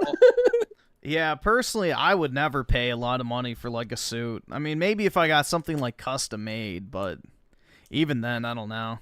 I don't like paying a lot of money for clothes. It's one of those things where it's like you're just kind of blowing money on nothing. I got to get some new suits because I wore the same one every day and it got a hole in it. So wait, why would you say you that? had money. What the fuck? I don't know why he says this shit. Oh no! I need to go to the store. Someone said they're like, you make all this money, you don't have any suits. It's like I just hate shopping so much. So here it is. Is he making a lot of money now? I don't know. He's got his $100 a month memberships. He has credit card processing for it somehow. Miraculously, he now has credit card processing. The most canceled man in all the world has processing from Visa and MasterCard. It's interesting. Wow. People, the first thing they do is like, I'm going to go on a shopping spree. I hate shopping. It's not even that I hate it. It's like I physically cannot bring myself to do it. I don't believe that for a minute. I feel so self-conscious. I don't know why. Can anybody relate? Because you're fat. So a lot of men, myself Because you're fat. included, do not like shopping. No, me either. It's boring. I find it boring, a big waste of time, right? Nick's reason for not liking shopping is that he doesn't like to be seen by others. Listen to this shit. He has his thumb right up his nose. Look at that. That's an interesting I don't know if cause. it's a Zoomer thing, if it's an autistic thing. It's a man thing. Like, why doesn't he go, I'm a man, therefore I hate shopping? No, he goes, he's is it a about to go Zoomer in thing? the sissiest fucking explanation you've ever heard in your life. Okay. But I go to God, Droipers. Listen to this. like a department store, and I literally feel like everyone's looking at me. They're watching me look at the clothes. What the fuck? No one's watching. That's a you're. He's like a fucking lunatic. They're watching me, man. They're watching me try on the clothes. I'm the main character. Everyone's focused on me. I'm the only one that matters. Oh, dude. Oh, I'm scared. Help me. He's having anxiety like a teenage fucking girl over going to the store and buying fucking clothes, bud. Oh, it just makes me so like mortified. I don't know why. It's like almost to the point of being a phobia. Okay. Remember when he was scared to walk into Spencer's? Yes. Oh, yeah. Like, listen, if you're too scared to walk into a store and make a simple purchase, maybe it's time to just shut the fuck up. Yeah. About being the leader of anything. Called anxiety. He has anxiety. Like, do you have these feelings? Don't tell people about it, you fucking idiots. Like, I could go and eat at a restaurant by myself. I could watch a Yeah, this sounds like a woman talking. I mean, Nick is very spiritually feminine, so. movie at the movie theater by myself. I do a lot of things by myself, but I can't not go clothes shopping by myself. He does it all by himself. Wait, so you're eating in like a booth alone. He's friendless. You're in the theater. And dude, eating in public is way more awkward than shopping. What the fuck? Like, I would much rather go shopping by myself than sit alone at a booth in a restaurant. That's way more awkward. I don't know, bro. Griffin doesn't go to restaurant by himself. He's a gay loser. Yep. Would it be better if I was a gay winner? But yeah, nah. I can't. I don't go to restaurants by myself. It's just like, it's too weird. I don't like the feeling of it. Just sitting there doing nothing. Just sitting there doing nothing. You may be doom scrolling on your phone while you wait for the food to get there. I don't know. That one time when I went to go eat by myself and they're like, only one? And I was like, yup, just me. And it was like this sense of disapproval. I don't know, bro. I won't do it again. I'm not doing it again. No thing. I'll just do takeout.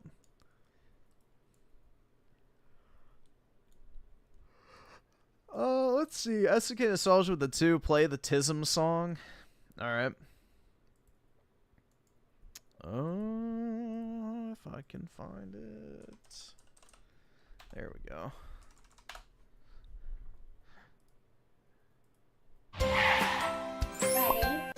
Hey kids, it's time to have fun with Ready, Set, Go! I have AUT, ISM. I have AUT, ISM, autism. Don't be scared of me, don't be scared of me, 'cause we're the same, you and me. I have AUT, ISM. I have AUT, ISM, autism. Let's be friends and play a game. I might seem different, but we're the same. We both have eyes and a nose. We have hands, we can wave to our friends. We both have ears and feet. We can stomp, stomp, stomp to the beat. We can play. Pumping the song next time I go out. Oh Take my hand and best friends we'll be. I have AUT, ISM. I have AUT, ISM, autism. Don't be scared of me. I'm Don't terrified. be scared of me, 'cause we're the same, you and me. Alright, there we go. There's everyone's dose of autism. Which one's better, the Tism song or Petrol from a Can? I would say that Rama Rama has more replay value. But it's a more layered meme.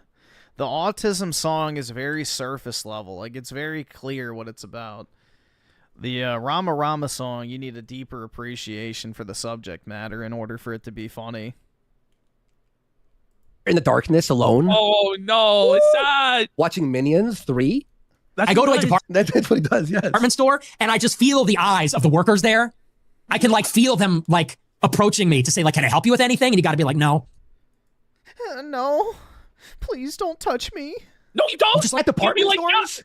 You have to beg to have help at a department store. You know? You're like, could you help me? They're like, I don't know. Yeah, they literally just walk up to you at the very most and go, "Hey, do you need help with anything?" You're just like, "No, I'm just looking around." They're like, "All right, let me know if you need something." You just go, "All right, thanks." That's like literally your interaction with a department store employee. You just literally say, "Nope, I'm just looking around right now," and then they're like, "All right, well, let me know if you need anything," and be like, "All right, thanks." Done. Whoa, dude. Oh my god. Literally, my social battery has been drained.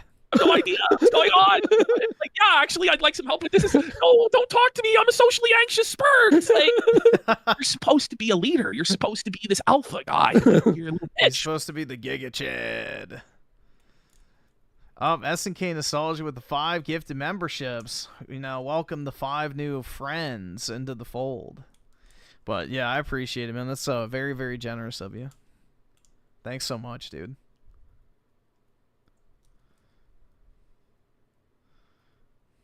What's going on? Let me know if you need anything, and you keep looking, and then they like come up to you again.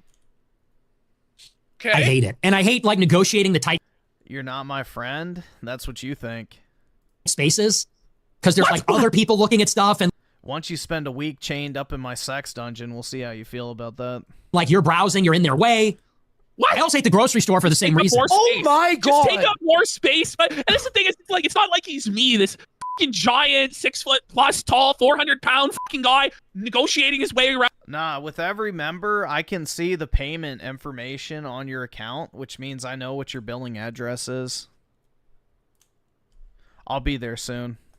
He's this little scrawny guy that barely takes up. Oh, I'm sorry, sir. Am I in your way, sir? He's like a little mouse boy.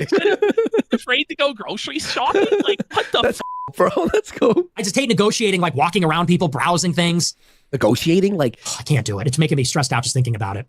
Wow. I can do it when I'm with friends. When I'm with friends, sometimes we go, like if I'm going to do a big event, we'll go the day of, and it's like a mission to get the outfit. How the fuck he needs backup to go. My super thick with spy mission to go get a new outfit for the party. To the department store? How does this guy survive day to day? Everything is door dashed and delivered and shit, right? How does he survive day to day, week to week, month to month, year to year? It's crazy. How do like we and a few others that we'll talk about in a few here are the only ones who go, this guy's a fucking dweeb? People go, oh, actually. Well, dude, there's some really nice areas in Chicago to go shopping. Like, bro, they have a massive Gucci store there. So there's some very, very wealthy areas in Chicago where you can go shopping, and it's very, very nice. So, yeah, if you go to the ghettos, then sure, but they have some very, very high-end stores there. Look, it's been pretty. Like, what do you guys haven't seen what we've seen, have you? Like, you know what I mean? I don't know. I don't get it. He's funny. I agree. He is funny. He makes me laugh sometimes. Sure. Yes. Like right now. Yeah. And I feel a little more comfortable. I feel more at ease. But otherwise, I just get way too anxious. So I just have a straight up phobia. Like I've gone. I'm embarrassed to admit. I've like gone to Nordstrom. Like I'm gonna do it. I'm gonna buy a suit, and then I go into the store, and I'm like, nope. Like I have to leave. That's sad. I'm like, I thought I was brave enough. What the fuck? Bro, that is not normal. Holy fuck, dude. No, but I can't. This is a crazy. Yeah, it's phobia. It is a phobia. I can't. I'm nervous. My anxiety. Right? Like social anxiety. Can't do it. I can't. I have a lot of phobias like that. Yeah. It's a little embarrassing, so. But Bro, what the fuck? You can't go talk to some wagey who's like literally working at a clothing store? Boobs, female sex. That's his phobias. Just gotta bite the bullet and just do it one of these days. It's like, can I just buy a suit on Amazon? But I've done it. Pretty sure you can. I swear, I go to Von Mauer, Nordstrom, and I'm literally like gassing myself up in the parking lot. I'm like, I'm gonna go into Nordstrom, I'm gonna get these suits. And then I walk in and it's packed because it's like a Saturday night. And I'm like, oh shit, there they are. Oh shit, they're looking at me. I don't like this. Oh my god. And then I'm looking at the clothes and I'm like, this sucks. No, this looks gay. This looks gay. I can't wear this. This looks stupid. Well, everything looks gay on you, friend. To the gay man, everything looks gay. Dude, what could be gay about a suit? What could be gay about a suit? Like, how twisted do you, I don't know, bro. There's definitely some mental issues there. Soycast guy with the 13 months. Well, Griffin, my information is out there. So you could come to my house. I do have ways of defending myself, though. A stick of deodorant? No! Sir, no! Yeah, dude, that's like kryptonite to them. But... Or Smash players, I guess, would be another alternative.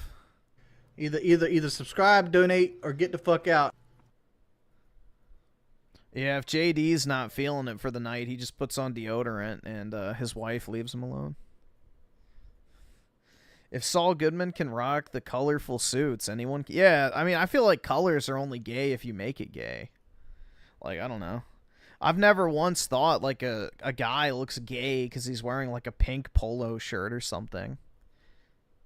You know, obviously, if you're a flaming homosexual wearing a pink polo shirt, then that's a different thing. But if you're just a normal guy wearing, like, a pink shirt, I don't automatically assume you're gay.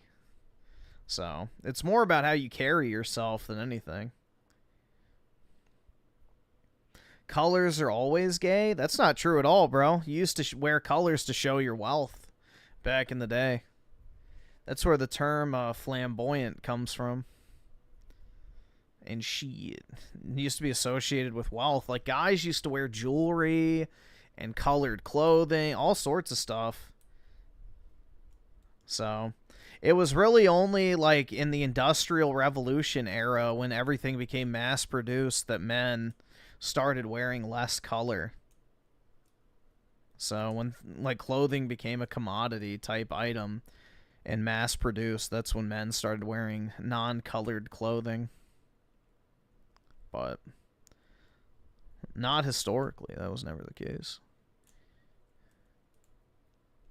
Griffin, what if you're going to get a custom-made suit and it was a chick measuring you and she started moaning every time she got a measurement and touching you more and more? Would you ask her out?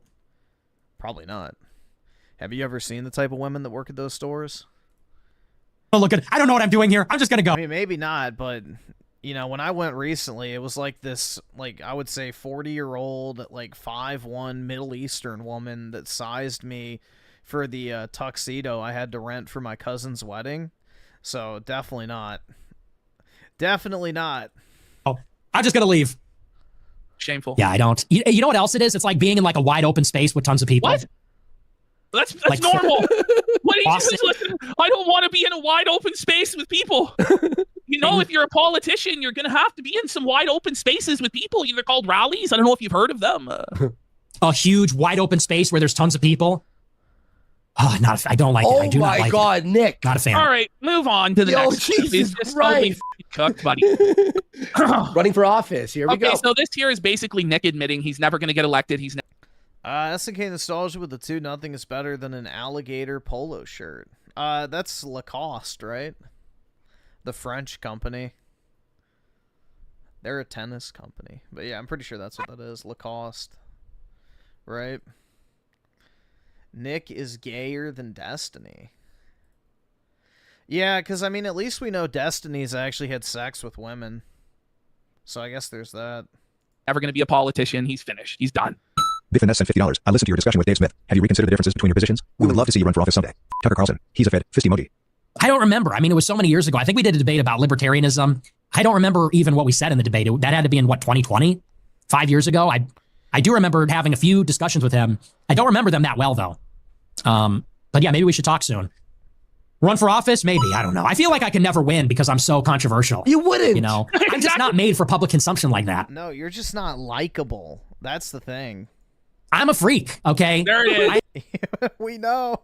I'm not the perfect picture of... He's a freak. I'm not a mascot. We need someone to run for office who's like a Chad, who has a family, who's like... Dude, Gavin Newsom. Oh my God. Oh, he's not a Chad. He doesn't have a family. He's not even... Remember when Nick was telling everyone to not have children so that they could keep sending him super chats? I remember. Why? I'm a Spurg. I'm gonna run for office. I'm a Spurg. Like, oh, here's PPP's reasons why you'll never be president. Would you like to? Yeah, I would never run for office either, to be fair. So, but then again, I don't claim to be the head of a political movement, dude. Read them off. Absolutely, sir. Let me read them off today. They're just gonna play the greatest hits of the super chats. I'm never gonna win. Exactly. Yeah. I'm telling They're gonna say, "Who's this freak?" We all begged this fucking idiot not to read super chats on his fucking show, and he did it for years and years and years. And destroyed any chances of being anything because he's an idiot. Who's this single freak from his basement who's has all these unfortunate sound bites from his past? So from his past? What about like last week? Day. Like what do you mean? Right now? What about right now? These clips are from like yesterday. Talking about you can't even go to the fucking grocery store, or the department store. Like, it's not like even we have to play the clips about the Holocaust or racism. To be honest, those clips probably won't even do shit. No. It's these weird clips of you like saying you're a freak and an incel, and Elliot Roger. Yeah, bro. Nobody actually cares about like racism and stuff. Like everybody, like I don't know, bro. I feel like everybody knows at this point that people aren't genuinely racist. Like, you'll say some shit online, but you don't actually hate anybody, you know? It's just edginess. And it's tension and fatigue. You don't hate, like, the normal person. You hate the bad actors. So, I don't really think anybody gives a fuck about racism that much anymore. Especially from the, you know, younger generations. Most people think it's funny. Supported him and all this crazy weird shit. That's what's gonna fuck you. Yeah. I don't know if that's... People are like, you should run for president. Dude, if I ran for president, everyone's going to hate me. They're going to say, look at what he said about black people. And you go, that's a given. Look at what he said about Jews. Look at what he said about women. And you might say, well, yeah, but the white people will vote for you. And then they're going to say, look at what he said about Polish people. Look at what he said about Slavs. He called them monkeys. Exactly. Look at what he said about Anglos. Look at what he said about... So, he once said again, for like, anything. Jaden and the A-Logs and everybody for years said, hey, like, why are you going after... No, he doesn't stand for anything at all. He doesn't. He doesn't have any actual vision for what the future looks like. White people, like, why do you go after like all these different Anglos, and why do you say all this stupid fucking shit? Why do you go after people from the South who are like the bread and butter of like the right-wing coalition, and you attack Protestants and you attack everybody, and then you'll have nothing? Well, it doesn't make any sense, and he's admitting it doesn't make any sense right here. It's almost as though it's inorganic. It's either he's a fucking fool who screwed himself over, or he was given orders from people to screw everybody else over by making him radioactive. I don't know. Yeah, I think I truly believe he is controlled up, bro. Oski with the 5 peak. All right, let's see what this is. Uh-oh. All right, we'll take a look real quick. All right, awesome. Thanks, nigga. All right. Since ancient times, the Hayabusa and Raven ninja clans have fought to keep peace, with the Hayabusa clan in the spotlight. But your clan, the Raven clan, has always had a secret motive. Thanks. I owe you one, Hayabusa. Expect heavy resistance from the DDO. We're all counting on you, Yakumo.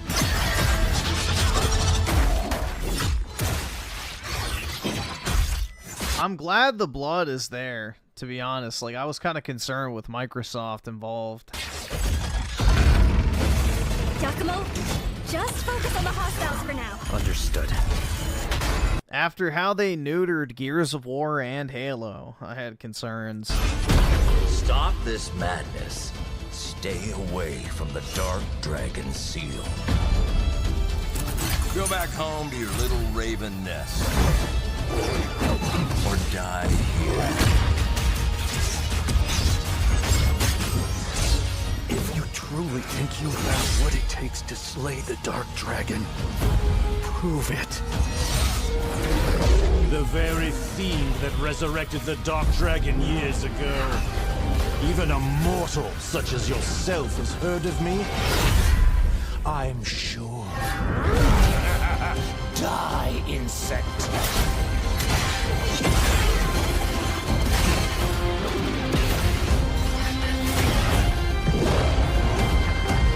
Please, don't kill him. The whole world's at stake. Play it day one with Game Pass. No. I will not. Although I don't know when my Game Pass runs out, so maybe.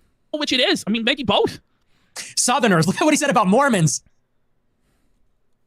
And people are going to go, yeah, we got to kill this guy. Well, dude, they did remove the attractive women from the marketing material for Microsoft. Like, during their developer direct for Ninja Gaiden 2 Black, they took all the women out of the trailer that they showed for their presentation. But then if you went to, like, the Team Ninja YouTube channel, all the women were there in the trailer. So Microsoft literally edited out all the women from the game. People are going to say, we all hate him. They do. They're going to say, look what we said about poor people and service workers and people that work at gas stations. Like, everyone, we're out of races. We're out of jobs. We're out of classes. We're out of everything. Like, a group of people that he hasn't fucking shat on for no good reason. Stations and restaurants. Look at what he said about people that go to the gym or wear microfiber shirts. Look at what he said about people that eat at Chili's. I like Chili's. The microfiber shirt, A-logging. There's a lot of people who like microfiber shirts. The Chili's A-logging. I've basically attacked every group that exists. So Chili's, it's going to be a never-ending cascade of grievance. Oh, man. Not that he'd be a bad leader. No, it's just angry people. All right, so now Fuentes got word that there's a coalition that are out to get him. And this coalition's real, by the way. The mega powers, and they're coming together, and they're going to everyone. Let's just let him tell you about it. Guys, this is wild. I'm breaching containment. I'm getting too popular. Now they got to, you know what's going to happen next? It's going to be some PSYOP or something. Candace is already doing that. Well, yeah, PSYOP are just pulling up videos. You know, just pulling up the clips that have existed in the vault, meticulously maintained by Jaden and the rest of the crew for years. And being like, hey, broader mainstream audience, take a look at this.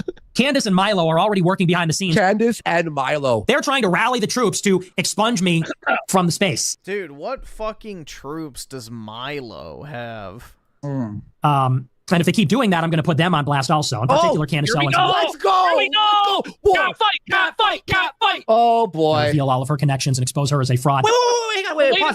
She's got connections and she's a fraud and you're not even exposing her yet? Yeah, if you knew all of this, then why have you been keeping it a secret for so long? Because it's all fucking sussy behind the scenes. They're all fucking glowy feds. Come on, bro. The only organic show is this show. Yep. We never exaggerate. We never joke. We never lie. I mean, you get just the facts. You get just the facts, exactly. No, Nick is a self-confirmed virgin, so that's what he says, at least. He says he's an incel chud, which I don't know if I'd consider him a chud. But, yeah, he claims to be an incel. But just on account of she's a fucking bitch. So, don't fucking play with me. But that's what it is. I mean, she's not scared of you. Milo's not. No one's scared of you. Small bossy, don't fuck with me. I'm Guys, when you see what they drop, do you have it in here, like their tweet? Oh yeah, we'll get there. It's so funny. I'm getting too popular. Now they're trying to clip my wings. For years, they censored me. They lied about me. They destroyed my reputation. I'm overcoming all of that. Listen, and Nick, didn't you work with Milo for years and years and years? And he said to your face he was an unreconstructed Zionist. Like, said that he supported the existence of Israel. He was gay. You slept in a bed with Milo Yiannopoulos in that hotel room. You told everybody about that. You know that, right? So you worked with this guy for years and years, but now he's the asset, the hatchet man that's coming. Was he your handler? It all glows, buddy. It all glows very fucking bright. And one of these days, it's all going to come out when your usefulness is done, and they're just going to wipe you right off the fucking board, you dirty piece of shit. This guy sold everybody down the river post-Jan 6 to keep his ass out of prison. Yeah, let's not forget that. Fuck the fat or the gay or the whatever jokes we make about him. The ultimate reason is because he betrayed the entire right. He led them to get arrested. He led them into January 6th. And Milo knew it was a honeypot, and he posted the day before that he had a visit from a federal agent who told him this whole honeypot was going to go down, and he posted the fucking card. And then sure enough, the next day, the honeypot went down, and Nick led all of his followers into it. Dozens of groypers were arrested, thrown into solitary confinement where they were tortured for fucking years. Then Nick Fuentes conveniently hosts a conference about a month later when it's like as nuclear a heat as could possibly be, and every single person who attended had to give their photo ID and they had to take a picture with Nick Fuentes in order to get. Yup. And then also he had a proprietary payment processor too for months after that entire situation that collected all the information of everybody that sent him super chats into the venue. And then as soon as that happened and all of that info was given to the feds, then suddenly magically the investigation into Nick somehow resolved. We read in NBC, I believe it was the Wall Street Journal, might have just been NBC, that Nick was under investigation. They have him dead to rights, as we'll see in the following clip, where he's giving unlawful orders to break down the barriers and disregard the police. They have him dead to rights for Jan 6th. People who weren't even there were arrested. But yet, people who didn't even show up got arrested. People who just stood outside of the Capitol got arrested. Like, Nick was literally egging people on to go inside with a fucking bullhorn, yelling, you know, storm the Capitol, you know, ignore the police, take back the Capitol, like, all this wild shit, like, literally inciting violence. So, yeah. There's no way you walk away from that if you don't glow in the dark. Especially with something as high profile as that, where, you know, the Democrats were trying to, you know, make an example out of everybody. You're telling me they wouldn't have made an example out of a social media influencer? Like, are you fucking kidding me? Of course they would have. Unless he could get them information.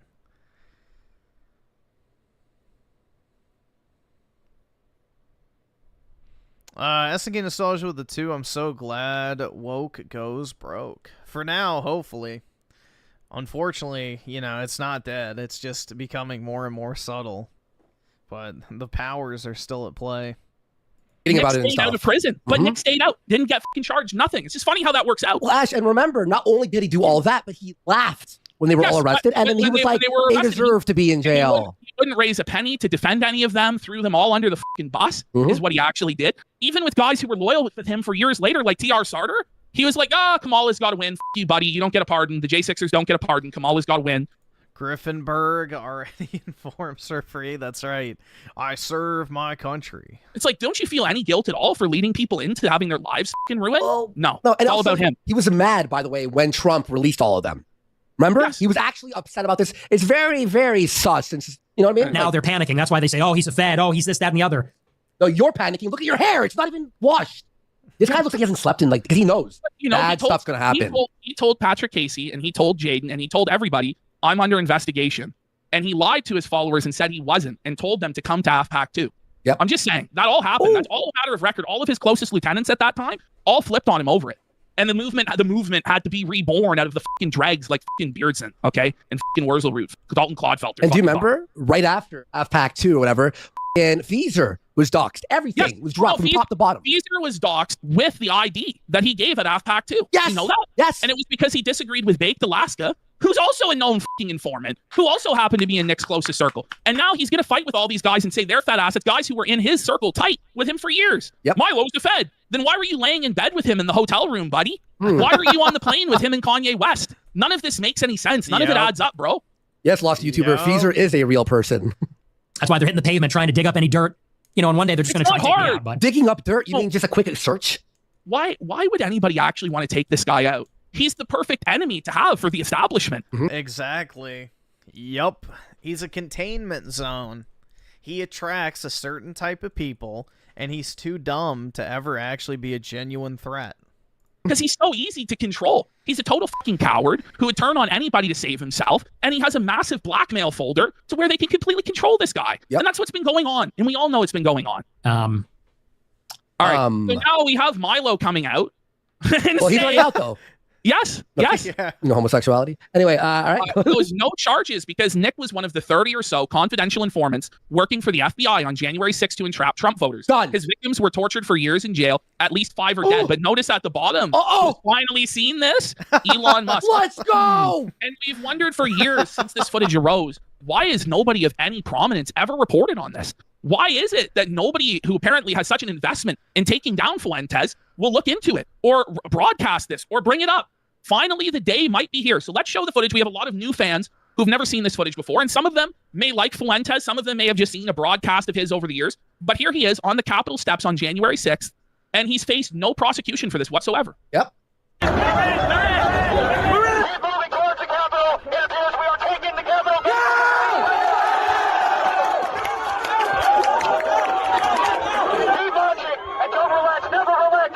How this wasn't on the news is and by the way, it's not like it was like a hidden like a hidden video. You have to like search in the dark web. No, this is this is like the worst example they could have used that they did. Like, this is literally him inciting the mob. Like being thousands of retweets and no one was talking about it on the news. By the way, after being told it was a honeypot, okay? Yeah. And people were arrested. Milo warned him that it was a honeypot, and he still went there and led them all into it. And there's all of his top lieutenants around him as he's saying this shit, saying to disregard the police. We're taking the Capitol back. keep marching. We're taking it back from the police. Yeah, apparently the people around, like standing around him here, got arrested. Now, you can argue as to whether or not that should be a crime or not, but what we do know is that lots and lots of people were arrested for a lot less. Let's continue. Break down the barriers and disregard the police. This capital belongs to us. Disregard the police. Break down the barriers and disregard the police. The capital belongs to us now. That's what he said. So I swear it's like a script, isn't it?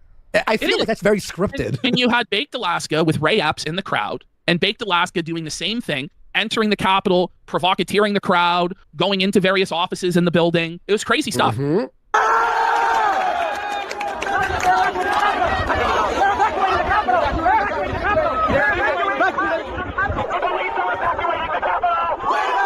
Buddy, with Candace and Milo retweeting this, and Elon chiming in, this is gonna go. Now tonight he's gonna apparently address this clip on the show. Really? The clip that for years and years he has been unable to address, unwilling to address this clip. And I'd love to hear what he comes up with. Griffin didn't get arrested. He was a fed asset. That's right, man. Don't turn the lights off when I'm in the room. Are we going to hear more of the bullshit stories about the no-fly list? When in reality, what actually happened was he threatened an airline stewardess. He talked back to a stewardess and got kicked off of a flight and had his pre-check revoked, is what actually fucking happened, okay? Or it's his frozen bank account, which was actually a result of a sketchy crypto transaction. Or is it that he's the most canceled man in the world? Well, meanwhile, you can subscribe to his stuff now with Visa and MasterCard. It's just interesting. It's just interesting. Yeah.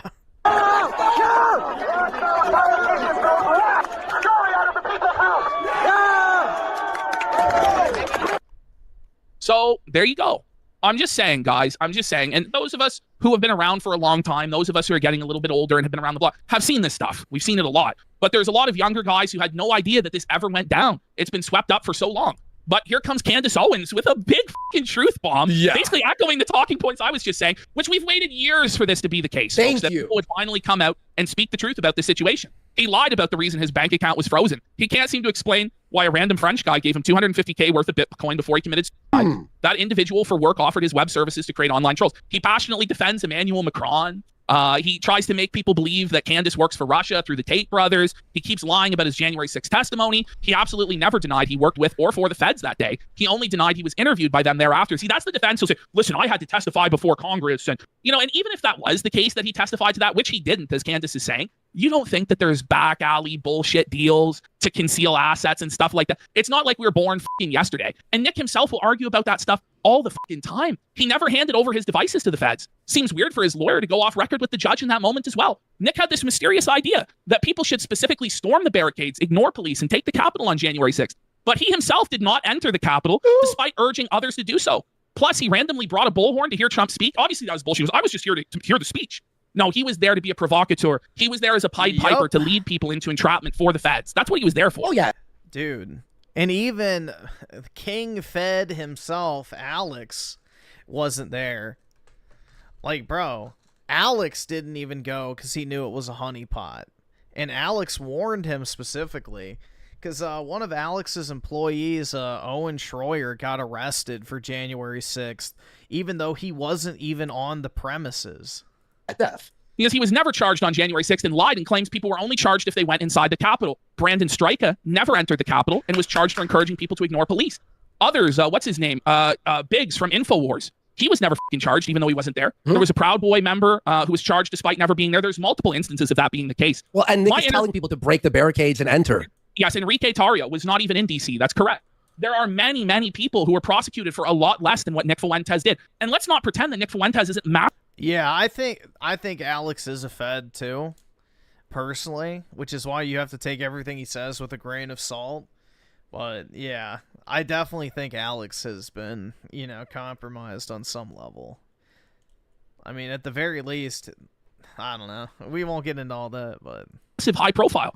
Why wouldn't the Yeah, there's a lot of stuff with Alex that I think he definitely, because his dad, I think, was CIA, wasn't he? Feds want to take down a guy of his profile. If he was such a threat to the establishment, right? If he's overturning the apple cart, if he's really a rabble-rouser, a truth teller, wouldn't they want to eliminate him? Come on. It stinks. It stinks. It doesn't fucking add up. And this might finally be his time. It might finally be his time that he just gets fucking annihilated. What's this? We're naming this episode Nick Fuentes, the most evil man in America. He decided to come back. Glad I'm already being trolled by your followers who claim it's a hit piece. That's hilarious, and it ended up being a hit piece. Very, very funny. Because I know Tucker's dad is CIA. Tonight, new hope for a... Sure Alex's family or somebody is connected to the CIA, too. I forgot. I don't know the exact details.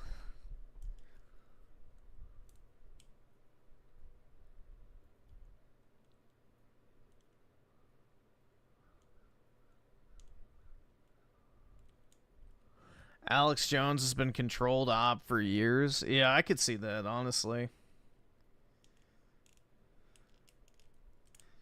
Dude, I don't even know. The thing is that's, like, scary is you don't even know what the fuck to trust anymore. I think the number one thing is, like, if you're not compromised, then they're going to try to kill you. I think that's the number one indicator, personally. The threat of death is how they control people that aren't compromised.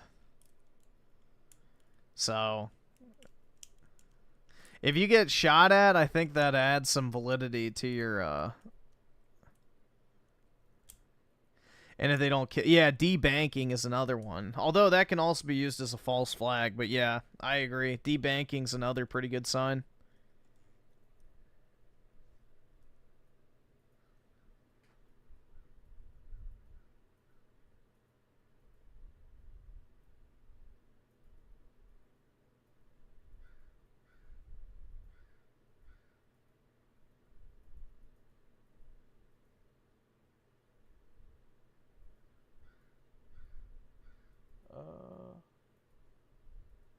Let's see. Give me 1 second, guys.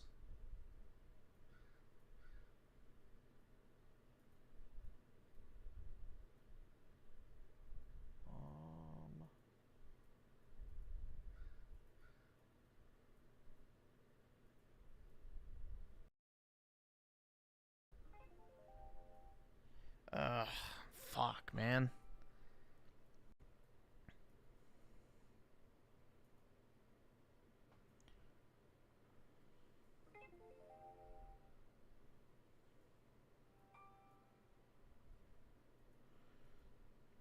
Jeez, stop sending me fucking messages.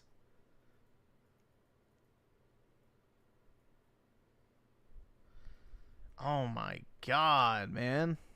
eBay is just unbearable with these unnecessary notifications.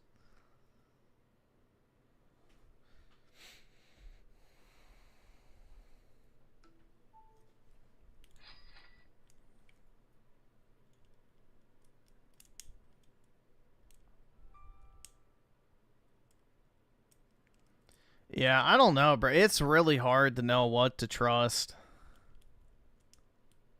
It's very, very hard to know what to trust.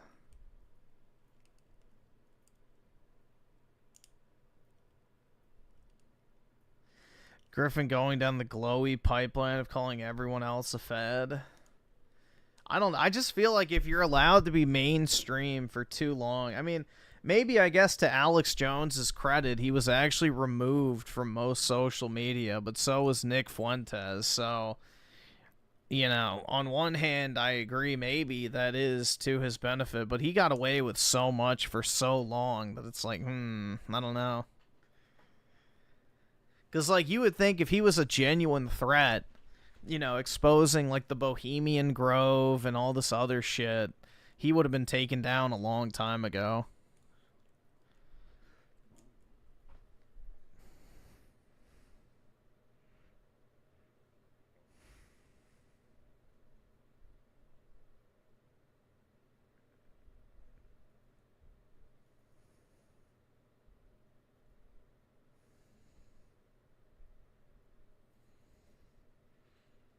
Griffin, can we trust you? How do we know you're not CIA or NSA or Mossad? Because I'm broke, unfortunately.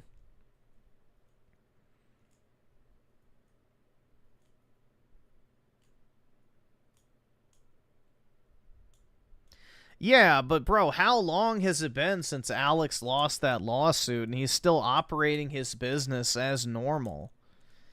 Like, weren't they supposed to force him to sell the company? Like, it's still there. Like, he's still using InfoWars and everything. Like, none of that has changed. So, Maybe it's just in like legal whatever. I don't know, purgatory, but still a little sus. Griffin H, dude, trust me. I wish I could be wealthy soon, hopefully.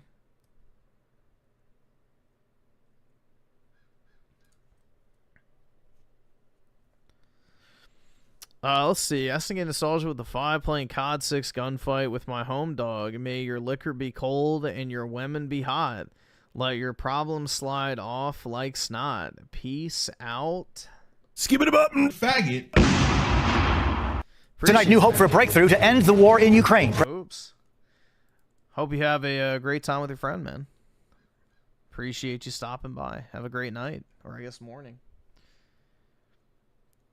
All right, awesome. Thanks, nigga. All right. As a honeypot. Yeah, that's what I'm saying. Like, because Nick Fuentes had to use a proprietary payment processor that probably was stripping the data from all of his donators for years. So.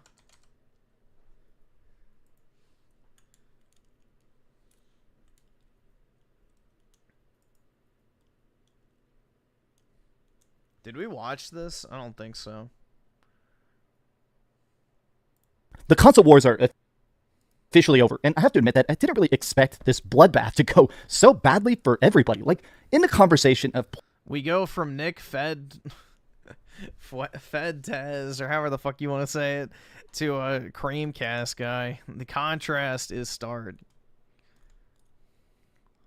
Alex Jones forced everyone to pray for Trump when he was shot, though... Alex must be ultra-based Christian man rooting for the God Emperor. Yeah, that's the thing, bro. Like, that moment, I think, radicalized a lot of people. Like, that shit was crazy, bro. I remember when that happened. It's like, holy fuck. Because I was watching the rally live, and, like, I saw it happen. It's like, holy shit. Like, bro, I thought we were about to have to go, like, fucking storm the fucking streets in a few minutes. Like... I don't know. I just assumed the worst immediately. Like, I genuinely think that if they did assassinate Trump, there would have been, like, a genuine uprising at that point. Because it's so obvious who would have done it, you know? The fucking corpse president who can barely even form a sentence. Desperate to maintain power. PlayStation versus Xbox, historically, a lot of times we talk about the raw digits, who's selling the most games, the controllers, the consoles, and in that way, Sony is way, way, way out in the front. Like, they have over 80 million PlayStation 5s, whereas when it comes to Xbox, they're not even reporting on their numbers, but the rough estimates is that they've sold about 30 million Xboxes. So when it comes to just those raw numbers, it's a blowout. But I have to say that the weird part of this is that, in a lot of ways, Sony has never gotten so dang lazy. They're more profitable than they've ever been. They're bigger than they've ever been. They're straight up just posting financial reports that they consider themselves the king of gaming. But in a lot of ways, both Sony and Xbox have kind of been destroyed by this console war in a way that I just really am still feel like the dust is still settling. Historically, I'm the kind of guy where, obviously, I've been gaming since the Atari 2600. And historically, console wars were about the exclusives. Like, even in books about it, the whole thing was originally, hey, here's Mario. Dude, why would you buy a fucking book called Console? It's just so corny, dude. Dude, a foreword by Seth Rogen. Oh my god. No way, man. Like, why would you even buy that? Versus Sonic, or even, you know, stuff like the... Come on, bro. Read something that's actually real informative. Read, like, some actual historical book or something on finance. God, he needs that. But, yeah, anything that's useful. Don't read about game. Happened before they did assassinate JFK. That's what I'm saying, bro. It's like, I thought we were going to have to, like, you know, spring into action, for lack of a better term. PlayStation 1. Here's these early 3D graphics. Here's full cutscenes for Final Fantasy VII. That's the stuff that sold systems. Yeah, dude, honestly, he should sell one of those hats, like the quartering had, where it said Meme War Veteran. He should have one that says Console War Veteran. That's the stuff that sold hype. That's the stuff that made you actually want to pick up the controller of your choice. Whereas now, we're in this strange spot where PlayStation is starting to put their games on Xbox. They've released financial reports saying essentially they're excited to put more games on Xbox, whereas Microsoft, first-party stuff, has gone completely third-party. The only copies of Xbox games that are selling at this point are selling on PlayStation. That's not even a joke. We're going to take a look at the numbers. But I really want to break this all down because a lot of people, now that the console wars are over, it seems like a lot of the fans are just basically saying, okay, are we better or worse? Has the lack of competition, the lack of fight from Xbox made PlayStation lazier than they've ever been? Because, like, just consider this. I like my PlayStation. I game on PS5 a lot. But at this point, what are the crazy Oh, dude, we would probably be in an all-out war with Iran right now. We would have boots on the ground in Ukraine. Absolutely. Abso-fucking-lutely, bro. We would 100% be in an active war situation if Trump had gotten shot. Like, that was probably the plan, is kill Trump, let the corpse president remain in his, you know, chair as like a puppet, and then the global elites would get their war in Iran, and then also the war in Ukraine would be waging on with U.S. troops, you know. Yeah. It'd be really bad.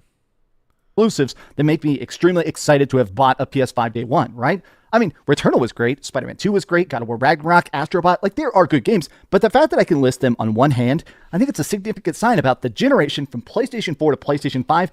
Even if PS5 won, even if Xbox is dead, I do think we've kind of lost something. And I want to break that down. Let's get into it. Hi, I am Dreamcast Guy, and if you could please give this video a like and subscribe if you haven't already. Now, this is part of what sort of stirred this up. I saw a lot of people screaming about this tweet last night, which is from Destin Legary, where he said, packet of console wars, it's time to retire.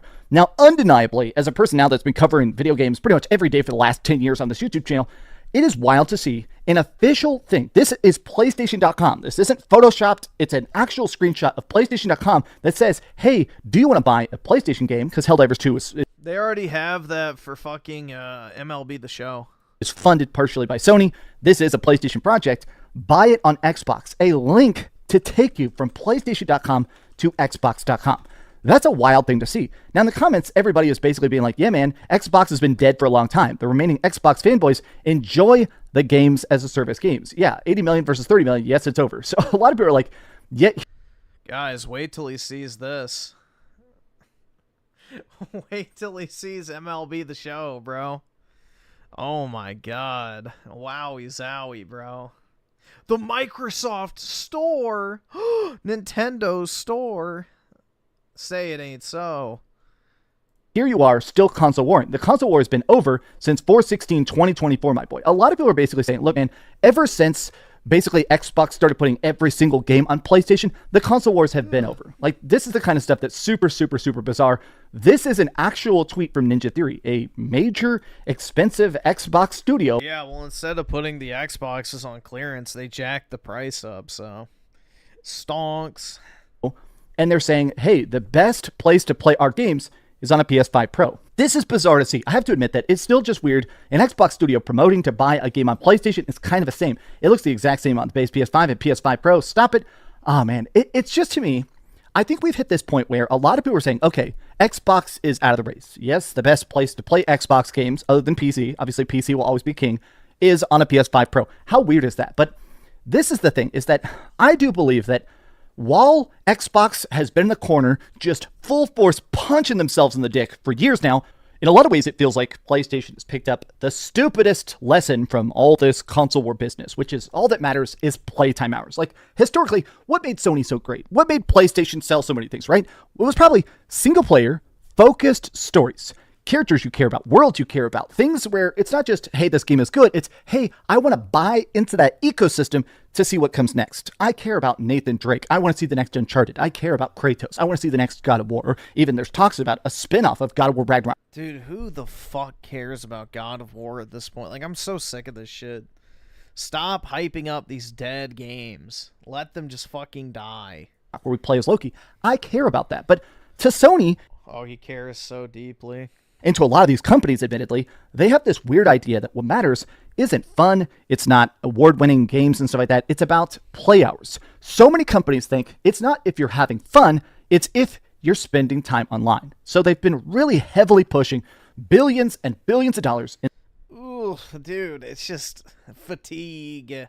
Black female lead fatigue. into this live service slop, a lot of which still hasn't even come out yet. Like, consider the fact that Fair Games, they bought this studio that had never released a game. And remember, they did that same thing with Fire Sprite. That's what came out with Concord and then immediately shut them down. They bought this studio called Haven, making this like looter shooter co-op bank heist game. Haven Studios. Just go ahead and cancel it. Like, I don't understand why they're even bothering. Like, close the studio down, cancel the game, and let's just get the shit over with. Fair Games, we still haven't even seen this. It's gonna fucking flop anyway. Showed this, and we still haven't even seen this. Look at all the comments. Great, another Concord 2, not gonna lie. Everybody now is at a point where, I saw this tweet literally right before I started filming it. The biggest mistake Sony ever made recently was getting rid of Andrew House and then getting rid of Sean Layden. PlayStation started doing this stupid stuff when Jim Ryan took over, says securities analyst Michael Pachter. Now, Michael Pachter has been talking a lot about this stuff specifically because Get rid of Herman Holst, too. That guy sucks. Does seem like Michael Pachter realizes after studying PlayStation for so many years that it does feel like they've... Dude, Michael Pachter is one of the biggest dumbasses in the video game industry. He gets everything wrong, so I would not use him as any source of authority whatsoever.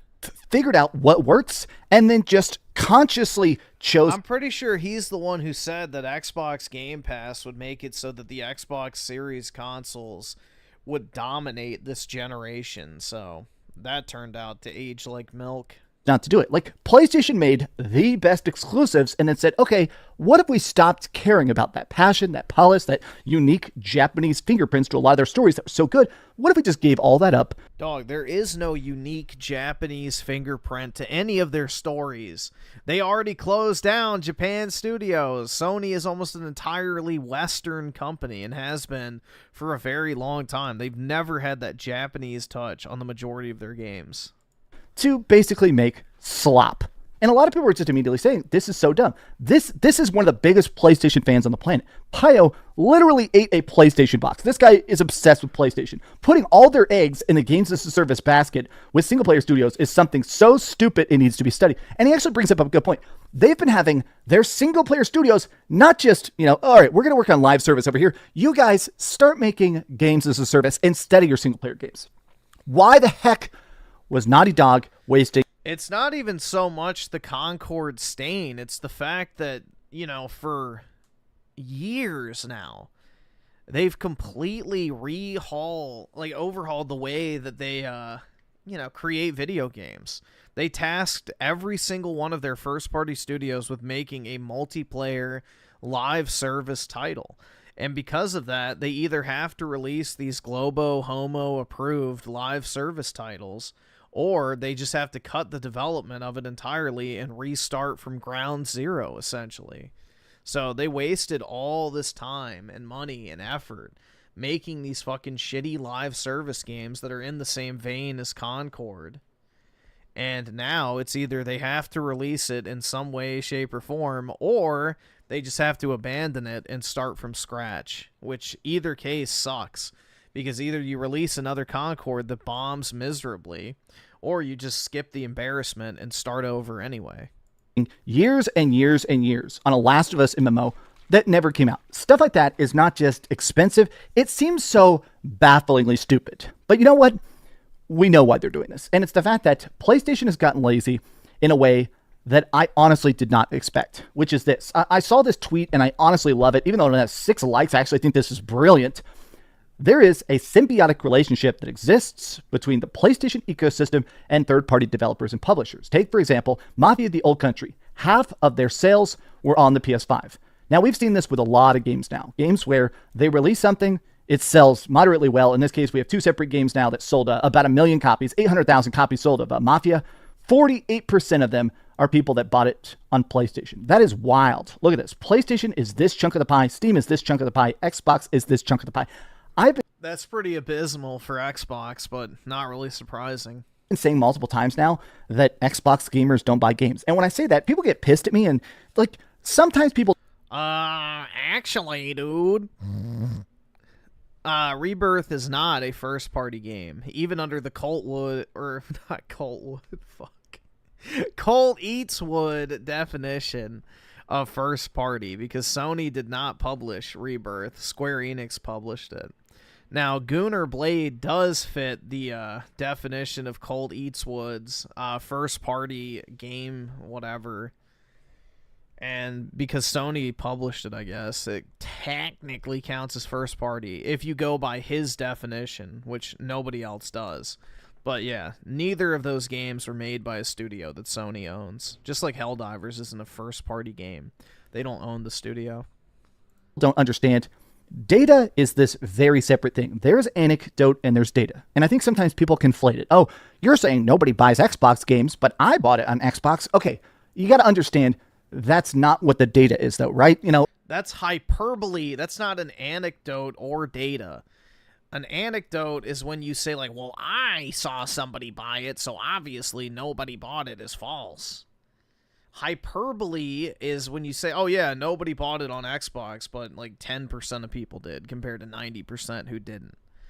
That's hyperbole, is when you exaggerate or say something way out there that's not, 100% factually true, but it's to make a point. Being hyperbolic is not, the same thing, but anyway. Stellar Blade is Korean, not Japanese. That's offensive to our East Asian brothers. Really? Is it? Is it? I don't know. That's one of the funniest things that I think. It's like, oh, you're racist. You thought a Korean guy was Japanese, but it's like, yeah, but how many Koreans or Japanese people could tell if somebody's German, English, or, Italian? I always think that is kind of funny. Those, other groups are so quick to label others as racist for not knowing what ethnicity they are. But most other ethnicities could not determine what, background a white person has. Like, you can't look at an average white person and go, yup, you're Anglo. So, kind of funny. Nobody cares. They pretend to care. Yup. That's the state of the modern world, bro. Pretending to care about everything that they actually don't. Like, at one point, I was very obsessed with a kid with this game called Phantom Dust. Me and all my friends bought Phantom Dust. It's like a card game. Super, super fun. All of my friends were playing Phantom Dust. We loved Phantom Dust. We made Phantom Dust memes because the story is super silly. Remember when this game was supposed to get a remake and Microsoft canceled it? I do. To us, we thought that Phantom Dust was the biggest game in the world. But that's not the data. Phantom Dust bombed. There's a reason we never got Phantom Dust 2-3, right?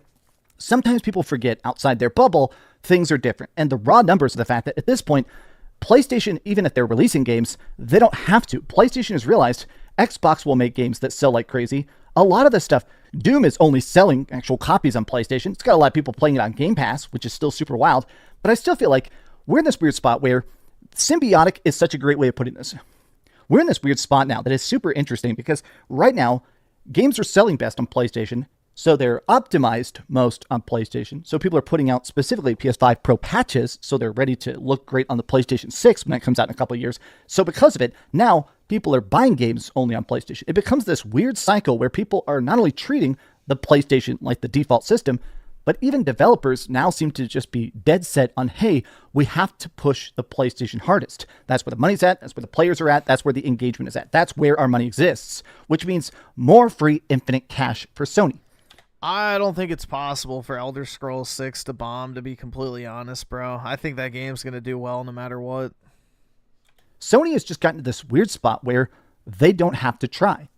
And it feels really crappy. When I was growing up, part of the fun of the console war was the fact that everybody was trying their hardest. Every company was trying to make the best games, the coolest stuff, the funniest marketing, the craziest business deals and stuff because they wanted the absolute best games possible. Whereas now, we've almost hit this opposite, where companies are so obsessed with these profit margins and stuff that now it's not about making the best games or having the coolest stories or having the biggest, most passionate fan base. It's like, okay, how can we get you locked into an ecosystem? And now Sony's realized pretty much the entire console business is already deadlocked into their ecosystem. So they don't have to try. They don't have to make games. They don't have to put stuff out. They don't have to tell you cool stories. They can just sit back and let that money roll in. And I got to admit, it's not just lazy, it's boring. I miss PlayStation games being made by PlayStation. I'm still happy to have my PS5. I'm still going to be buying games on my PS5 because I do think it's the best place to play. But I do miss when... Wait, I thought you had a beast of a PC, Dreamcast guy. PlayStation sat up and fucking tried. What are your thoughts? My virgin ears, what did he say? So tell me your thoughts in the comments down below. This is a nice little Sunday rant. I was talking about this because last night, me and my girlfriend were hanging out all day yesterday talking about consoles and games and playing stuff, watching movies, and we've been the new King of the Hill season. God, it's good. But she was at one point talking about why... I thought everybody hated the new King of the Hill season. I've never watched King of the Hill, but I've just seen people bitch about it. Is that will there even be a PlayStation 6? She was basically just talking about the fact that it's interesting that graphics keep getting bigger and bigger and bigger. She was basically like, why is Xbox... Yeah, why are my graphics keep getting bigger and bigger and bigger and bigger, and then never mind. Even going to make a next Xbox if the current Xbox isn't selling? And I was like, yeah, babe, I don't know. Ask Microsoft. I don't know. I'm rambling. Love you guys very much. Have a great day, and please keep dreaming. Thanks so much for watching that video. If you want King of the Hill was never good. I never watched it. I never really watched any of those like adult cartoon shows, so the most I ever watched was like the first few seasons of Family Guy, and then I watched South Park, but I haven't watched either one of those in years. I don't know. I kind of lost interest in it, the whole adult animation stuff, and not the Japanese kind. It just, meh. The leftists love the new King of the Hill season. That's why Dreamcast got... Oh, okay. Okay, I guess that makes sense. Yeah, I never liked King of the Hill. I thought it was just kind of boring. But yeah, I've never been a cartoon person, though. That's the thing. I've never really liked cartoons much.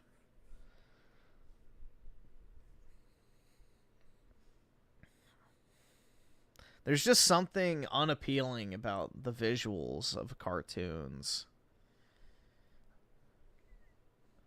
Yeah, Dreamcast guy had a big leak in his pants when he read the news, I guess. Oh, I'm leaking.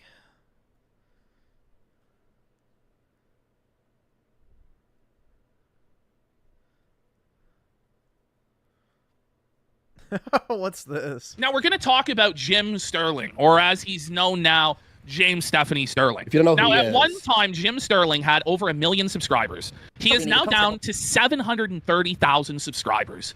A Jesus. bleed of nearly 300,000 subscribers. Bro, that's actually crazy. A 30% drop. That's wild. From his peak, after he transitioned into being the eldritch abomination that we witness on screen. Yeah. We're getting close to the under 700,000 subscriber special, but a very noteworthy event has happened in the Jim Sterling verse, and it's for the first time in 10 years, Jim Sterling has missed a Monday upload. Oh! And the reason why is that Jim Sterling is homeless and crippled. Wait, what? Yes. Homeless? Jim Sterling has been evicted. Let's go! Yes! Yes! And Jim Sterling's in a wheelchair now. Yeah. He's crippled. He's homeless. Let's go! He's gonna be shooting meth on the side of the street. By the way, it's best day ever. Remember the last time we covered him? He was with Yahtzee and talked about how he was like pregnant. Remember? There is a God. He is alive. In him we live. God is real. Let's go. Stop, Jim. He fell to this truth. Anyway, so here's Jim Sterling made this post. Why are they subbed to Griffin? Because I'm fake and gay, bro. Obviously. Life ain't all roses.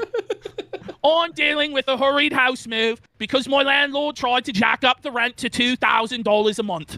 Not me rent. £2,000 a month is not only Jim's weight, but also that's not that expensive for a professional YouTuber, dude. Can't even afford $2,000 a month for rent? And why don't you own a house? How? Aren't you Jim Sterling? Aren't you supposed to be a millionaire after all the money over the 15 years that you've been doing this? And you're still renting? Exactly, dude. Like, fuck. A Patreon, though? Yes, but it's crumbling. Oh. It's all the money was spent on pinball machines and children's toys. Oh, shit, you. Probably. Never.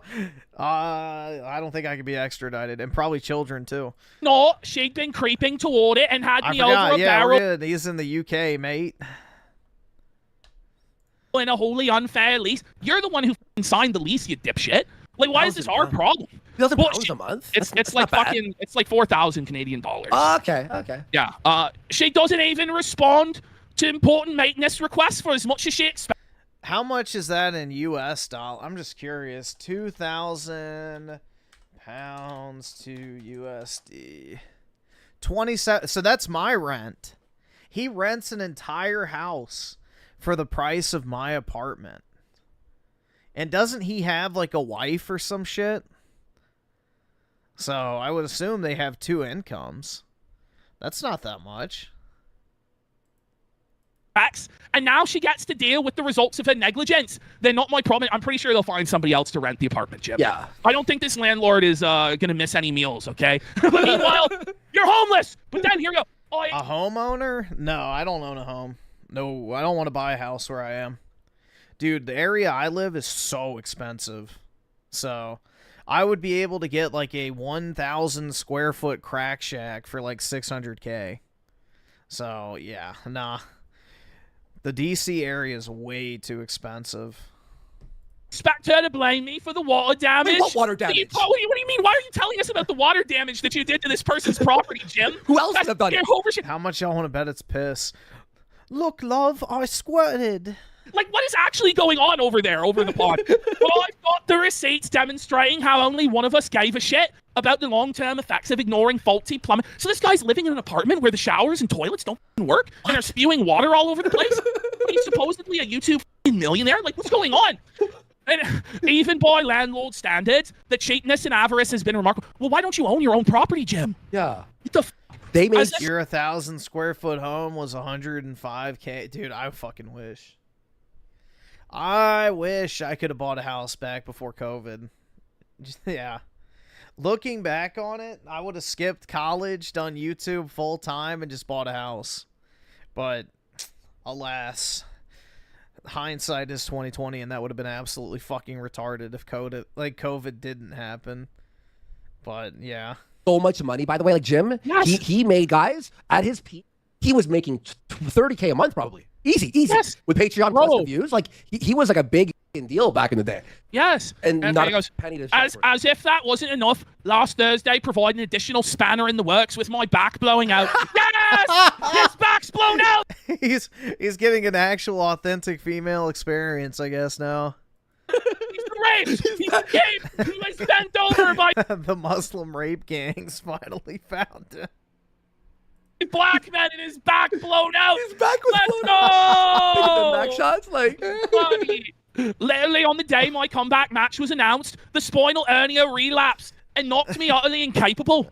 I was very genuinely worried I'd be in for a long one, possibly missing the match because it felt like a really bad flare-up. I've done a lot of crying and screaming these past few days. Let's go! Jim Sterling is crying! Jim Sterling is crying! Screaming! Let's go! Jim Sterling is a cock! Jim Sterling is crying! Jim Sterling is screaming! Bro. This is Let's go! Let's go! It's the best day ever! You literally never get used to pure nerve pain. And to feel it so constantly is a unique hell. Suffer, Jim Sterling! Suffer your pure nerve pain and constant agony forever and ever as the consequences of your decadent and depraved lifestyle, Jim! I gotta find this. Oh. Yeah, well, I'll leave this area eventually, but, you know, I have to stay here for work and shit, so. But, yeah, the idea is to not stay here long term. I would love to move to, like, Texas or Florida are, like, my 2 primary states I'm looking at in the future, so fingers crossed, man, I'll be able to move.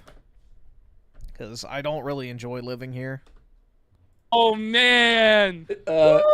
I'm gonna look for, what is it, Jim? R.I.P. Jim's wrestling career. It was over before it began, much like his life. Here we go. Fortunately, with aggressive physio and obstinate audacity, I'm better at ironing the backbone bulge, so he has a literal backbone bulge. Oh, in his... almost a hernia, right? Yeah. He goes, as of Monday afternoon, it began receding. He has another bulge, although, I don't know, it's probably swallowed up by a different bulge. Never mind. Boo! Boo! I'm still hurting a lot. Yay! But I'm mobile again. Boo! I can move in with you in good old green South Kentucky. Hell yeah, brother. Oh, hell yeah. I actually would not mind living in Kentucky. All bullshit aside, I would not mind that. Boo! And improving steadily as the hours go by. Boo! I think I'll be back to normal in a few more days. Yeah, I have family friends who live in Kentucky, so yeah, I've been there many times. It's actually pretty nice. The people there are very nice too, so yeah. I don't mind that. You lived in Bowling Green? I'm not familiar with that. I've mainly been to the Lexington area. Is boo! Huge relief, because the idea of being trapped in that state long term again is the single most terrifying thought I could have. Okay. Well, you better stop eating, you fat, you pig. Nevertheless, this recent flare-up has prompted me to finally acquire a wheelchair. Let's go! Jim Sterling's in a wheelchair. He can't walk. Oh my God. Oh, he's crippled. Let's go! You remember Jim Sterling versus Tonka? Oh my God! Hey, you remember that? I don't remember. He fought. Oh, that's right. I do remember. They had a wrestling match. The Robbie Gio? Tonka lost to Jim Sterling in the middle of the ring. 1, 2, 3, buddy. Oh, yeah. Oh man, that was tough, buddy. That Tonka lost. It's buddy, they're gonna have to have a rematch where they're both in wheelchairs. Because it's a smart item to get. And he's going to partially use the wheelchair. If someone has that video, by the way, send me the video. He's saying it's of smart Sterling to buy the wheelchair now because in the future he's going to be too poor to afford a wheelchair. Dang. And they'll have to start adapting to it. That's tough. With the rotting Hey, Jim, you could just try not eating. career keeping me busy, exhaustion from injury, and the stress of a move coming up, the time has finally come to break the streak of never miss a Monday. My goal was always to hit 10 years of the Gymquisition, and I did that last November. So I feel relatively comfortable taking my first break from the show in a decade. Wow, that's crazy. It's over. Now, you want to see over, folks? Let me pull up. Are we pulling it up? This is brutal, bro. Ooh, I don't think I've ever seen it so bad, bro. Okay, daily. Ooh, he's done. 16,000 views daily? Buddy, he's only doing a half. That's terrible if you're actively uploading, like, frequently. Especially with, what, 700K? Million views a month? What? Bro, 490,000 views a month? On the high end, that's $2,000. What's his Patreon at? Let's find out. You look at this, by the way. Bro. Minus 1,000 a month. A week. That's weekly. A week. So we're looking at like only 6 months until the end of Jim Sterling's 700,000 subscriber special. Like, bro, you have to go get a job at that point. Let's hit future projections. When will Jim go below 700,000 subs? Okay, so he loses 33 subs a day. So we're at July 17th, 2025, 730K. Let's go to 2026. So somebody's saying in chat he doesn't even put ads on the videos, so it doesn't even matter. So he makes nothing from the channel itself. What's his Patreon at? It's at like 20 grand a month, isn't it? Let's pop that. Let's open up. So they're at 10,000 Canadian dollars a month. Okay. Which means that they get about 5,000 pounds a month, which means that their rent was almost half of their monthly income. Yeah. So no wonder they're moving out because they just can't afford it anymore and they might be in arrears. Plus tax. Oh, UK taxes too, or like Canadian taxes, but even fucking more ruthless. Yeah. So yeah, let's see. What's the UK tax rate?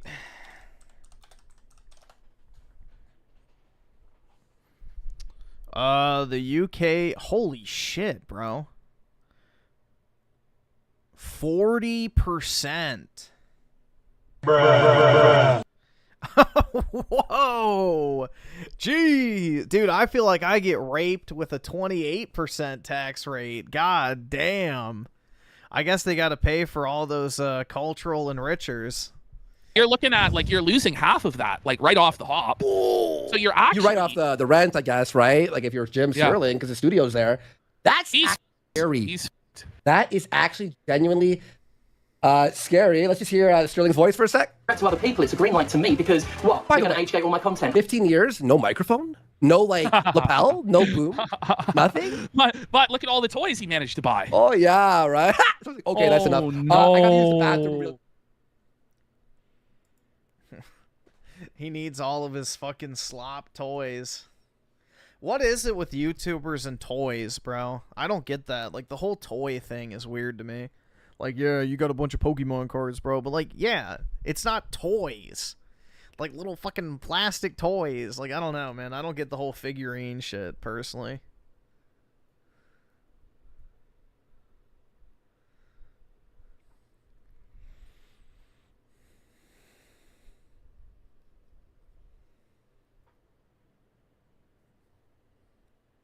Remember when they mentioned their free elf care and shit on us? Yeah. Exactly. At least you can sell back the card. Yeah, exactly. The statues will lose all value.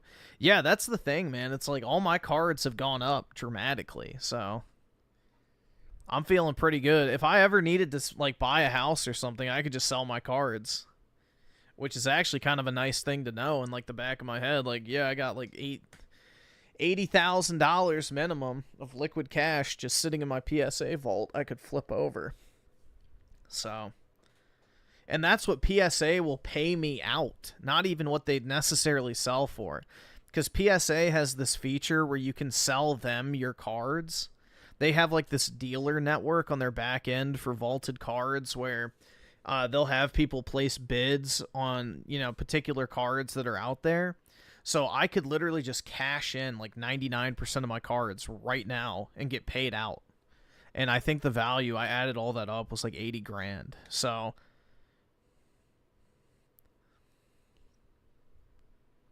I think that's pretty nice. That's a nice feeling, honestly. You just got cash on tap if you ever need it.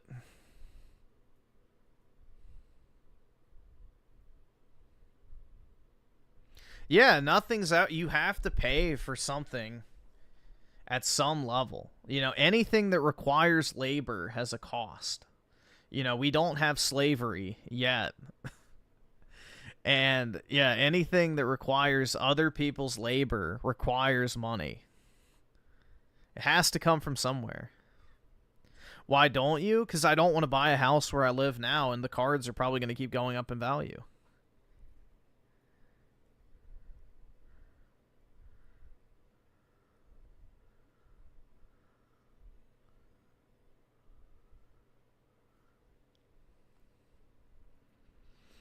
If I sold everything I had, I'd probably bank close to 200,000 would be my guess. 200,000 plus if I emptied everything.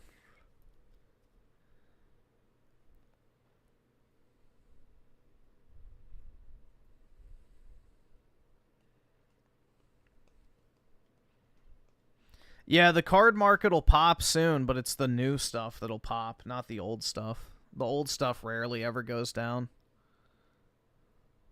There's just not much of it.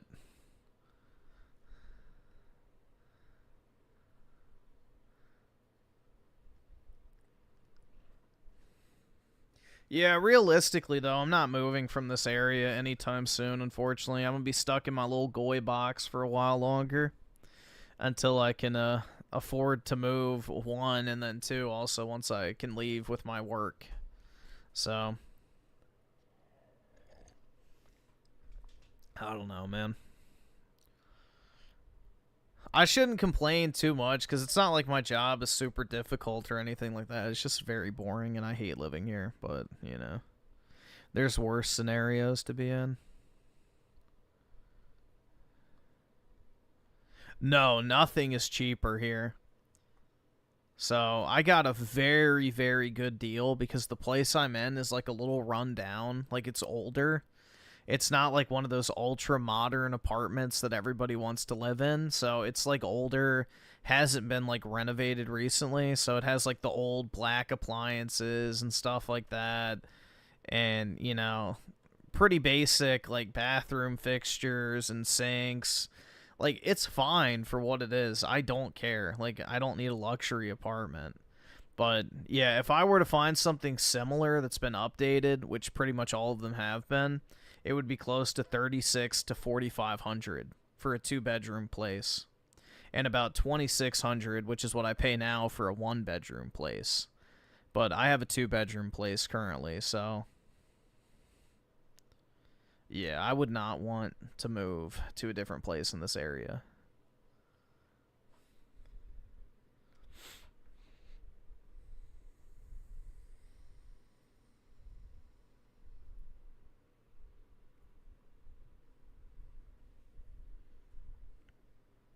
So, the DC area is one of the most expensive areas in the country, so...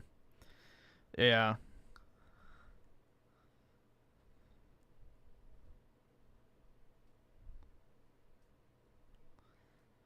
It's one of the most expensive areas to live because of all the government money. So...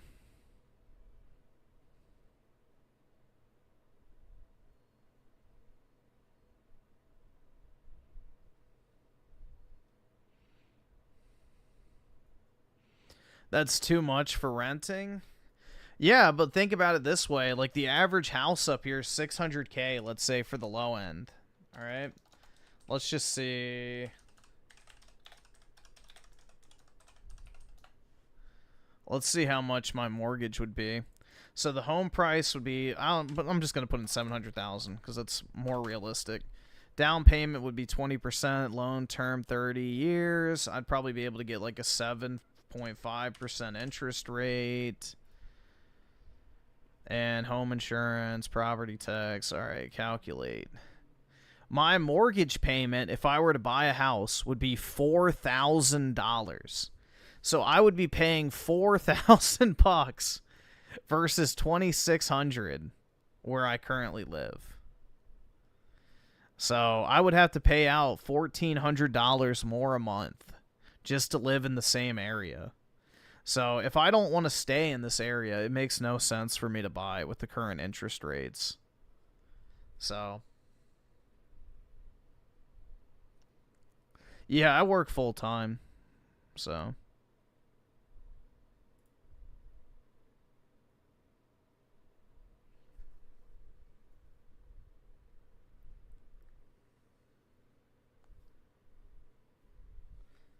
yeah, think about how many more cards I could buy, dude. Find a girl and share the hardships. Yeah, I'll share something else that's hard.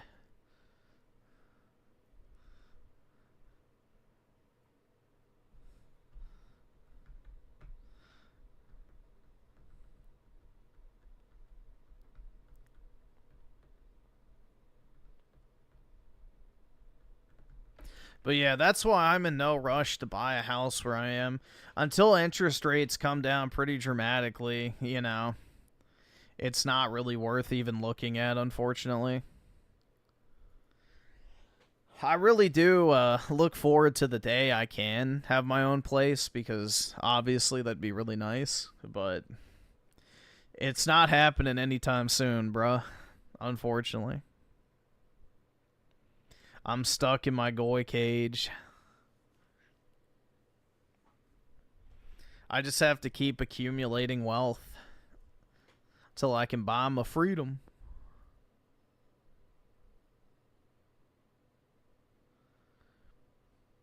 Sure, it's not glamorous, but it's cheap and peaceful. Oh, Middle America? Yeah, I wouldn't mind living there. Insulation, that's right.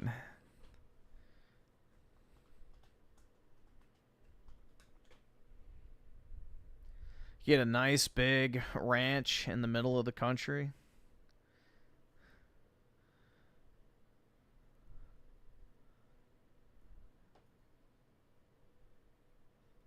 Yeah, that's the thing, bro. If I ever had like a big company, I would move it to like the middle of the US, because not only would you have a better pool of people to pull from, you know, demographics wise, but also it'd be super cheap.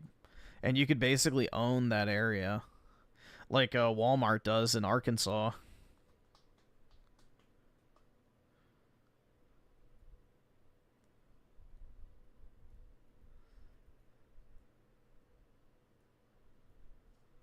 Alright, hold on, let me see. I think that might be it.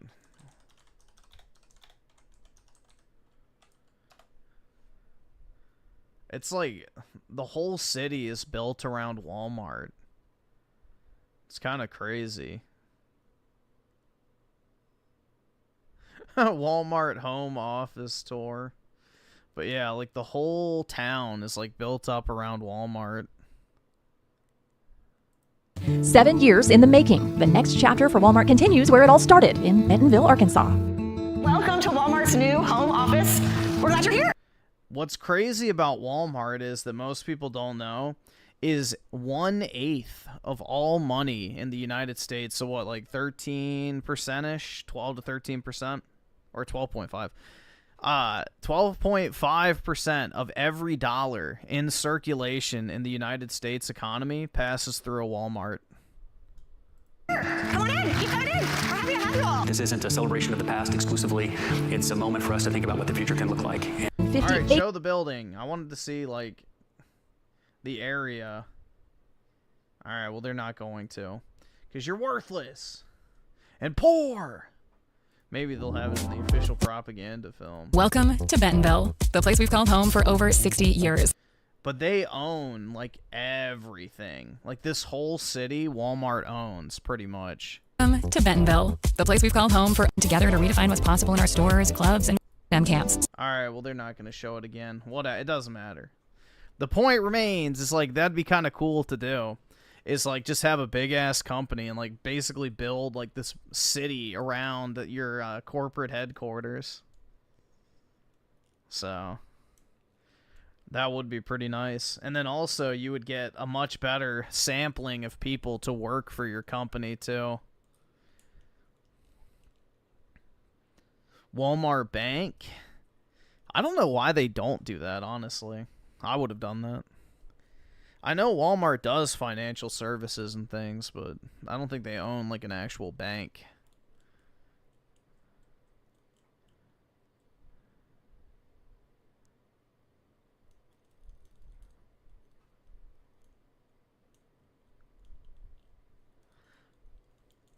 Oh, I used to love going to Walmart, man, because I used to get Pokemon cards. That shit was awesome. I love Walmart. I used to go to Walmart every day during COVID. Like, when the COVID lockdowns first hit, I was in Walmart, like, every single day, like, in the middle of the night. It was really awesome. It was nice to just get out of the, apartment and walk around, because that's before I was on shut-in status, because prior to that, I had left my apartment multiple times a day to, like, go to class, go get food, whatever it might be, or just walk around, like, the campus or whatever at my college. But when COVID hit, I didn't have any reason to leave, so I was, like, just, desperate to find something else to do. Welcome to Griff's Simpland City. That's right. It's simply pleasant. If you had if you, a hot trad Aryan girl, fell in love with her, bro, what is this fucking ESL shit? Stop. You really are brown. If you a hot trad Aryan girl fell in love with her and she said she would have a family with you, but you can't collect shekels and gotta live a normie life, would you choose the shekels or a family? I would choose the normie life with a family, obviously. Your children are your greatest wealth.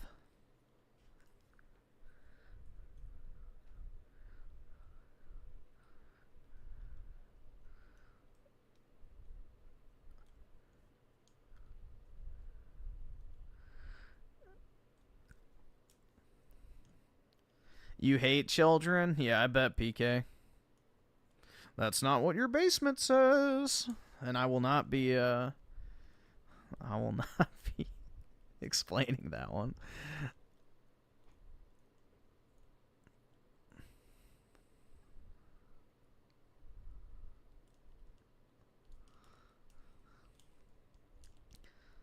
You can send more than 200 characters in a super chat. Or else I'll continue to make fun of your ESL speak. Elaborate? I will not, PK. I plead the fifth. I don't snitch. If you're going down, it won't be because of me.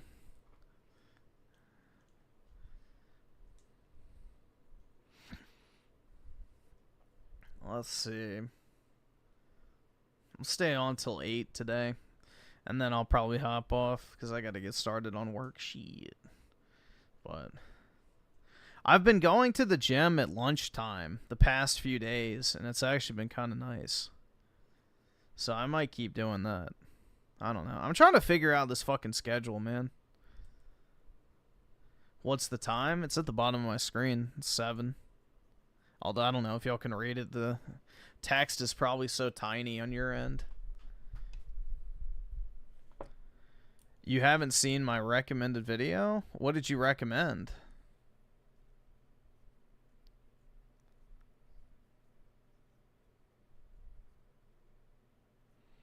Oh, okay. Never mind, I see it now. I had to scroll up. It got lost in the memberships. All right. Paste.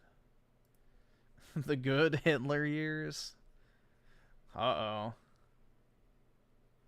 Let me find the channel.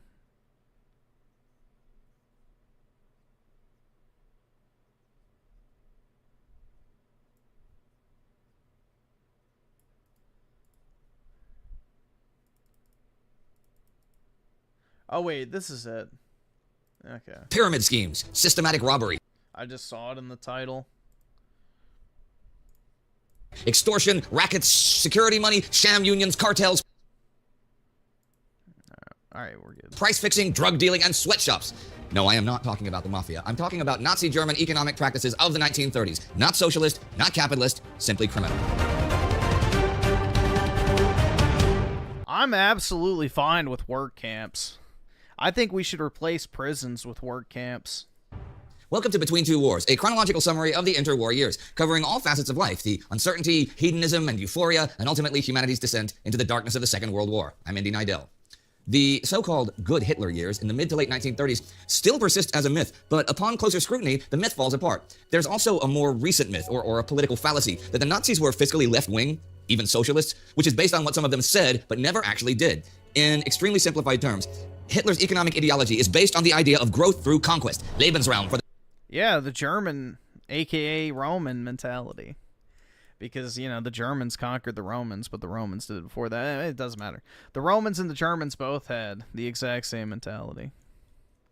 You know, wealth through conquering. It's always been what they've done. The German nation. To perform this conquest, however, he needs strong economic growth and increased resources, which can only be won by conquest. That's a... Yeah. Welcome to all of human history. Circular self-referencing system that cannot work.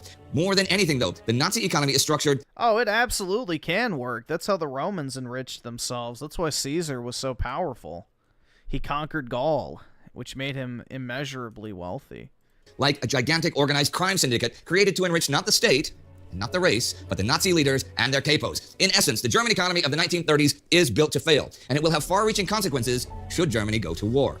Now, we've looked at the German economy in episodes of this series going back 20 years. To say that it has been a roller coaster ride would be an understatement at best. It's more like a wild boom and bust ride through several perfect storms. The long and short of it is that by 1938, Germany has been on and over the brink of economic catastrophe twice since the end of the Great War. The first crisis is the self-inflicted hyperinflation of 1923, but the recovery from that crisis is equally self-made, and it creates the golden years of asymmetric recovery that last almost up to the Wall Street crash of 1929. The most recent crisis in 1930 and 31 is not purely self-inflicted, as the world global financial crisis strikes, but Chancellor Heinrich Brüning manages to make it much worse. The Nazis would have been bankrupt. Yes and no, because they were moving away from a precious metal-backed currency towards the end. So it depends. It's kind of hard to know how it would have played out. But yeah, they took out... I mean, that's what's kind of ironic, is the Rothschilds literally funded the Nazi party at first. Which tells you how fearful they were for the fate of their people, I'm sure. He more or less single-handedly destroys any capacity to deal... But yeah, the Germans were moving away from, you know, gold-backed currency. They were actually moving... I forgot what it was. It was like 1 hour of labor equaled 1 Reichsmark or whatever. So they were looking to do a labor-backed currency, not a gold-backed currency, which is kind of interesting. So it was essentially a fiat currency, but it was backed by the labor of the German people and not necessarily a commodity. With the world crisis in order to get the Nazis to shut up about reparations. But then came the Nazis and fixed it, right? Well, no. What really happened is that despite the gridlock of the Reichstag, the chaos of the financial world falling apart, unclarity about wartime reparations, and more or less no mandate to govern, the cabinet of Chancellor Franz von Papen, for all of its shortcomings, manages to turn Germany back onto the path to recovery a whole year before the Nazis seize power. And it's not rocket science. They simply repeal the Brüning austerity measures, they lower taxes, they reinstitute unemployment protections, and they start public works back up again. But Papen does not get much credit for this as it's happening. In July 1932, he renegotiates the payment schedules of reparations, and although it indefinitely extends a moratorium, it does contain a remainder of $3 billion to be paid at some point. The public is outraged, and the recovery measures go unnoticed just then. But by the end of 1932, the recovery is felt in the wallets of the public. unemployment is finally dropping, and GDP is rising once again. According to some analysis, this contributes to the decline in votes the Nazis capture in the November elections. But as we know, Papen's next move is to help Hitler seize power. So contrary to popular belief, Hitler does not inherit an economy in free fall. And at his side, he has one of the architects of German economic success in the 1920s, who has now become the banker of the Nazis. He is Hjalmar Schacht, a well-connected financier with a colorful past. During the Great War, he went from He kind of looks like Hitler, bro. From deputy director of the big national bank Dresdner Bank to banking commissioner of occupied Belgium, a position from which he is fired when it becomes clear that he's been channeling state money destined for purchases in Belgium through Dresdner Bank to profit from the transfer fees. Despite this, he becomes part of the Weimar administration after the war. In 1923, during hyperinflation, he is one of the architects of the recovery plan and the new gold currency, the Rentenmark, and starts serving as president of the Reichsbank in November that year. He has connections to international businessmen, politicians, financiers like American banker J.P. Morgan and governor of the Bank of England, Montague Norman, who is a close personal friend. He is instrumental in negotiating the changes to reparation plans, and he manages German monetary policy into the golden... Yeah, the Bank of England is what funded the Nazis primarily. 20s. Which is the Rothschilds. He's also instrumental in financing for big corporations like... Griffin would or would not. The girls in the painting. Oh, absolutely would, dude. Especially the one on the left. Hell yeah, bro. IG Farben, and a proponent of capital cartel building to concentrate financial power for growth, okay? His political views are fairly mainstream and initially liberal democratic. In 1918, he co-founds the center-right German Democratic Party, the DDP. He is not an anti-Semite and will, in fact, become one of the only vocal critics of the Nazi persecution of Jews. Yeah, well, he can't be an anti-Semite if he's friends with bankers. That'd be a little awkward. Who does not lose his position or end up in concentration camps. That might be a little awkward. Okay, he will end up in concentration camp in 1944, but that is for being a passive supporter in the July 20th plot against Hitler. Anyhow, by 1926, he has growing concerns about the inclusion of socialists in the Weimar Republic administration and about increased public spending. He is also becoming convinced that the only way for Germany to regain position on the international stage is aggressive financial growth by slashing interest rates below sustainability and rearmament to boost industry and regain respect, both of which require actions forbidden under the terms of the Treaty of Versailles. He leaves the DDP and becomes an independent. In September 1930, he resigns as president of the Reichsbank in protest against modification by the administration to the renegotiated reparations under the New Young Plan, which he has co-created. The global economy is now in crisis, and Schacht sees this as an opportunity for Germany to take action. Historian Amos E. Simpson, and Schacht biographer, puts it this way. As the powers became more involved in their own economic problems in 1931 and 1932, a strong government based on a broad national movement could use the existing conditions to regain Germany's sovereignty and equality as a world power. Although Schacht does not go through a real shift of ideology, he is now ready to back Hitler, whom he has come to believe fulfills those criteria. It is Schacht that rounds up the support of industrialists and financiers that Hitler needs to seize power by introducing Hitler to the business world. Hitler impresses leading German capitalists by reassuring them that no socialist measures will come from a government of the National Socialist Party.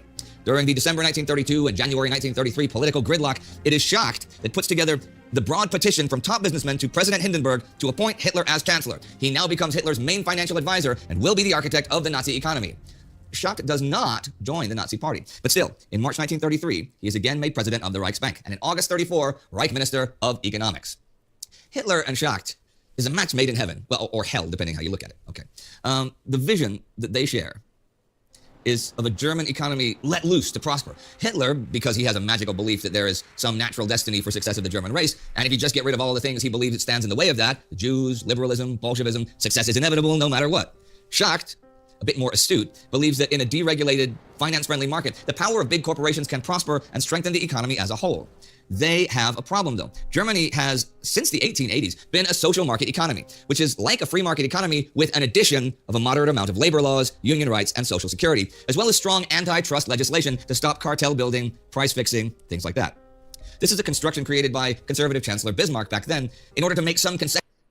You're going through black pill withdrawals. Go watch Raymond then. To liberals and socialists and stop a drift to the left. It has been largely successful. The socialist tendencies of left-wing components of the Weimar administrations and the need to prop up businesses during the years of crisis has also resulted in an increase in the number of nationalized businesses, though. That all needs to go. In May 1933, all unions are abolished and replaced with the Deutsche Arbeitsfront, DAF, a sham single union within the Nazi Party that is meant to give workers a feeling that the party works and cares for them. In reality, Schacht is repealing labor protection laws en masse, like limits on part-time work, limits on overtime, sectional minimum wages, furlough protection, notice times, and so forth. They mask it by upholding unemployment benefits and with cosmetic programs like DAF travels that only really benefit very few. Although wages will go up under the Nazis, they will never return to pre-Nazi levels as share of GDP. Unemployment will also continue to decrease, but that is partly due to more part-time employment, eliminating swaths of the public like women, political dissidents, and Jews from the unemployment statistics. The number of women in the German workforce will not return to 1927 levels until the 1950s, not even during... Did you guys know that women were the #1 driving force behind the Nazi Party? That's a little known fact. Like, everybody just assumes, like, all the based German chuds wanted to vote for Hitler, but... You know, the German women were actually the biggest proponents of Hitler because he promised them to be able to leave the workforce, get married, start a family, have children, and all of those social programs appealed dramatically to women. So this was back in a time basically where, you know, most German women had to resort to prostitution in order just to feed their families because of how bad the economy was. So Hitler actually rallied the support of women primarily early on in order to prop up the Nazi Party by promising them to return to a more moral and traditional society where they could be wives, mothers, and stay at home and raise the children versus slaving away in a factory. So, pretty interesting. That's a very little known fact about the Nazis. You know, most people just assume they're like these, you know, patriarchal giga-chads, but in reality, the women of Germany were their original supporters. The coming war years. Next, they get rid of almost all antitrust laws and encourage big businesses to form cartels to protect their market positions both domestically. Yep, and now we're back to women selling their bodies, bro. And we may be too far gone with this one, unfortunately. And abroad. This is basically carte blanche for a small group of capital holders to print money for themselves without having to care about fair business practices. In exchange, the corporations... Shit's sad, man. Subjugate themselves to ideological oversight so that no un-German aspects creep into their business practices. Things like trading with Jewish businesses, allowing liberal, politically minded employees, employing married women, and so on. The ideological oversight also inserts political education into corporate culture so that workers are kept in line with Nazi doctrine. They also slash taxes for big businesses in the cartels. To offset this loss of revenue, they increase corporate gains taxes for small to medium enterprises and companies that don't join the cartels. In industries that they don't consider valuable to the Nazi ideology or don't contribute to the aggressive growth towards an international position of respect, they even tax gross revenue instead of profits. And then they start a massive privatization program. The constant sale of government-owned businesses provides between 1% and 3% of the entire annual budget. And they need the money to invest in massive public works to create better infrastructure and, more than anything, rearmament. This does keep the economic wheels of recovery spinning. But it also has another... That's why I won't let my AI wife work. That's right, man. Not that she even could. ...effect. Coupled with the decentralized, extreme freedom of local party leaders to define the law, the liberalization of all legal regulations opens up the economy to be robbed by the party. Party executives like Goering, Hitler, and Goebbels enrich themselves by paying extraordinary salaries and bonuses, seizing businesses for themselves, and stealing expropriated goods. On the local levels, Gauleiters and party functionaries extort, blackmail, and steal land, money, and valuables as they like. Criminals from outside the party are, on the other hand, harshly punished, creating the false feeling crime is going down. Schacht and Hitler are also running a criminal scam to circumvent the limit. Dude, they could have been brothers. What the fuck, man? Other than the hairstyle and the mustache, they're almost identical twins. Limitations on financing rearmament. The Mayfo... That's pretty crazy. ...bills are government bonds that have no real backing in the economy. Basically, they're selling junk bonds at a high price to the German people. But it is here that a rift starts forming between Schacht and Hitler. Schacht supports rearmament, but only to the point that it's affordable. Hitler doesn't care about the economy. He wants to go to war and believes that future conquests will compensate for the deficits war creates. When Schacht protests in 1936, Hitler answers by appointing Hermann Goering as second economic minister. Schacht resigns as Minister of Economy in 1937, partly as protest, but also because the Mayfo bill scam is threatening to unravel by that time. So, just 3 years after starting what was supposed to be an economic miracle, the Nazis have now drifted into heavy overspending for ideological... Yeah, the only thing Hitler stole was my heart, right, guys? Hell yeah. Nah, Uncle H is chilling in a cryopod in my basement. He can still save us. He just told me to wait until the time is right. That's right, dude. Antarctica calls. Reasons. They are now on a path that will, for financial reasons alone, lead to war. When you add it all up, the effects on the German economy is not great. Hitler and Schacht did not create growth in GDP that was any higher than a previous normal year post-World War I like 1927. Before 1927, reparations were still impacting the German economy, and from 1929, the Depression pulled it down.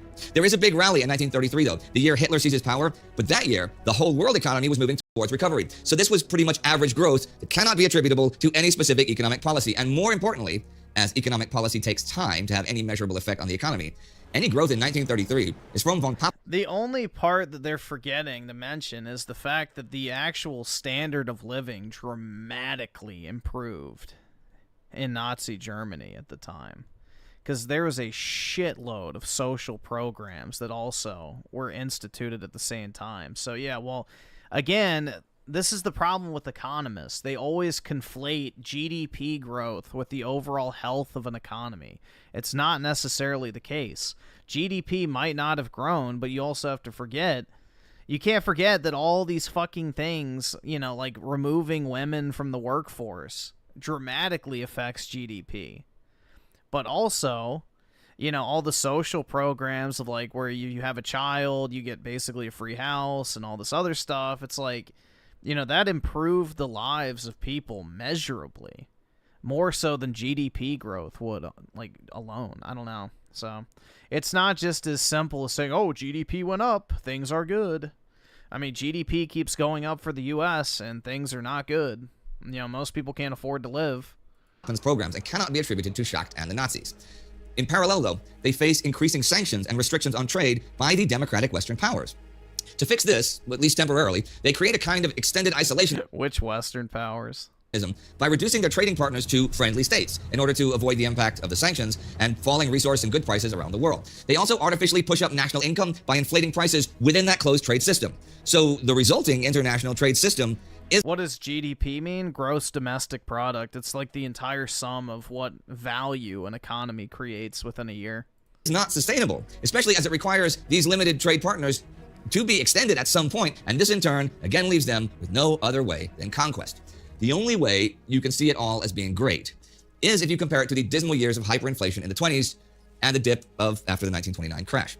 Moreover, as growth was starting from a heavily contracted economy after the crash, growth in real numbers was not as impressive as the percentile growth should indicate. And this was growth artificially in preparation for conquest of resources and economic might. It is specifically here that the catch-22 of needing growth to conquer to create growth negates any possible positive effects. And you really see it in the numbers for 1937 and 38. Technically, put down your hand? No, I can't. These years should automatically be higher growth years as the economy grows through Anschluss of Austria and the annexation of parts of Czechoslovakia. Instead, we see a slowing GDP growth, which indicates that without annexations, the picture would be grimmer. So already before a war breaks out, the Nazi economic bubble is set to burst. The picture would be grimmer. So the aura, look at that guy in the cape, bro. The aura goes crazy. We see a slowing GDP growth, which indicates that without annexations, the picture would be grimmer. Dude, why the fuck do we not wear capes anymore? That shit looks pretty fucking cool, I'm not gonna lie. So already before a war breaks out, the Nazi economic bubble is set to burst under the... We need to bring back capes. ...weight of waging a war they cannot really afford. So where does the myth of the good Hitler years come from? Well, part of it is probably post-fact cognitive dissonance to self-justify why you supported that Nazi. Another part is the perception of things getting better because they were even worse before. But what about all the money they stole? Couldn't that be the reason for the good Hitler years, at least for those who weren't robbed? Well, no, because although the Nazis systematically plundered people they persecuted and murdered, and in Germany alone they confiscated more than a year's worth of GDP from the German Jews, this is redistribution of wealth in a very nasty way. But redistribution does not create growth, it just moves money around. Moreover, incarcerating these people or murdering them takes them out of the productive economy. So any effect redistribution could have had is nullified. As they start gobbling up nations, they use slavery and forced labor to offset this effect. But this too is short-sighted and fairly uneconomic. Here, we must not forget that the reason for persecution and murder of undesirables is not financial, but ideological. And let's also not forget, most of what they steal does not go into the system. The party leaders and Gauleiters keep it for themselves. Self-enrichment and ideological fanaticism. Two concepts that Dude, honestly, I wouldn't mind if we brought back the Roman toga as far as clothing went. That shit looks like it'd be super comfortable, I'm not gonna lie. Maybe are not the best basis on which to run a nation. Hjalmar Schacht certainly didn't think so. By 1938, he is even a passive supporter of the resistance and secretly advocating for a coup. And yet he is the very man that has created this mess by enabling the Nazis. Hitler has once again outsmarted those that think they can use him to gain political advantage while controlling his fanaticism. Germany is now an economic steam train headed at full speed into a tunnel, and no one knows where that tunnel ends. There's no engineer to hit the brakes, and the train just keeps on picking up speed. Hitler and Goering have created a system of growth that will leave them no option for armistice. They must fight, and they must win all the way to the oil fields of the Caucasus, the steel in the north, the factories in the west, and the grain in the east. That's what they hope is at the end of that tunnel, fuel for their train. But as long as they are in the tunnel, they will resort to burning the only fuel they have on board, the passengers. If you'd like to see our video on how the Treaty of Versailles did not cause the Nazis' rise to power, you can click right here for that any second now. Our patron of the week is Sam Benda. Be like Sam and join the Time Ghost Army to ensure that... You're right. Degenerate society caused the rise of the Nazis. Again, yeah, a lot of people don't really consider the fact that, you know, the majority of what caused the Nazis were women. Women were upset with how degenerate society... Yeah, I don't think you need an early life check, bro. It's pretty obvious. But women were the driving force. So...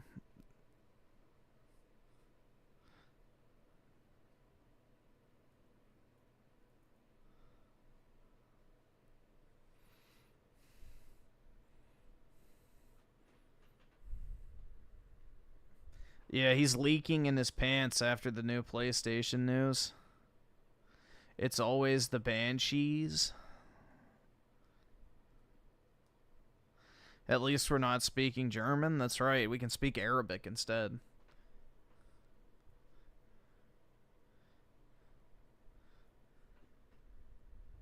Or Hindi.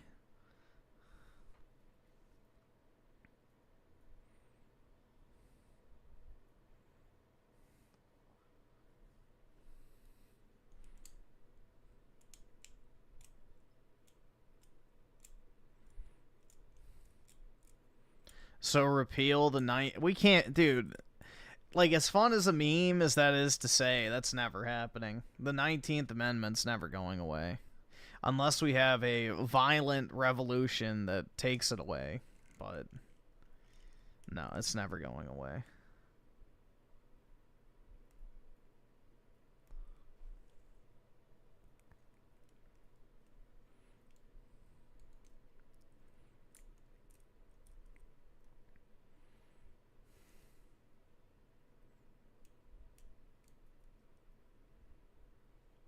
If it should I mean, from an ideological perspective, it would be great because, you know, liberals would never win another election in the United States. You know, if we had politicians that were actually willing to solve our problems, we could basically overnight fix pretty much everything wrong with the country. But, yeah, it's just, it's not realistic. I mean, in an ideal scenario, yeah, it would actually pretty much, you know, erase almost every single problem plaguing modern society.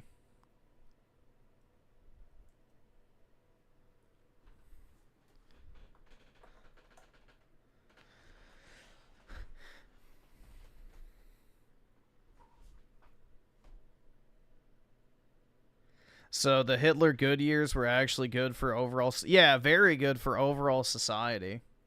Until World War II broke out. But yeah, no, the standard of living was elevated dramatically.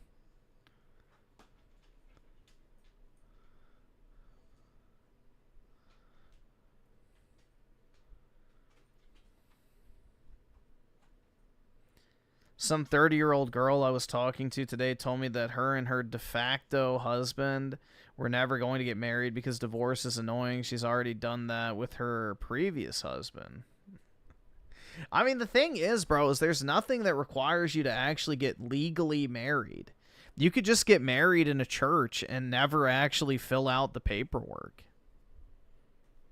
Like, that's the thing, is you can get married, like, if you're religious in the eyes of God, but completely skip out on the state version of marriage. So you could be married in spirit, but not in legal terms. So...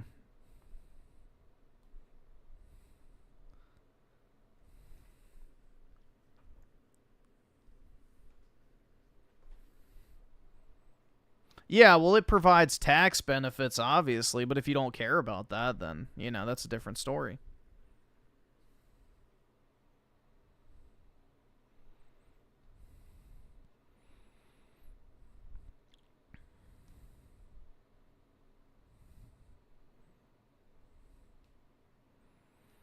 Griffin doesn't like to split the bill. The fuck. Yeah, honestly, the only reason to get married is to have kids. That's it. Genuinely it. If you're not having kids, don't get married. No point.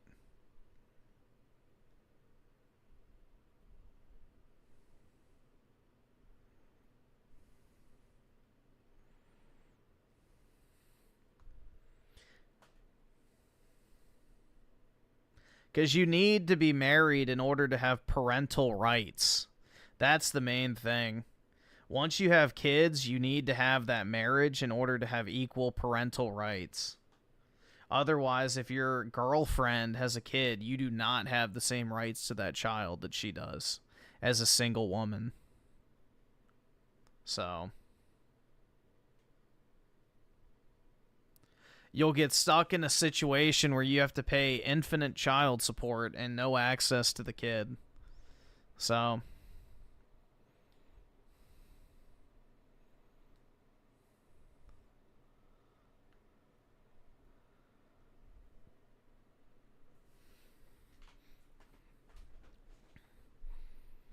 DSP as a kid, aka cat. Yeah, I guess so. A dependent.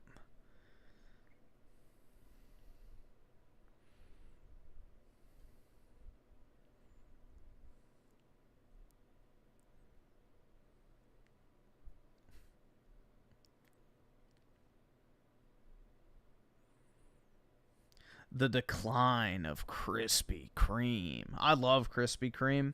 I don't have one near me, but if I did, maybe I would be a 450-pound man that could barely walk.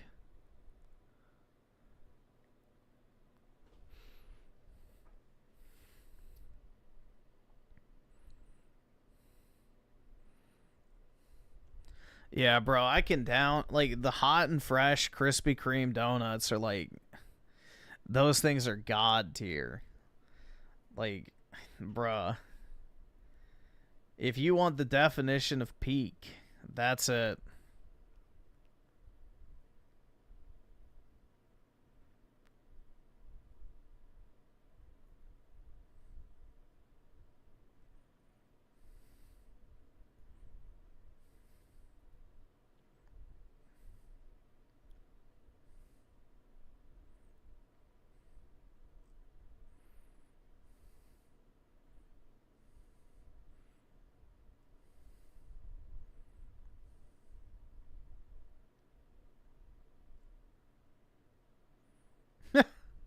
The secret Fourth Reich. Yo, don't expose. It was a secret. I guess we can watch Leaky Dreamcast guy real quick. Hey there, gamers, Dreamcast guy. Let's see him leak.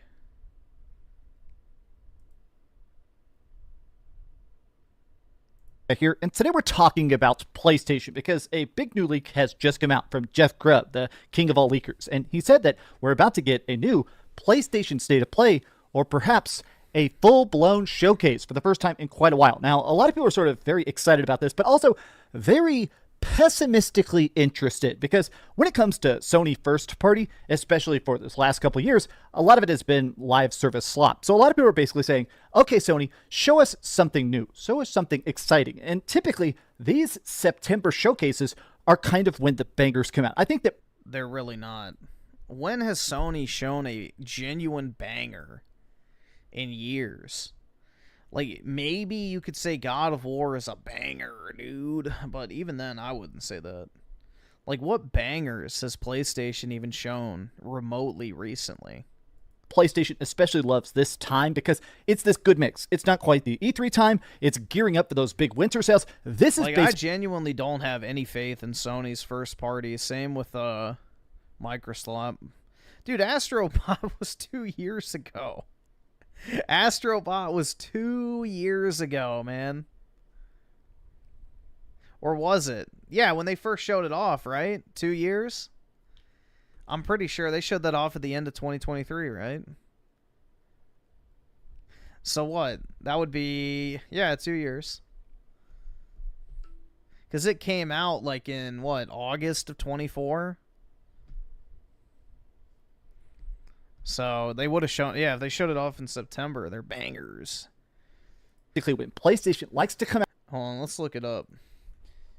When was Astrobot announced? Oh, it was announced in May of 2024. Okay, whatever. It's been over a year. I'm surprised that the game had such a short... whatever. Yeah, it had a 3-month, basically, period between announcement and launch. So, there you go. They have one game. Out and say, hey, here is why you need to be hyped about the PS5. But let me break it down. Let's take a look at the leaks, the sources, and what's probably going to be there. Because if the new secret Cory Balrog project is there, or that new rumored God of War spinoff is there, I'm very, very, very curious. Let's break. I'm not. Get down. Hi, hope you're having a great day. And dude, why the hell would I want to play as the whiny preteen from God of Snore Ragnarok? If you could, please give this video a like and subscribe if you haven't already. Now, here it is. Jeff Grubb of Giant Bomb says there will be another PlayStation State of Play sometime in September. He says, I've heard they're playing a State of Play or maybe a showcase, but probably a State of Play for the end of September or before the end of September. Okay. So, So, right before Ghost of Sushi 2 comes out. Listen to the full quote, and he seems to basically say, get excited if you want to be excited. Like, this is an interesting time. It's going to be cool. But he also basically says, this is more of about the contracts that already exist. So it sounds like the third-party stuff that's going to be there, he says AAA in a way that certain brands have already signed on, right? So this, to me, does convey it's probably going to have a lot of stuff from Ghost of Yotei. Ghost of Yotei obviously is coming out October 2nd, so if they do a big State of Play, probably September, I imagine we're going to see at least 3, 4, 5 real good raw minutes of it. Now, personally, I think everybody's excited for Ghost of Yotei. Seeing more Ghost of Yotei, I'd be pretty excited, but I almost sort of want to see something else besides this. This seems like such a safe bet. Now, the reason I am excited right now is because, honestly, these are the things. Everybody loves a good closer. This has been like the tradition for the last 10 years. They call it one more thing. Marvel Tokon. Right? You show a bunch of games. You have, what? Closed with a new reveal. So, okay, so Astrobot, Ghost of Yotei, Saros, and Marvel Tokon. Yeah, trash. The last good game announced was Astrobot. First party, third party, and then you go, well, that's it. Wait, actually, we've got one more thing. The closer games for the last PlayStation Studios press conferences have been extremely good. We got Astrobot, Ghost of extremely good. Yotei, Saros, which is obviously the new Housemarque game, Marvel's Token. These have all been 10 out of Tokon. They're not 10 out of 10. 10 bangers that blew up the internet. In fact, Astrobot even won. Oh yeah, dude, Saros blew up the internet. That's why I didn't even remember it existed until you just mentioned it. And it was revealed less than, what, 6 months ago? Who the fuck remembered Saros even existed? Anyone? Marvel Tokon? I forgot about that one, too.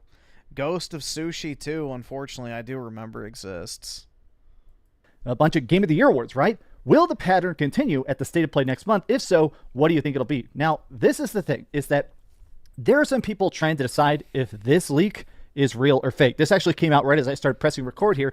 God of War Ragnarok's developer says Sony Santa Monica is working on a technically ambitious IP. Now, this is a statement that some people are saying isn't really from Cory Balrog or it's misquoted and stuff, but I think that even if this quote ends up being contentious, I think it's legit. I think that there is a lot of talk that Cory Balrog, you know, he obviously didn't direct God of War Ragnarok. As amazing as God of War Ragnarok is, he's very publicly said, I'm working on something different. It's still big, it's still important to Sony Santa Monica, but I'm no longer the God of War guy.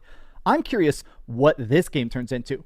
But the other thing is, man, if it ends up being a full-blown showcase... They need to send it back to Tokyo. They need to reopen Japan studios, beg for all those developers to come back and, you know, salvage whatever is left of the first-party PlayStation machine. Because at this point, bro, there's nothing. There's genuinely nothing I'm looking forward to from Sony. I'm going to lose my freaking mind. But one of the rumors is this God of War 2.5D game. Now, this has been... Oh my god. Please, give us a roguelike God of War 2.5D game, man. I'd be just so overjoyed. Talked about a lot, which is that, have you ever played those games like, I don't know, Metroid, Other M? There's a bunch of really, really good 2.5D games. And honestly, I miss those. I felt like something I've been begging PlayStation to do a lot of people have really been kind of clamoring for is more AA. Not everything has to be this AAA release that takes 10 years to develop and it's this cutting edge, one-of-a-kind graphics engine that you never use again.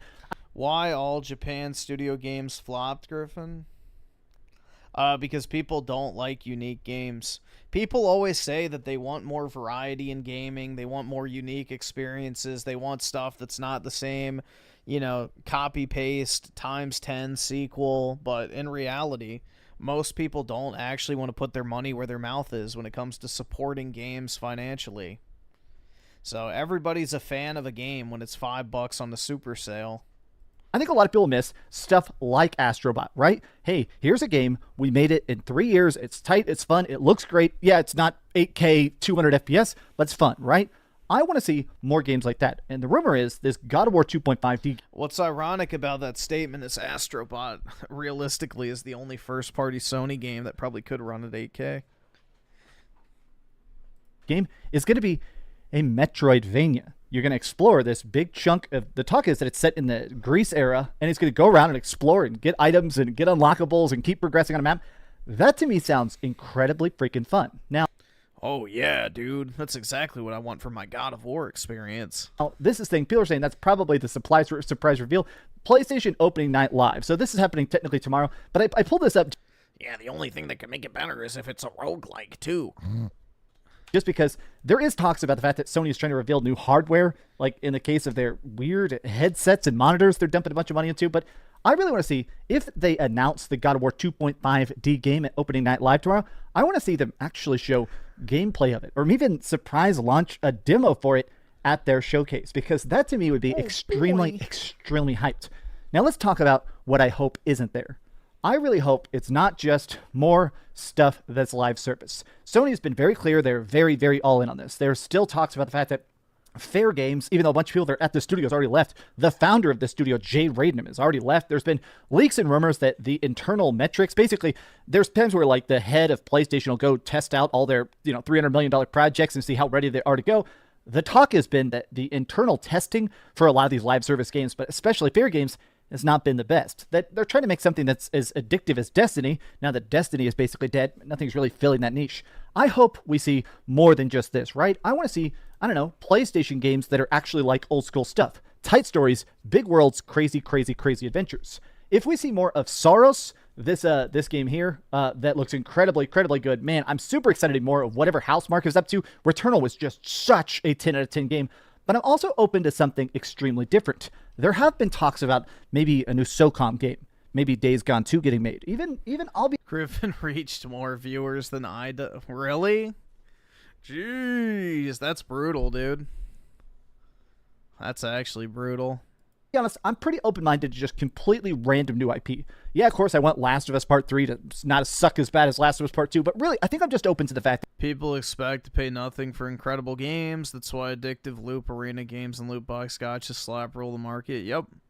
I mean, it's like the perfect example is Dead Space. Everybody's like, bro, why do we never get any more Dead Space games? It's like, did you buy it day one? No, I got it for like $5 in a sale. Well, there's your answer. You didn't buy it. So if you want actual, new games, you have to buy them at launch. I know it's like a crazy concept for some people, but game companies exist to make money. They're not going to put a AAA budget behind a game that doesn't sell until they put it on $5 for clearance. So selling 15 million copies at $5 is the equivalent of selling 1 million copies at 70. So it doesn't matter how many copies of a game the game sells. It depends on how much people actually pay for the game in the first place. So what do you guys think? Would you rather sell 1 million copy at $70 or, 10 million copies at $5? If you're a game studio, well, obviously you're going to want to sell 1 million at $70 because you're going to make your money back immediately, pretty much, instead of having to wait for years and years and years for games to go on sale and eventually sell. So, I don't know, man.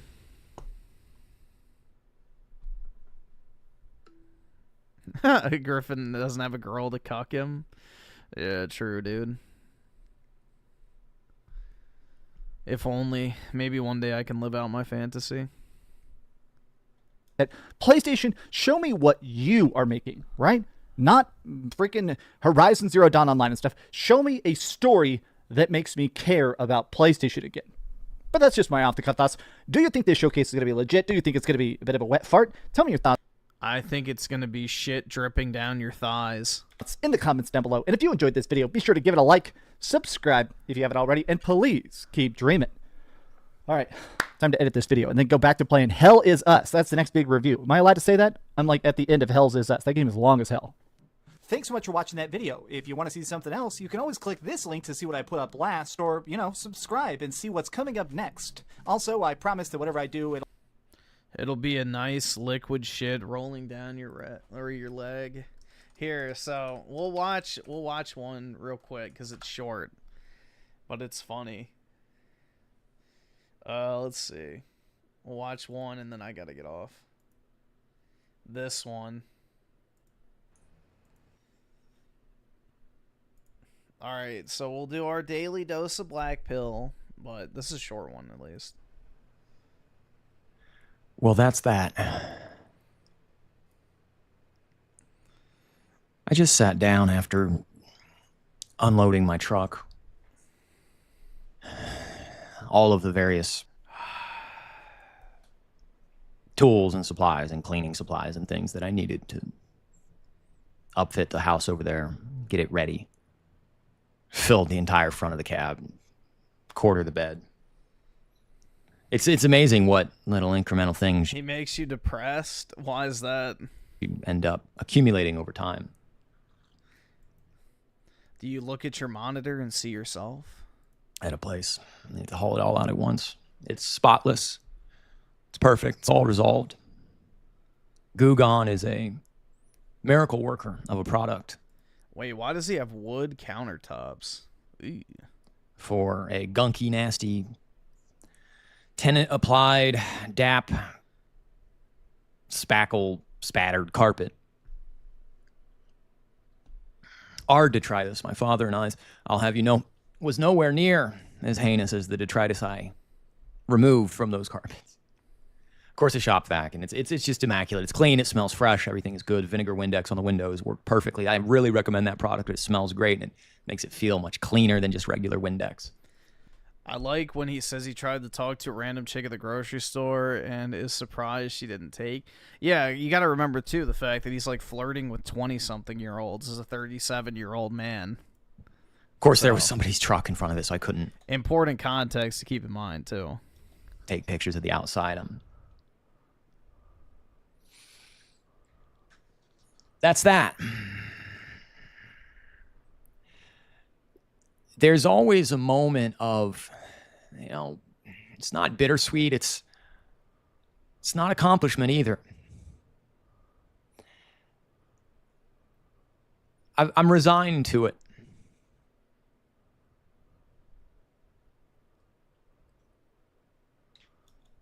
Uh-oh. I'm resigned to it. More depressed than me. Impossible. This is what it is. It's as good as it's going to be. I bought that place 3 years ago now, almost. October of 22. It's 25 now, so that would have been 3 years. And ripped it down to studs and redid everything. Any weekend my father could come lend a hand, he did, and I did most of it. He, you know, certain items he was the lead. Bro, he has a wait. I just noticed that he's a fucking bug zapper inside. What the fuck? Leader on, but most of it was just. Bro, what? Those are for outdoors. Oh my god. Me. Hired out the electric, hired out the roof, hired a few things out. Windows, the floor, the walls, hanging that entire house and refinishing that entire house was demoing it. There's pieces of me left in that place. Uh-oh.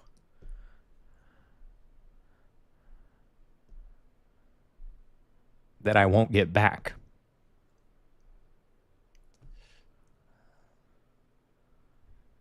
Like pieces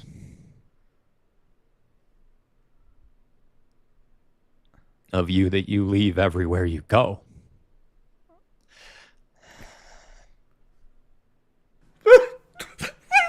I don't know if ghosts are real. But I know what it feels like to haunt a place.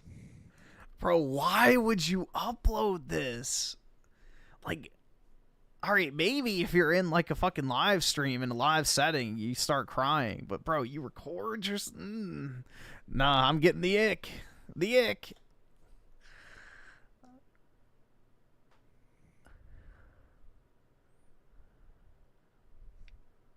I'm sorry. I didn't anticipate that.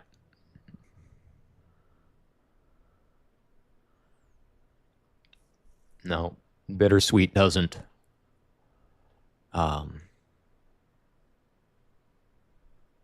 articulate the feeling, doesn't capture it. It's a resignation, which is not failure, by the way.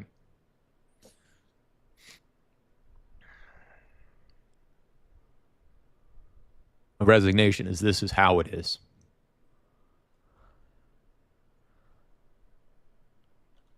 I am leaving pieces of myself there.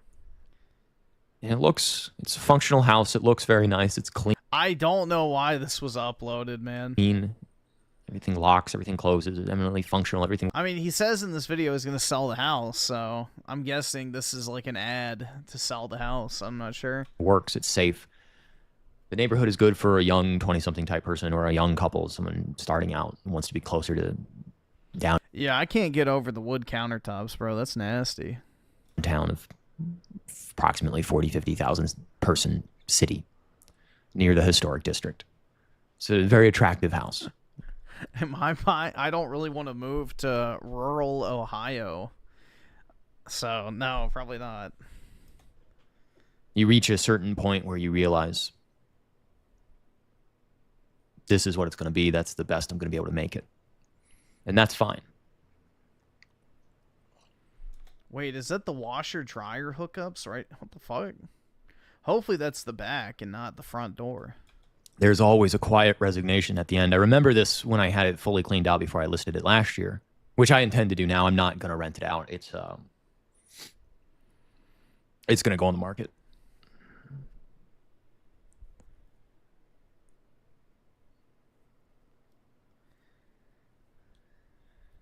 There's a lot of my life, and this channel is really about my life. It's a vlog. It's not intended to be anything else. Thank you for watching my vlog. This is... Yeah, I mean, I guess maybe because he put in so much effort to fix it up, but still. If that was the case for me, when I put into a lot of effort, like if I put effort into something, I'm just ready to never look at it again. Like, if I had to spend a bunch of time, like, rebuilding a house or, you know, sanding a floor, or, I don't know, whatever it might be, I'd never want to look at that thing again, bro. It would piss me off every time I looked at it. I get no sense of pride and accomplishment from working on stuff. I would just want to never have to look at it again, personally. Trying to figure out my personal metaphysics of existence. Like, if I had to renovate a house, I'd want to sell it as soon as possible. Shit would piss me off every time I have to look at it. Because it would remind me of how much time I wasted doing it.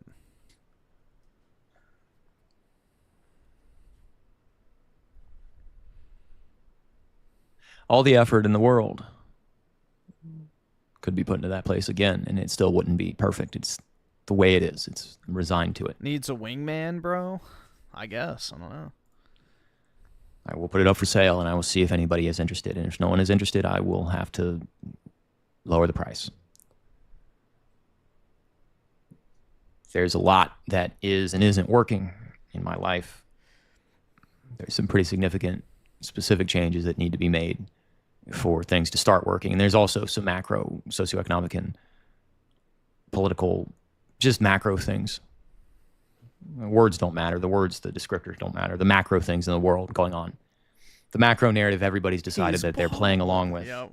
The thing that everybody's following. This storyline that we've all supposedly consented to is unfolding in certain ways, and I think selling it is probably the best idea. If anything, just for the fact that I don't want to spend 10 more days of my life repairing and cleaning another property ever again. Now, when that sells... Yeah, what he should do is concentrate his money into his real estate. Like, he should sell that house, take that money, I guess fix up the house he's in now, which I think he's going to mention. And then he should sell that house too. And then use the money from both houses to buy another one that's more, renovated and up to date. And then just keep repeating the process. So... I'll probably fix this place up, which is renovating the bathroom and replacing the kitchen cabinets and the sink, basically. Those are the two things that need to happen to this place. The rest of it is more or less, it is what it is, and they can just take it or leave it. I don't care. But I thought I would be... bittersweet's not the word. Resignation. I think a lot of people are quietly resigning themselves to accepting that maybe their effort they expended in a certain place, a certain area, with certain people, probably wasn't, they say sunk cost, but... I'll end up worse than this guy? I don't think so, man. That's so pejorative, and that's so... not passive-aggressive. I hope not, at least. Pedantic? We shall see. Patronizing.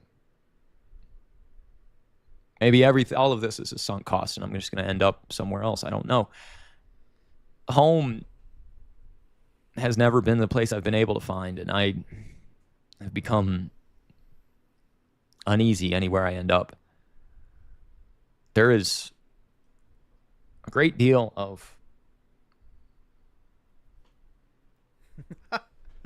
You're pushing 30 and never been on a... Yeah, but the problem is with me is I don't have like this longing desire for it. Raymond does. Like, we're very different people. What he yearns for is not what I yearn for.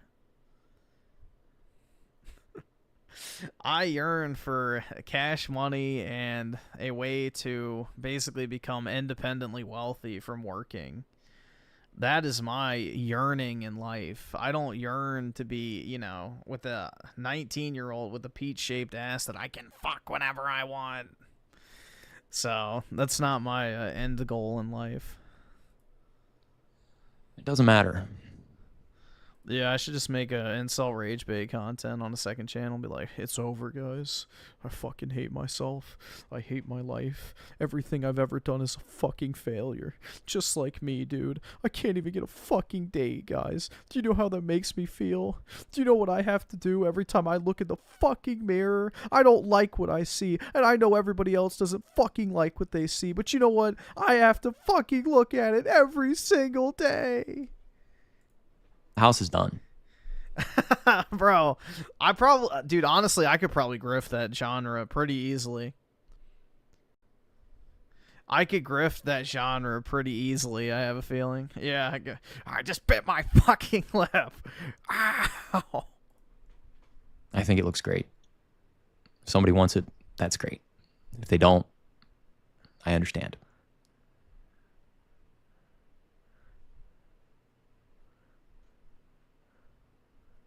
That's that. Just random. I feel like in a way I'm shuttering a chapter of myself.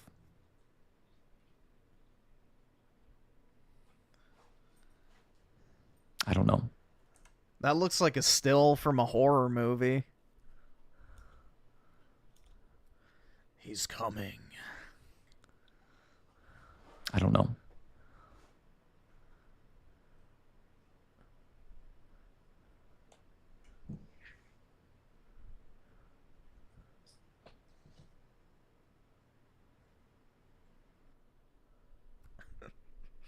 But yeah. Oh god, another video game retrospective documentary with over-the-top editing. Never seen those before. Dude, I really hate that editing style of like retro YouTube channels where every single one of them just uses old stock footage and commercials, and they like have the over-the-top like electronic beat bop boop music in the background, and they're constantly cutting to the fucking stock commercial footage every time they mention a game, and it's like maheckin nostalgia, dude, and it's just so irritating. I don't know. I tried to watch like one channel and it was like, bro, I can't do this. I can't fucking do it. It's too much. But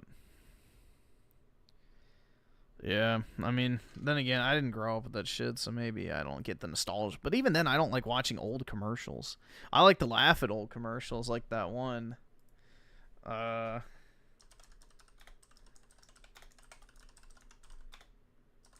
This one's funny. These are difficult times for elderly Holocaust survivors. With no food and no heat, they get weaker and more. Yeah, guys, the third world country of Israel, please give them your money. Or die every day. I want you to see their faces. Look into their eyes that are haunted still by the memories of the past. They desperately The need editing, our help bro. now. A simple blanket, a loaf of bread, and medicine are life-saving. For only $25, you can help save a life with the gift of bread, a blanket, and medicine to a Holocaust survivor suffering alone with no one to turn to. Thank you, and God bless you. Dude, they're acting like they're still in the camps. Like, that's what's so... These used to be on TV all the time. I think they stopped running them because everybody used to make fun of them back in the day. But, yeah.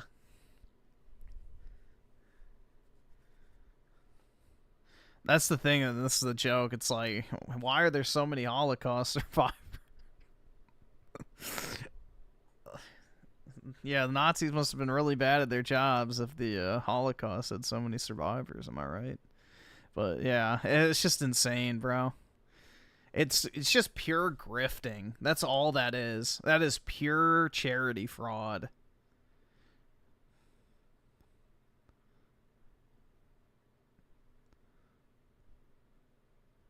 But most charities are frauds. They're just a way to, you know, either pocket money by paying these exorbitant, like, I guess, management salaries, or they use it for political contributions to the Democrat Party.